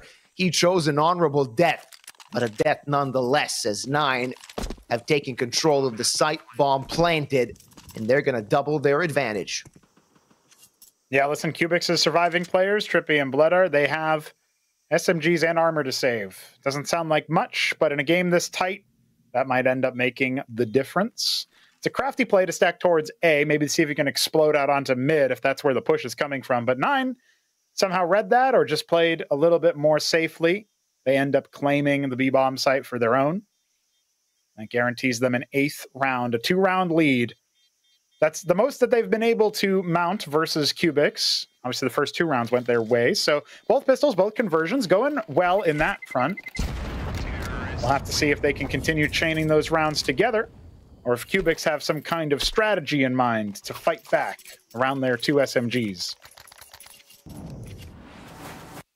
We're going to find out. An interesting setup in Donut that assured a frag for them, but on the other side of the map, uncontested was 9. 8 rounds on the board. Don't forget, best of 1, Swiss stage, opening match. So even if you lose, you still have a long way to go to fix things up. Flash is flown towards mid, as Kubix, with a very small buy, are going to hope to find something. But 9, it seems like they know what's going on, and only Tsali towards this bomb site. He's going to get checked, though. Favin falls. Tsali couldn't do anything more. Man, that was a heroic kill to begin with. He is going to get traded. Of course, the weaponry advantage on the side of 9 should guarantee them this round. Ooh, Mantu through the smoke is able to put damage down on one, kill another. Bloodart is able to trade out, but we are talking about a low HP 1-on-3 with an SMG. Rush B. Oh, wait, it was A. Kragan will finish the job. Easy as you like in an anti-eco, even though they had a few guns to work with. Kubix was quite benign, and 9 are in a 3-round lead. Going into our first gun round, we're going to see what the CT side of Kubix can do. Something we pointed out in the last half. 9 have taken 2 out of 3 of their tactical timeouts within the first bit of rounds, first regulation. So they don't have that much to work with if Kubix do start to foment a comeback here. This is going to be a really big move for the Kosovar side, but they need to do it first. And they have rifles, including a sniper on Bloodart. But unfortunately, Mantu has popped off beforehand. It's all onto Sally. He needs to multi-frag here, and he will not be able to. Crushing the B-bomb site. Annihilated towards B is the side of Kubix, only 2 remain in hopes of maybe saving their guns. Gamezilla went into his death and bled our position. No! Good flick onto Ralls. But a consolation prize will be that kill, as he will struggle to keep this up. His footsteps heard and Kragan close. Nothing found other than those 2 frags as 9 get to round number 10. And this second half is going quite quick as 9 is... It's like they're on a hurry to get to a date later. Yeah, big plans for 9. In between rounds, texting their girlfriends, you know how it goes. Honey, I'll be home soon. Just wrapping up business. Double digits achieved. And this is crushing to lose all of the weapons in that investment. When 9 is on the precipice of victory already. Kubix. Oh, they are onto a force splitter. He's gone for a scout. Maybe he can do something there. Gamezilla. Common position with the MP9 on the side of A. That does look like where 9 are thinking. He's going to need to pop off the IGL of the Kosovar side if Kubix want in on this map. See if the setup can do something. Gamezilla finds the first frag. Bob Xday's head is gone. He wants more, and that was ambitious. He walked into Montu's op, though Montu is in the range of dying to that scout. Only 49 HP and a body shot is enough. Flash to put the scout out of position, but Trippy is close. And still unsafe is the side of 9. And look at this, Trippy, so gutsy. He knows what's going on, and an easy frag at that. 1 found, information as well. Okay. IGL of 9 has the bomb on his back. He'll be continuing to push out, seeing if he can come in through middle. Kragan helps him out on that frag to Sali in red room, flashing him in, trying to get a little bit more control. Bleder needs to be responsible. The scout shot is headshot to Kragan. That's a lot of HP that 9 had to work with gone. Resources dwindling. Amar with a 5-7 and so much to do. Oh, struggling a little bit as Rawls takes them down. It seemed for a moment that that 5-7 could do damage. Bledar with the scout, his position known. This time he misses, and it's only Trippy remaining. He's trying to find an easy frag, but Favin's not going to be so easy. As he falls down, that is possible, as Trippy gets the clutch for Kubix, finally putting them on board in this second half. Wow, that was impressive. There's almost no way Trippy should be able to score 2 laser headshots. And that was his 3rd frag in the round. Remember, he was the one who gutted the push back away from the A-bomb site by lurking forward. Gamezilla started us off nicely, then overextended into Montu's AWP, who then gets backstabbed, of course, by the man of the round, the man of the hour for Kubix. Leonard, really nice scout shot, without which some miraculous shots being hit on multiple fronts here. That's the only way Kubix can stay in this game so far. They need to be able to win cleanly going into the next round. Yep, that needs to happen. We need to see something better from them, not hoping for these Hail Mary plays. Going through the smoke, let's see what that's gonna get. Kragan waited for the flash and finally got it to happen as his teammates are besieging that B-bomb site. Sali being pushed back by the fire and the flames and the bullets that are going through the wooden walls. A lot of confidence, a lot of control, but Amar is taking that control away. A double kill for him that cleans up Cave. We'll see what 9 can do now. I love that Trippy replaces his fallen comrade in Sally. Gonna make it a lot harder for 9 to push into that B-bomb site, but Favin still fancies it. Not sure if somebody has restocked the round. And Gamezilla, he's found the icon. There we go. Kragan and Favin both falling, and Amar, most of those frags to the back of the head. 9 didn't know what hit him. 2-round game now. Now it's close. Now you can see 9 maybe sweating a little bit, thinking what they can do in the future rounds, as a 4-round lead has dwindled to just 2. Amar break hold. That second frag shouldn't have been his, but he managed to claim it either way. Really nice from Amar, just a rock on that B-bomb site, and now we have the final tactical timeout of 9. Listen, you can't argue with the results. They managed to make things happen on the first side of things. in that first half. Now, here they are after tying the game. They went up to a bit of a lead. They got to double digits, but Kubix are knocking on the door. That last timeout spent, if it gets you over the finish line, it's worth spending every penny. Also, props to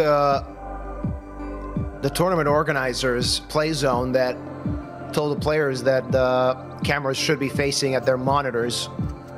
Everybody wants a fair fight. Everybody wants fair play. Even though we get to see less of the players, it's important that nobody tries to bend the rules towards their favor. I wonder if there's some stipulation as well about single monitor setups. I haven't been seeing too many double monitors in these situations, so kind of a clever thing as well. Very nice, very nice. And you know, not only is that an aspect, we do, of course, have Kubix. They've been firing back. Looks like there will be a bit of a tech as one of their webcams needs a look at. But looking at it right now, I'm seeing Kubix with a lot of spirit and 9 with less resources into this round. They've talked over their plans. They've figured out what they need to figure out.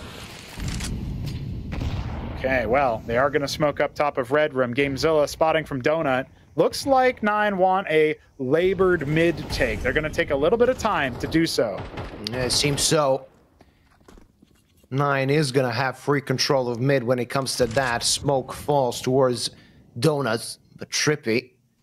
Perfect timing to get the Red Room. Maybe he can cut somebody down or get cut down himself as Kragan finds the frag. That's going to lead 9 to a lot more space. Bledar Zop could be of use, as now 9 are heading towards the site he's guarding. Kragan falls, and this round is about to get hot and messy. Messy indeed, Bledar. Oh, he's looked away, but he still found a frag. No matter where you put your screen, you're going to find a T to shoot at. And now in a 2-on-4, he's done so well to somehow escape that surround. Ooh, the last one falling will be Bob XD, unless he can do something miraculous here. 100 HP, but a Galil in hand. A lot of work to do, and Kubix players everywhere. He has had a good match so far. 1v1's aplenty. But as soon as they know his exact position, they will pounce towards him and get the last frag, as it's a one-round affair without 9 having a lot of money. Of course, with 9 having a small amount of money coming into the next round, and this is not a good situation you want to be in. They bounced quite well heading into the second half, but they've been stopped by Kubix so far in these past 3 rounds. Yeah, Kubix, the coast of our side, they've been looking real solid so far. Poised to perhaps tie us up in this next round. You talk about the lack of a buy on the side of the terrorists. 9 going to be making things happen with 2 Deagles, a Tech 9. Not a single bit of utility. It's going to be dry contact so far. Let's see if the Op can be faster. Maybe the Deagle can be faster. Always interesting to see the Op quick. He's been dinked. 33 HP left, but still alive and kicking. You need only 1 point of health, or 1 point rather of health, to be useful with the Op. Favin, quit pretty quick. Gamezilla, Wild Spray, hitting only 1. As Trippy's there as well. 3-on-3, but look at the HP on the side of 9. Trippy saw the shadow with the Op. Montu can be quite dangerous. Not gonna do so, though. Not even gonna get a chance to hit the shot, and Trippy's just destroying them. Only Raws remaining. Quite a bit away, and only a Glock in hand. This round is lost. We're gonna have a tied affair here in this best of 1. Yeah, pretty nice there. Amar even grabbing a Glock for his troubles. Most people would throw it away so they get at least a USP back, but either way, Kubix finding that 10th round. It is a tie game. It is a competitive one. No bomb plant in the last. They did get some frags. Feels like 9 are watching this game slip away. They need to rally, refocus. They still have players shooting right.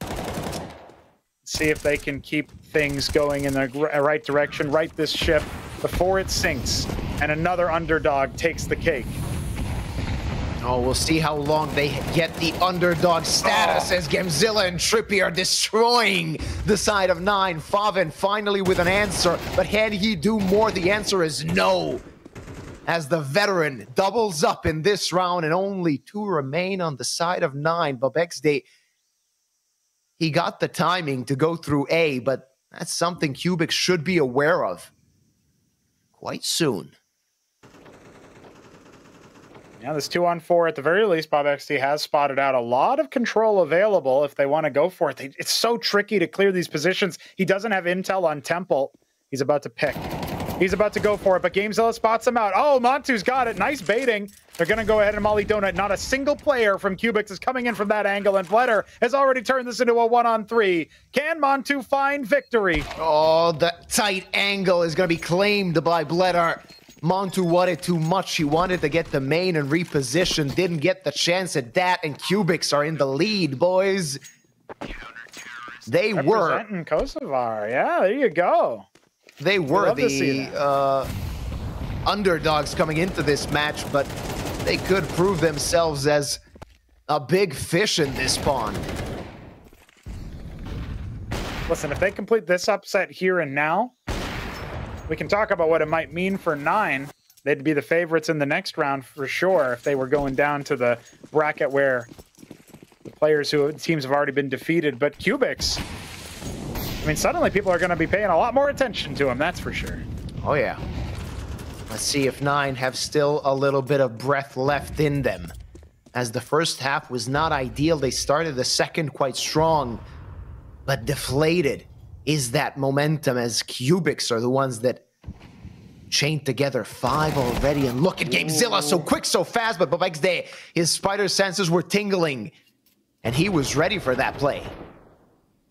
Sure was. Solly looking for another little bit of egress. He's out towards Jaguar. This is dangerous, but Rawls gets traded. Okay, still working well. Amar could get the jump on Kragan if he's not careful, but he otherwise might get pinched. The rock for Kubix on the B-bomb site. He's got backup. Trippy here. Another player that's been firing, reactivating late into the game. This will be a B finish. First in a while for 9 that they attempt. And they've got a man advantage. Kubix disengaging. They want to read the minds of 9 as Bleder saw a player. And that could just be a ruse because there's only one player there. And 9 still bunched up in front of the B-bomb site. As soon as Bob fell, the other ones are pouncing at the site. It's a 3-on-3 as the bomb will surely be planted. The rotation is coming in. The bomb not yet hit the deck. They still need to plant it. And now it's time for the heroics of Kubix. Surely they can do something here. Amar, Trippy, Bleder, they're all working well on this CT side. Bleder especially with the AWP has been great to flush out Montu and win the duel heads up. It's now a 2-on-3. Positional advantage, bomb halfway ticked. Bleder needs to find something, and the no-scope will not be it, but he's traded nonetheless. Favin goes down. It's all under Kragan in the 1-on-2. Time on his side. He fires down the first. Amar is down, and Trippy, you're next, buddy. Oh, yeah, he can't do anything. The bombs tick down. Even had he found the frag, that wouldn't have been enough. Kragan with the clutch, and it's a tied game. We're going to all of 24 rounds in this best of 1. Why not more? Why not more? Bleder's up, passed on, will be inherited by the offense. It means Montu will have an opportunity for a nice pick. A lot comes down to Bob winning that duel. A surprising angle. You don't expect somebody to push out A so fast, but, well, when you got game in the name, you'll do all sorts of things people don't expect. Nonetheless, great poise from 9 to win. They go from a 4-on-3 to a 2-on-3 with them being the disadvantaged side, and now pushing in with so much pace, but it looks like Kubix, they're primed and ready for that 12th round. A mowdown on the B site. Oh yeah, they tried to go for pace, they tried to go for tempo, but now it's only Montu left in a 1v5 and cut off by that smoke. He can only watch as the clock ticks down and Kubix get their match point. 9 was hoping to explode onto the site. None of that happened. It's going to be a 70-second wait as Montu is not interested in this round, and Kubix, they're going to be quite interested maybe to send a player or two to steal this op away, make the job easier for number 24. No, it's there now. They spotted him. Montu goes down, and the next buy has nothing for it. There is almost no money left for the side of 9. He needs to hightail it out of there, but he is surrounded on all sides. And that will be 12. Match point for Kubix. 9 need to do something miraculous with an ass buy in order to make something happen in the final round of regulation. Oh, this is a bit of a shock.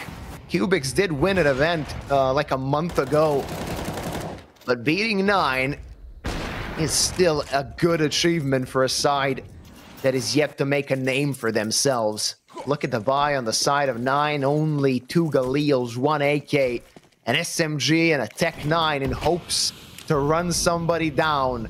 Will we see another overtime, or will this be a Kubix victory? We need extra rounds if 9 want to prove that they still are the one who should win this round, this game. It all starts here. The final round. What could be the final round of our first day? Kubix certainly want to make it that way. They spray down, put damage down range, but Kragan still takes Trippy's head. Man advantage. The first of many favors that 9 will need in order to close this one out and get us to extra rounds. Now doubling back. Look at this from Amar. He's so far forward. He's going to catch him. Oh, Amar could be the difference maker, could be the victory maker here for Kubix as he finds one, the other. The third, not so much, but that's a lot of information in a 3-on-3. This is costly for 9 as Montu hits the deck. Gamezilla already ready for a player in Kiev. Rouse finds the frag but can't double up, and it's all down to Bob. As Bledar is waiting with that off, that's going to be a Kubix victory. It needed 24 rounds, but they managed to take down one of the higher-seeded teams. A team coming from the open qualifiers is going to be in the 1-0 bracket. Congratulations to Kubix, representing Kosovo. They are here to play. They've taken down 9. It was a tight affair. You can see the last round replay right here and right now in Amar, the game-winning player clearly for the side of Kubix. But we know that the next round is going to be very interesting indeed, depending on that Swiss seeding, depending on who wins tomorrow as well. But 9 cast down to the 0-1 bracket. Still plenty of chances, of course, best of ones all the way through until your elimination or qualification. We're very familiar with that from all the majors we've seen. So good to see that format here. Honestly, kind of underrated to have that in a tier 2 area because it does give those squads a little bit more experience with the format. As we saw, this is the score line that we have for all of day 1. Some very tightly contested matches for 2nd and 4th, a little bit more one-sided affairs previously, but nonetheless, Liuba, we're talking about Kubix somehow making a wave. Yeah, definitely. Kubix is going to be a team to watch in that second round, 1-0. We saw the results of the day number 1. I assume we have the schedule for day number 2, as, of course, the teams have already been seeded, given that it is just the continuation of round 1. 4 best of ones await you tomorrow from 5 p.m. European time. Is going to be a very interesting state of affairs, of course, to figure out what's going to happen then. When those matches are done, then we're going to know what awaits us in round number 2. The interesting thing is there are no playoff invites. The teams you see now are the teams you're probably going to see, of course, in the deciders. You're probably going to see some of them, of course, in the Prague LAN. So it's always going to be a fun time. And we got some interesting names coming up tomorrow.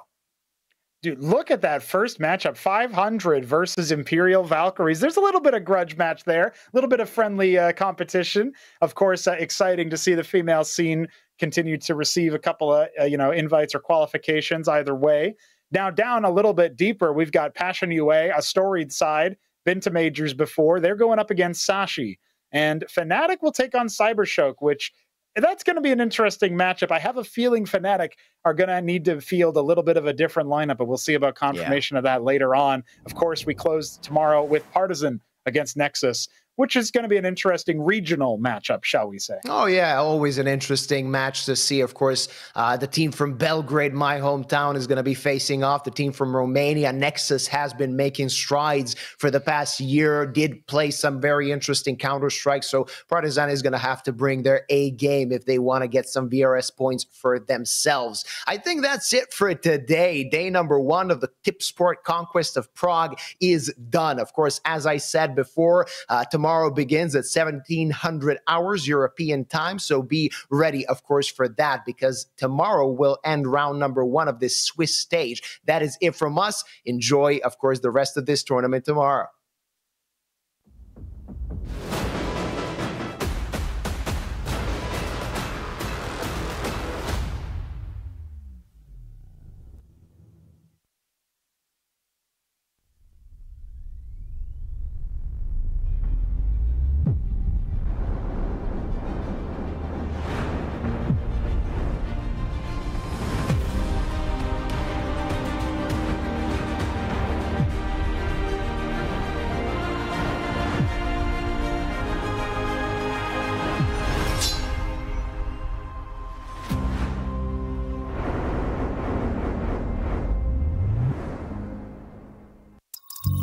Seš ready na další level?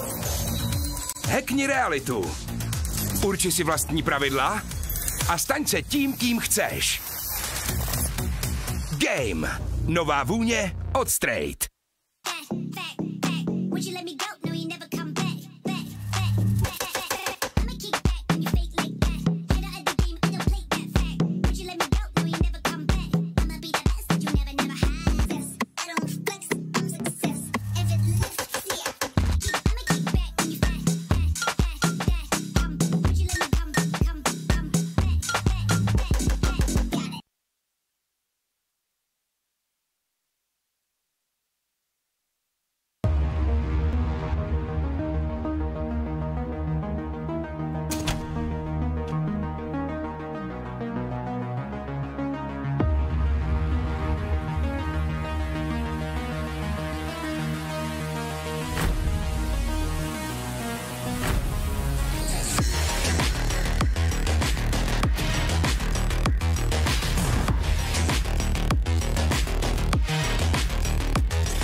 Vodafone PLAYzone Arena. Chceš se bavit? Tady jsi správně.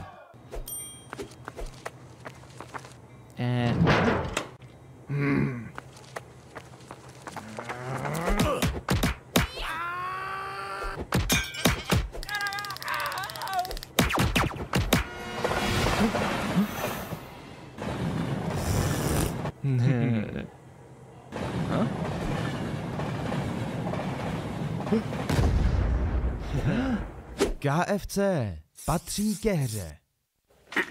Hej, šéfe, dostanu vás ven. Tady máte Red Bull. Co? Dávám křídla.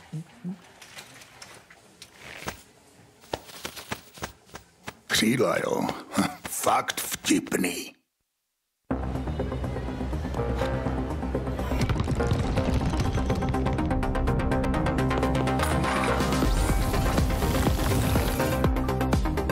Hraj svoji hru. S neomezenými tarify pro mladé je to v tobě od Vodafonu.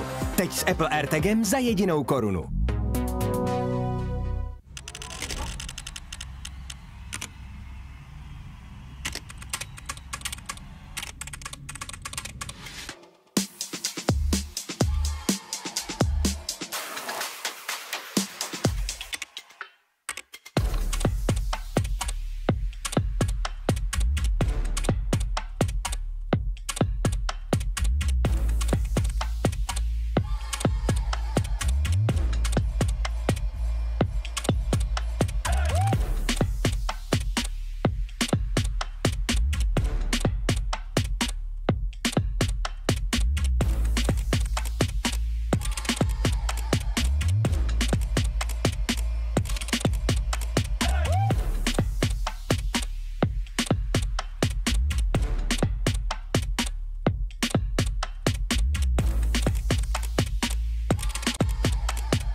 Miliony tiketů, tisíce analýz, nekončící diskuze. Jedině u Tipsportu jsi součástí největší komunity sázkařů. Najdi top sázky v Ticket aréně. Přečti si rozbory zápasů a vylepši vlastní tikety o ty nejlepší nápady. Prostě načerpej inspiraci do každého utkání. Tipsport, největší komunita sázkařů.